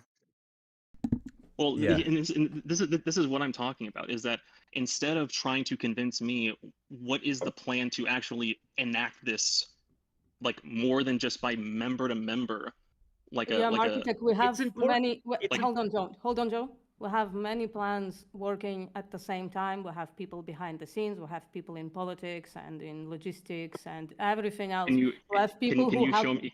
Can you link me to like vegan movements in the U.S.? 'Cause I'd Bro. be interested to see the numbers in that. 'Cause I don't know. Yes, I well, don't know. look but- up the Humane League, look up Mercy for Animals, and then there's also sustainable food Why should we? charities Why and stuff. should we? He doesn't care. Yeah, Yeah, why, like, why does it matter we- to you? Hold on, we are right now talking to people to reduce the demand, and then other people, other vegans, working on reducing the supply. We unfortunately are against multi-billion dollar corporations, and we have to work on all fronts. And you coming in here and saying, why aren't you doing that thing? It is whataboutism, and also incorrect because we are doing both. Because also, in both are addition, required. the reason I felt compelled to actually call in was because the talk about eating chicken's eggs really confused me. I didn't know that chicken eggs were part of the problem. So that was like Commodifying Well, animals is a problem. Let's start with switching you to tofu from chicken, and then we can talk about chicken eggs. So, are you gonna stop eating meat? I'll have to get back to you. I'm not entirely sure. So no. Jesus Christ, man. I don't know. Jesus Christ, Dude, let me Markitect. just give you. Let me give you a hypothetical. Let me just Yeah, say go like for it. I adopted. Let me say like I adopt a dog from the Humane Society once a week, and I just like stab them to death. And you're like, bro, stop doing that. And I just say, I don't care. Would that be like a good argument for you, or like would that be compelling for you? And No. I just like like doing it. I like There's stabbing there's dogs. a difference I between get dogs onto and it. chickens. There's a difference Wow. between like dogs and There's no farm- difference. I'm just farm using animals. a dog because I can go Yes, to the one Humane of- Society and grab a dog. Wait, what's the They're like difference eating between bugs. them? I'm sorry. Hi, I'm sorry. I just got a question for the non-vegan here. Can you name the difference between a dog and a chicken that justifies commodifying one, but you getting completely outraged when we have to do it to the dog? I didn't get outraged.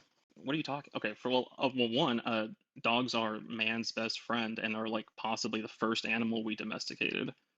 Yeah, So a like, chicken is my best friend, and now? What does it matter? okay, so if the chicken is your pet, I guess that's fine. No, But the no, problem no, is Markitect. that is not universal. That is not a universal understanding of Markitect, chickens. Markitect, we've Ah, already. you Are see? mostly understood So as it's being irrelevant. farm So it's animals. irrelevant. So it's about the intrinsic value and not the extrinsic value, no? What does a dog and a chicken have in common? Let's not look on the differences, but what do Okay. they have in They're- common? Okay. Non-human animals. Continue. Bones. What more? Continue. Eyes. Brain. Okay, yeah. Vertebra. Yeah. Yeah. Uh, Continue. some You're other- almost there. You're I have almost some there. other commonalities. They also can communicate with us. They also were domesticated, and there's also no threat of violence if I hurt them. Okay, and what else do See- they have in common? See how those are things that you named earlier, but we can do those to dogs? Interesting, huh? But dogs can communicate.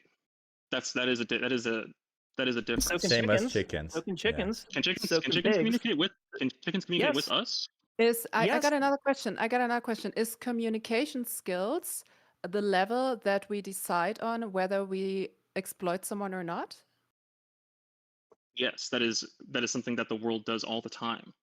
Oh, so what about the humans that can't communicate? What about them?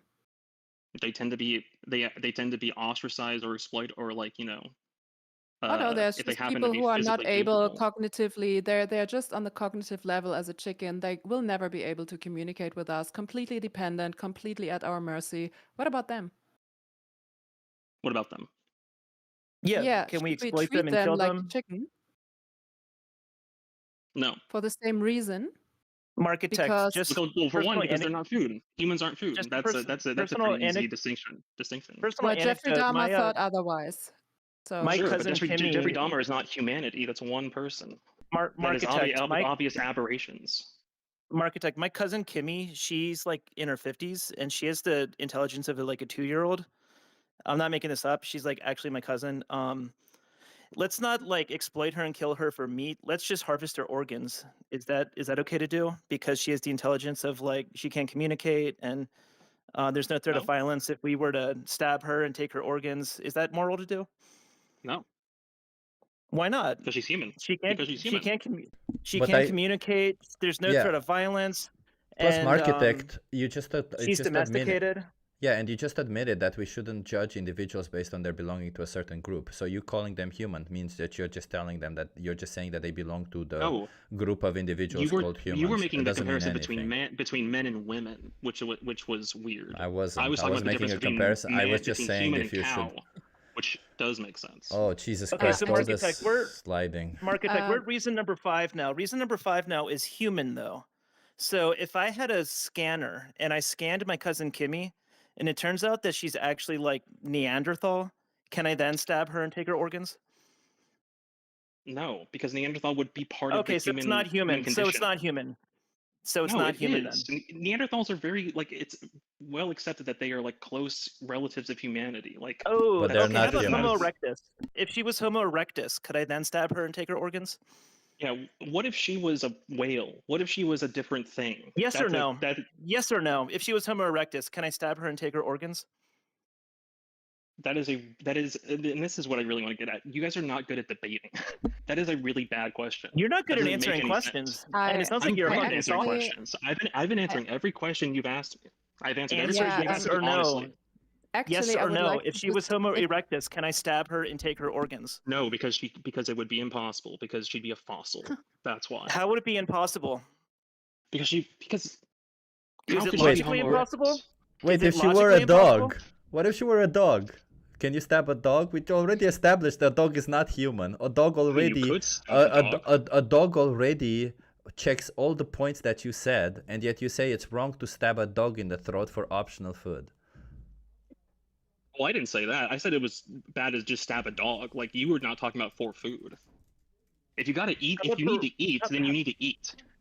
Okay, know? how about just for optional food, I stab a dog once a week from the Humane Society, and I cut up their liver and I fry it up. Is that moral? I mean, it would be weird. I guess it wouldn't be immoral. You sign off on that being okay? Would you be? I mean, I wouldn't be Marketect, okay do you with sign it, off but on I guess that? I go to the Humane Society once a week. I get a German Shepherd and I stab them in the throat and I cut them up and I fry their liver. You sign off on that being moral? I did not say that. I would not say. Yes I or would say no? it's Is it moral? No. Is it's it not moral. immoral or moral? It's immoral. Okay, so But also- what's the but difference also between not a that dog big and of a a deal. chicken? It's okay. So if I did that, you'd say it's immoral, but it's like not that big of a deal. I mean, I think you'd be weird, but you know, on the scale of human atrocities, it's not that it's not that pressing. So I go to the Humane Society once a week. I get a German Shepherd. I stab them in the throat, and I drain their blood, and I cut them up and eat their liver. You're just like So fine are you with just that? eating the liver? Are you wasting the rest of the dog? Are you not No, eating the I rest? Like, are you turn their not hide using into the rest of the leather. dog? I turn their hide into leather. I take their bones. I boil them. I turn it into gelatin. I That's use it as an fine. Yeah, emulsifier. people do eat dogs, I guess. Yeah. They could have been man's best friend, but I cut them up instead and eat them. Well, yes. Part of being man's best friend is to help us get food, Yeah, and chickens can be man's best friend, and so can pigs, and so can cows. and so can horses, and so can Joe, llamas, and so can Alexandra wants to finish her point. Okay, please. go ahead, Just one Alexandra. point. I'm sorry. Just one point, and then you can continue, okay? Because I just don't want to get this lost. So, yeah, my point was now I was asking about what all these animals have in common. For example, a dog and a chicken. Can we try to sum up a little bit more of what they all have in common, except for eyes and they're all bones? vertebrates. Yeah, you're almost there. Continue. There's more. There's more. I can also help you if you want. Like if Yeah, go it's for it. That's yeah. the most I can think of. Okay. So what these animals have in common is that they have a subjective experience of life and they have own interests. They have an interest in continuing their life. They have an interest in rather having good experiences than bad experiences. What happens to them matters to them. This is what they all have in common. It doesn't really matter how intelligent they are or what abilities they have or how they can communicate or whatever. It's the same or very similar to us humans. Like we don't judge people whether or not they can communicate or what abilities they have. We all grant them the decent respect, which is not commodifying them and not exploiting them. But we're not doing that because they have DNA molecules of human species. We do that because the interests that we have are worth protecting. So the thing is, we have this in common with all the other animals, you see. And now the question is, when we all have the same interests, what justifies a difference in treatment? Like in ethics, there is a thing called the principle of equality, of equal consideration, which means equal interests must be treated equally if we want to be fair, if we want to build a fair society that is not arbitrary, that is not unjustifiable. And so when we see that all of these animals, including us, because we're also animals, have all these things in common, we gotta see how can we justify the difference in treatment, so commodifying one but not the other. And so the question on the table is, which trait justifies it? Is it gender? Is it skin color? Is it eye color? Is it hair color? Is it species? Are these traits relevant things that give you the information of whether to exploit someone or not? Or is that arbitrary stuff that we should leave in the past? Well, actually, I actually think I have some clarity now. Part of the issue is that I do not really consider animals ones. I do consider animals things. I don't really know how to change that. Yeah, I can give you the answer right away before we continue. Yeah, sure. Okay. So as I said, they have a subjective experience, right? So no dog is like the other. They all have different memories, different things they like, different preferences, and so on. They have a subjective experience. It's not an object experience because they are not objects, they are subjects. And when you are a subject, when there's someone at home, quite frankly, to say, you are not an object. A chair doesn't give a shit if I break a chair's leg, but a dog does and a chicken does because they experience me breaking the leg. And so this is the clear difference. When there's someone at home who has wants and needs and preferences and interests, that's someone. And that's without a doubt also underlined, proven by science that they are sentient, have a central nervous system, a brain. They are just like us, very much capable of experiencing their own universe, their own life, and this is a clear, very clear thing. They are not things.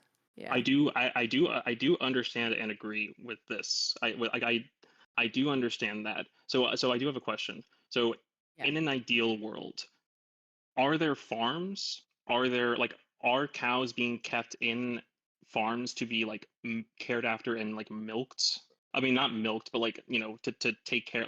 What That's a is good there question. would it be complete like yeah, like I guess I got it. I what can is what answer. is the solution? Yeah. Yeah, the solution is that we right now, as the status quo is, we have of course animals that need to be taken care of because they are at our mercy as much as people with disabilities or babies or whatever, right? They need our help, they need our food, they need supply, they need medicine, and so on. And at the moment we have these places, they are called sanctuaries. This is where the animals can live and they are being taken care of, but they are not commodified. They are not Like being seen Alveus. as a vending machine, right? And in the Yeah. future, when the demand drops, farmers will breed less animals into existence, you see? So when we stop demanding animal products, which can only be produced by exploiting another animal, the demand will drop, thus the production of animals, the breeding will stop, thus there won't be any animals that we need to take care of. It's the same with the shelter problem, right? The shelters are full because people are buying from breeders that keep on breeding and breeding and breeding, although the shelters Yes. are full with animals that actually need a home and need to be taken care of. It's the same for the so-called farmed animals, you know?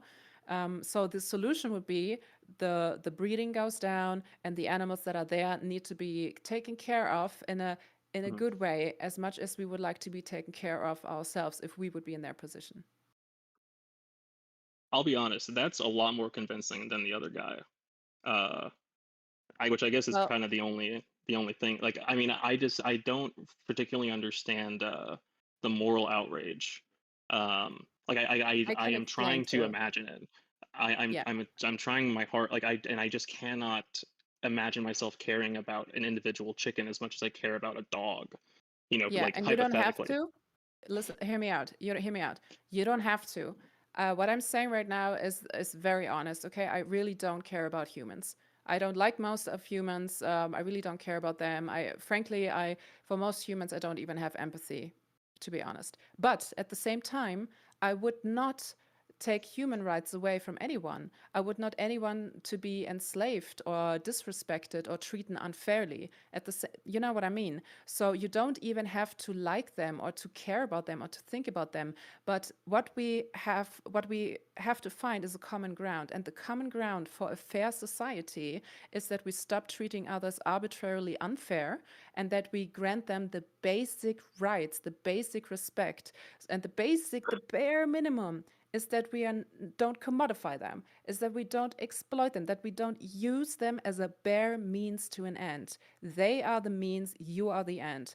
This is the bare minimum, that we don't do that. You know, you don't have to think about a chicken ever again. You don't have to have an emotional connection with them. You don't have to take care of them. You don't have to rescue them. You don't have to do any of that. But the bare minimum is to understand that they matter. They are not objects and they deserve ethical consideration on the same base that you deserve it, that a dog deserves it, and so on. Because they are someone with interests, and those interests need to be protected because they're the same interests that you have. You know, you value your life, they value their life. They don't want to be exploited and suffer and have pain and bad experiences and being chopped their head off and stuff, children taking away whatsoever. And we don't want that either. And that's the baseline. That's not even doing something good. That's just not doing something bad. That makes sense. I am a little okay. I'm a little confused by the lack of empathy for humans bit. That part doesn't make a lot of sense to me. I can also explain, but that's it's something that doesn't have any value here right now. Basically, what she's saying is just because you don't care about another being doesn't give you a justification to stab that being to death. Exactly. Right. Once again, I am not doing that. So that is part of like that's that kind of discussion. Yeah, you're denying how supply and demand works, which is fine. We can show you the empirics on that. But I'm waiting for I'm waiting for the link. Yeah. I understand how supply and demand work, but I am not personally stabbing the animal. Okay. Yeah, so like if I pay a hitman to stab someone to death, did I stab that person or did the hitman stab that person? I didn't pay a hitman either. I'm not paying anyone to do anything. I'm just buying the food. I'm buying the end product. I think Alexandra is reaching to him better. I'm sorry. Yeah, go ahead. Uh, He's just like denying that he has any like yeah, I input know, I into know. the It's system. more that it sounds like you've already got a very firm opinion and you already think that I'm like a monster. So why would I listen to you to begin with? No, the Right? thing is, what is your name, by the way? Is it Marketectist or? Yeah. Yeah. Like Okay. architect. Yeah. Okay. So I just call you that. So the thing is, well, the moment that you buy animal products, you demand this to continue. It is just what it is. You can't deny it. It's okay. But this is how the world works, right? If I go on the darknet and I buy child sexual abuse material, I demand this to continue. I give money to the people who create it. Although I don't do it on my own, I don't touch the children. I just buy the end product, but I'm heavily involved and I create a demand. So, right. That makes sense. Okay, it's the same thing, but just at the supermarket, okay, at the checkout. So you have a role in this, okay? And the only question on the table is really if you really want to be fair to other animals, if you think you want to be a fair person that is just not acting arbitrarily, do you want to do that? Do you want to be fair to other animals? Do you think we should respect them? Is this the world how it should be? So I will say I actually like I do like I have been thinking a lot more about like how you know just how obviously alive animals are than we give them credit for. Um Yeah, they can think and feel like we do, just on a different level, but they're not just walking vegetables, right? But I think there is still some argument that like the domestication process has made them dependent on us. So okay, so Exactly. that's that's the sanctuary model to Yeah. keep them as healthy as they can be. It's like chihuahuas. They're also dependent on us, but we should Right. not exploit Yeah. them just because Yeah. they're at our mercy, right? I mean, it's the Right. same with babies and people with cognitive disabilities and stuff. It's the marginal cases argument, right? So Right. in the human context, we wouldn't exploit marginal cases of humans just because we could, right? As might doesn't make right. I hope you agree. I agree with that in principle, but I think the Okay. world will show that that does not play out. Okay, and it doesn't, Which is part doesn't of the problem, I guess. Exactly, but the Um, thing is, the world will never be free from racism, sexism, ableism, all these things. But you got to ask yourself what your values are and what part do you want to play in the shift of a moral morality in society, right? I mean, we've always done bad stuff, but people change to the better thus far, which is great, right? I mean, at least we have human rights for almost 100 years. Great, so cool. But still, there's a lot of work to do. And by us granting just ourselves, our own group, these rights, we disregarded the interests of all these other animals and we treat them literally like livestock, stock that is unfortunately alive in the first place, which is an atrocity in itself, right? So my question to you is, I actually just got 2 questions and then I think I will mute myself again because I think we've had a great conversation and maybe someone else can like have the rest of it. So like from the bottom of your heart, honest to God, okay? Do you want to be fair to other animals? Like, do you care? I do. Okay, that's nice to hear. So we have a common ground. And now the hardest question is, how many more animals do you wish to be exploited on your behalf from now on? What would be amazing? What number? If you could make a wish. If I can make a wish, 0. My problem Amazing. is that I do Yeah, but stop feel that that's talking. already the case. No. Stop talking right now. I'm sorry. You gotta hear me out. You gotta hear me out.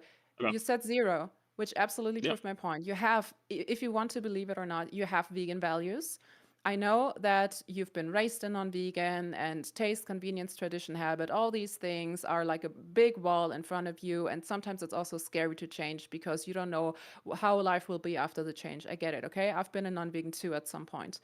But you have vegan values. The only question is if and when you will act on them, and how many more animals need to be decapitated until you make that change, until you step up and act according to your own values. That's the only question you got to ask yourself. I mean, frankly, I can't do shit.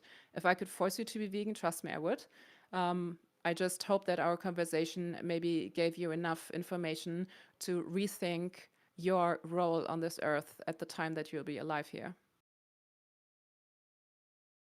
Yeah, so Markitect, I actually wanna genuinely wanna ask you. Let's imagine that you only have a percentage of responsibility in what happens to these animals, right? Is that So here's your claim? well, Because here's my you still question. have responsibility, right? Let's say that I turn vegan right now. The animals that I would have consumed today are still dead, and they have still been processed. They've still been moved to market. Like, if I don't eat that, like if that eventually gets thrown out. Yeah. I really am having a hard time actually. Like, I understand conceptually that supply equals demand, but that is not necessarily true on an individual basis. Yeah, so that can be true, but it can't. But Mark, it's very difficult I to feel linked it that. above. I linked it above, and I tagged you. I did open that. I forgot to look at it, but Yeah, so Joe yes, provided I you did with have an it open. article that each individual person does have an impact. I don't even care if it's a big impact. Let's imagine that you could find out that by changing this, you could save the life of one animal per year. Just one.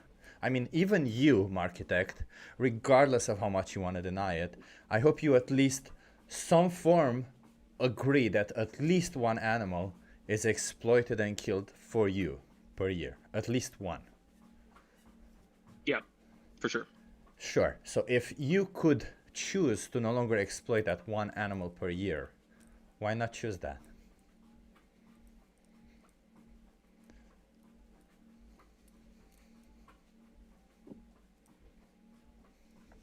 I think it is the distance from the exploitation that is Yeah. really getting me.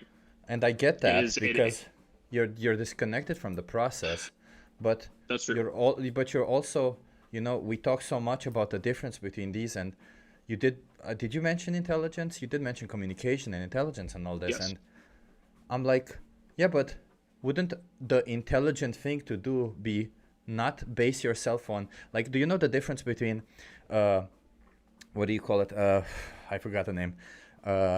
Affective empathy and cognitive empathy. Yes, I think so. Yeah, so affective But empathy is you can when. explain if you. Sure. So affective empathy is when you're close to you see an animal suffering, you feel empathy for them. You're like, oh shit, that sucked. I don't want that to happen to them. And cognitive empathy is when you don't see it happen, but then you just imagine that if it did happen, it would suck. So it's a little bit like you don't base your empathy on feelings, on emotions. You based it based on some logic of it. You logically say, well, if I were in that position, I wouldn't want that to happen to me. Right. So therefore, you empathize and say, no, I wouldn't. I wouldn't. Yeah.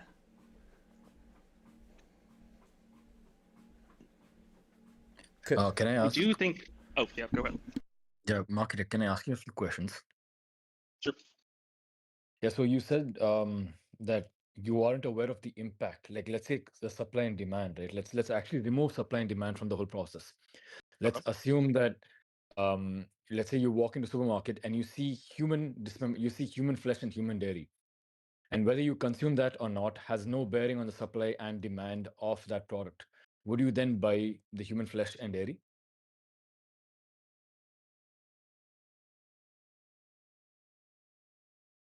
Probably not. Okay, so then what's the difference between a human and an animal that justifies this difference in treatment? Then? Sparrow, we've already been through that. Yeah, no, I know. I mean, He mentioned that one is a human, one's an animal, right? So you do say that okay, just because one's a human, you wouldn't do it. One's an animal, you wouldn't do it. Is that up to date? Yep. So let's say instead of humans, there were human-like. Let's say what I've done is I've gone around. I have this scanner with me.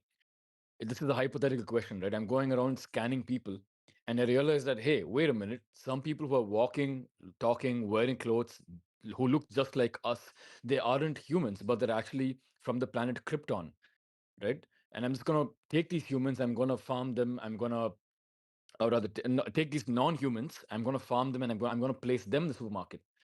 Would you then buy these products?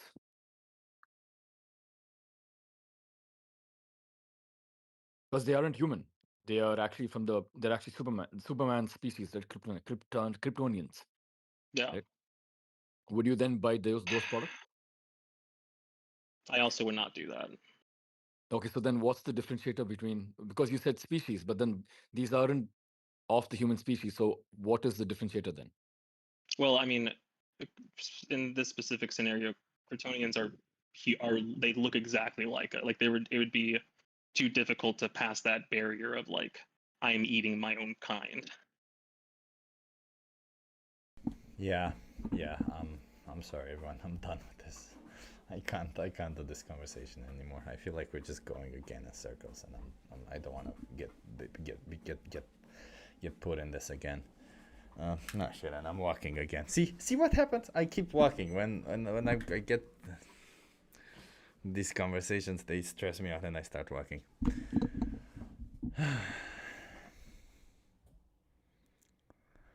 What a day.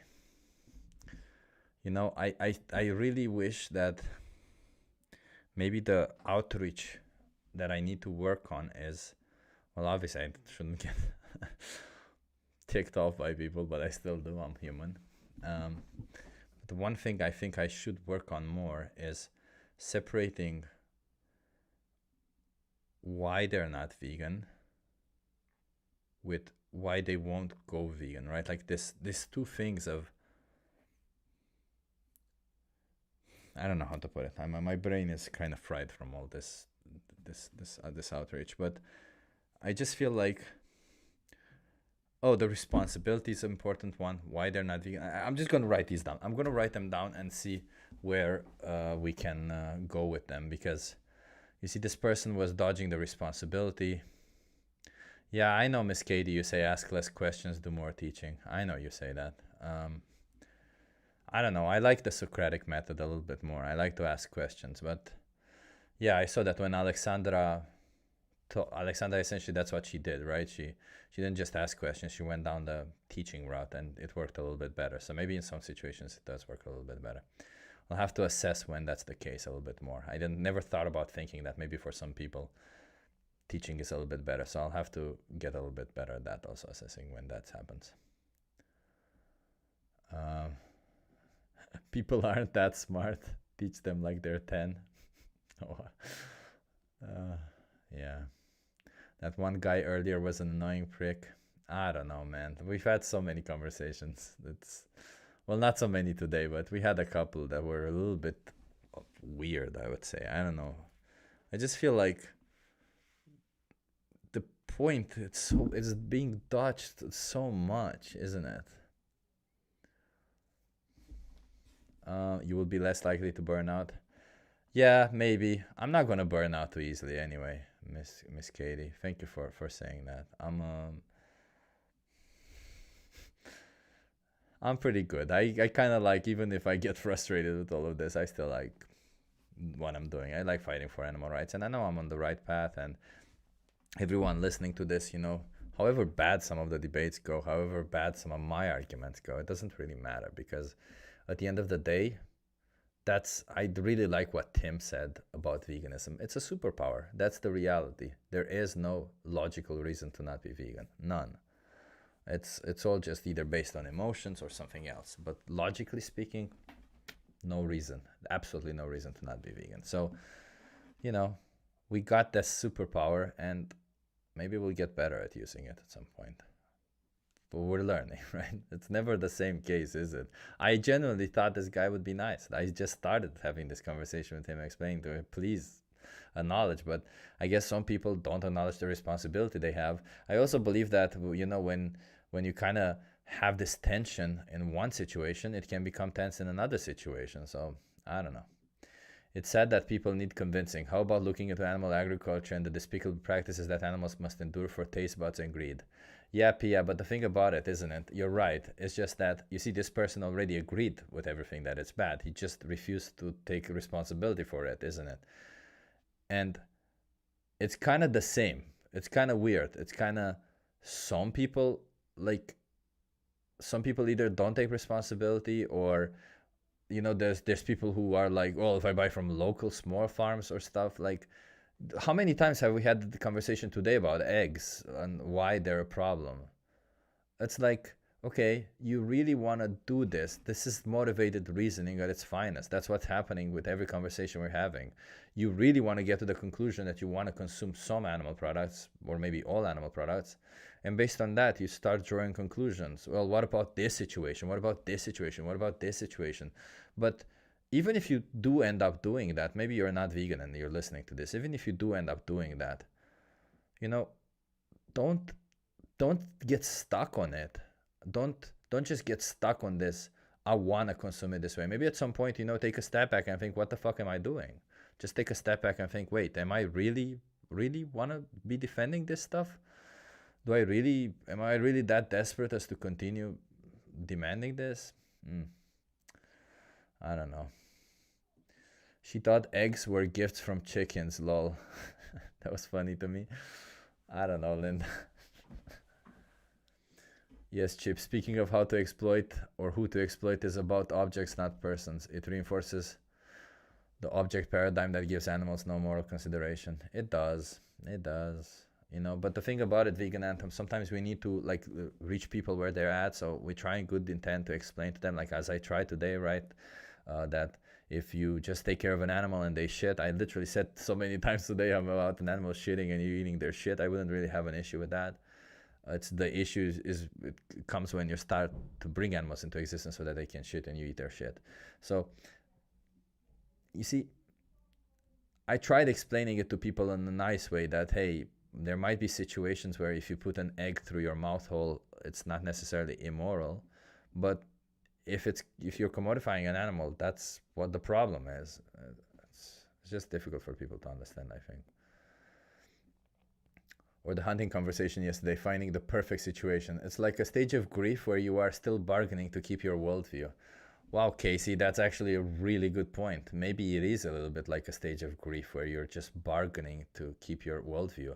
And I'll be honest, you know, when I went vegan, I did go vegan. Well, when I went plant-based, let's put it this way. When I went plant-based, I did go plant-based. And the first thing I did in my mind was negotiating. Well, what if I get a chicken and just let them lay eggs in my balcony? I have a pretty big balcony. I'm like, well, what if I just let them lay eggs there? And what if I take care of them? And I think, you know, like you start bargaining, but then you realize just how silly all of this is when you can just literally eat plant-based. Everything you want is now available plant-based version. And all the people we generally speak to are not in situations where they can't have access to these products. In fact, a lot of the times, what I've noticed personally, but this is my own opinion, based on my observation, is that the people who have the least amount of solutions are usually the people who are more open-minded towards changing. It's the people who have the most choice that are a lot of the times all like, well, I want this or this other thing. Yeah. If a chicken goes up to your mouth and lays an egg directly in it, you have my permission to eat it. Has I have not seen that. Has, you'd be a really good carnist. Oh my God, Has, how has nobody presented this hypothetical scenario, Has? Oh, that is beautiful, Has. Fucking brilliant. I love it. I'm still kind of lost on what the exact version of veganism I am. Someone who is raised in a farming background and we only do subsistence farming. That's still exploitation. You're still treating animals like commodities, even in the case of subsistence farming. If you're using them, killing them, it's still wrong. Because I would say, I don't know what your name is, STTV7WD. I would say just, hey, put yourself in their shoes. That's kind of what we're trying to say. Huh? Put yourself in that position. There's another species of individuals who is doing the same thing you're doing to them. Is it moral? And if you say yes, and you are genuine about it, how can I ever just judge what you're saying? I also went through a negotiation phase before becoming vegan. Yeah, we all did, didn't we?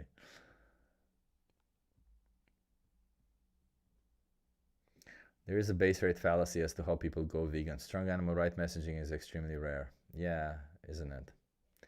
It's yeah.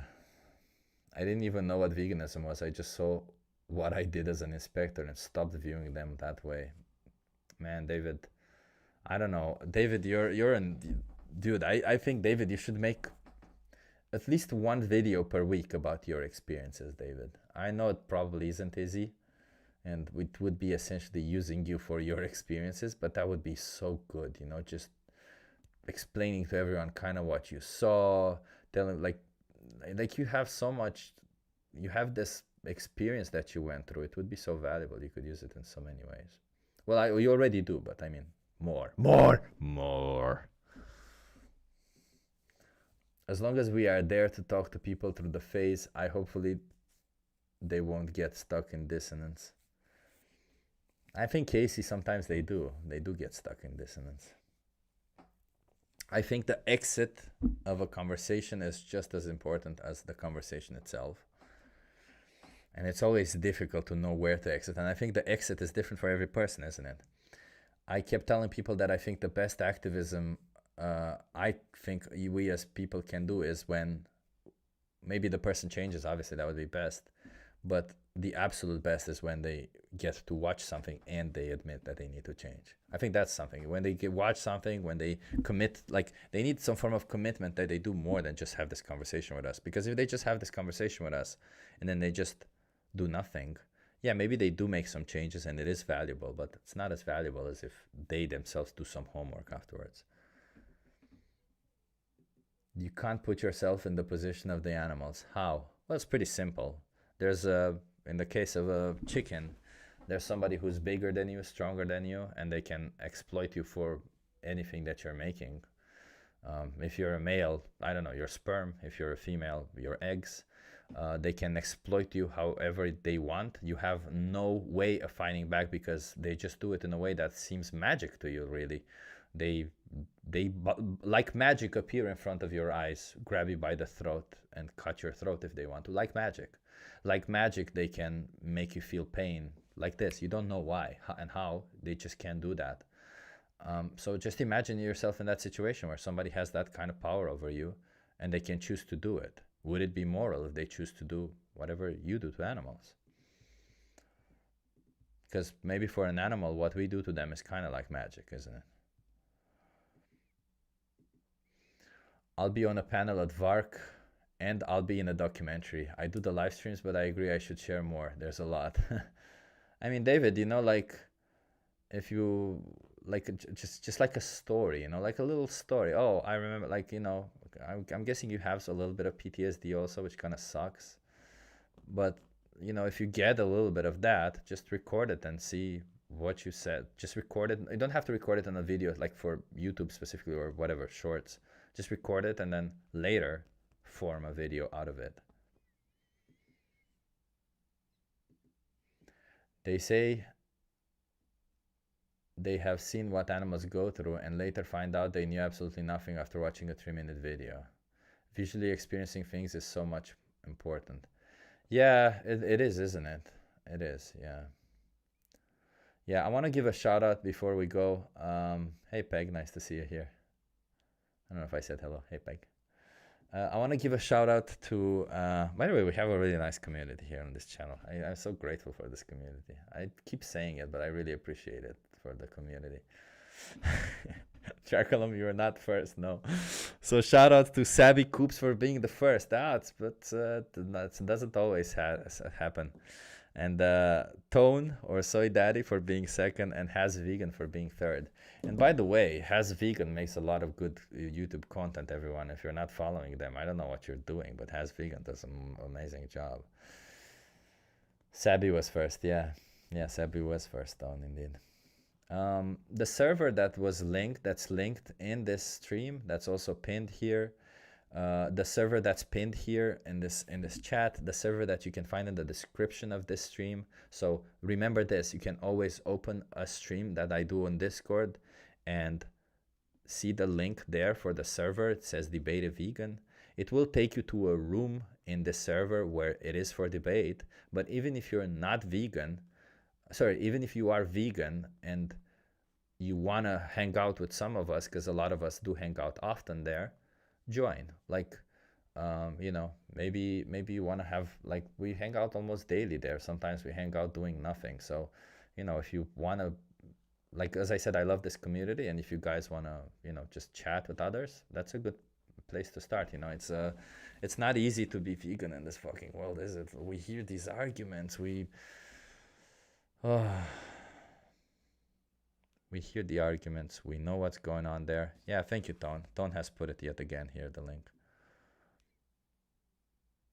Yeah, see, this link. If you're a vegan, join us there. Scary vegans. I'm banned from Discord. Okay, I'm sorry, Navi, I didn't know that. Lynn, that last guy reminded me of myself. Lynn, I still don't know. Are you vegan now, Lynn, or what's going on? I know you weren't vegan. I don't know. Did you now try Challenge 22 or something? Draculum on vacation. Yeah, we don't know what happened, huh? Draculum wasn't first. That's rare. That's Draculum is super fast, huh? He was first to comment to find the solution to the math problem. He wasn't first to comment on that last stream. But we love you, Draculum, either way. We love you either way, Draculum. Thank you for being here.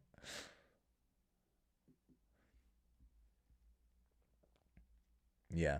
We probably tomorrow, we might have like a chill stream tomorrow. Oh, I've been vegan for 10 years, Lynn. Oh, then I'm sorry. I misunderstood, Lynn. I'm so sorry for misunderstanding that. I don't know why I misunderstood that. That's awesome. And thank you for not taking it personal. Some people take it personally.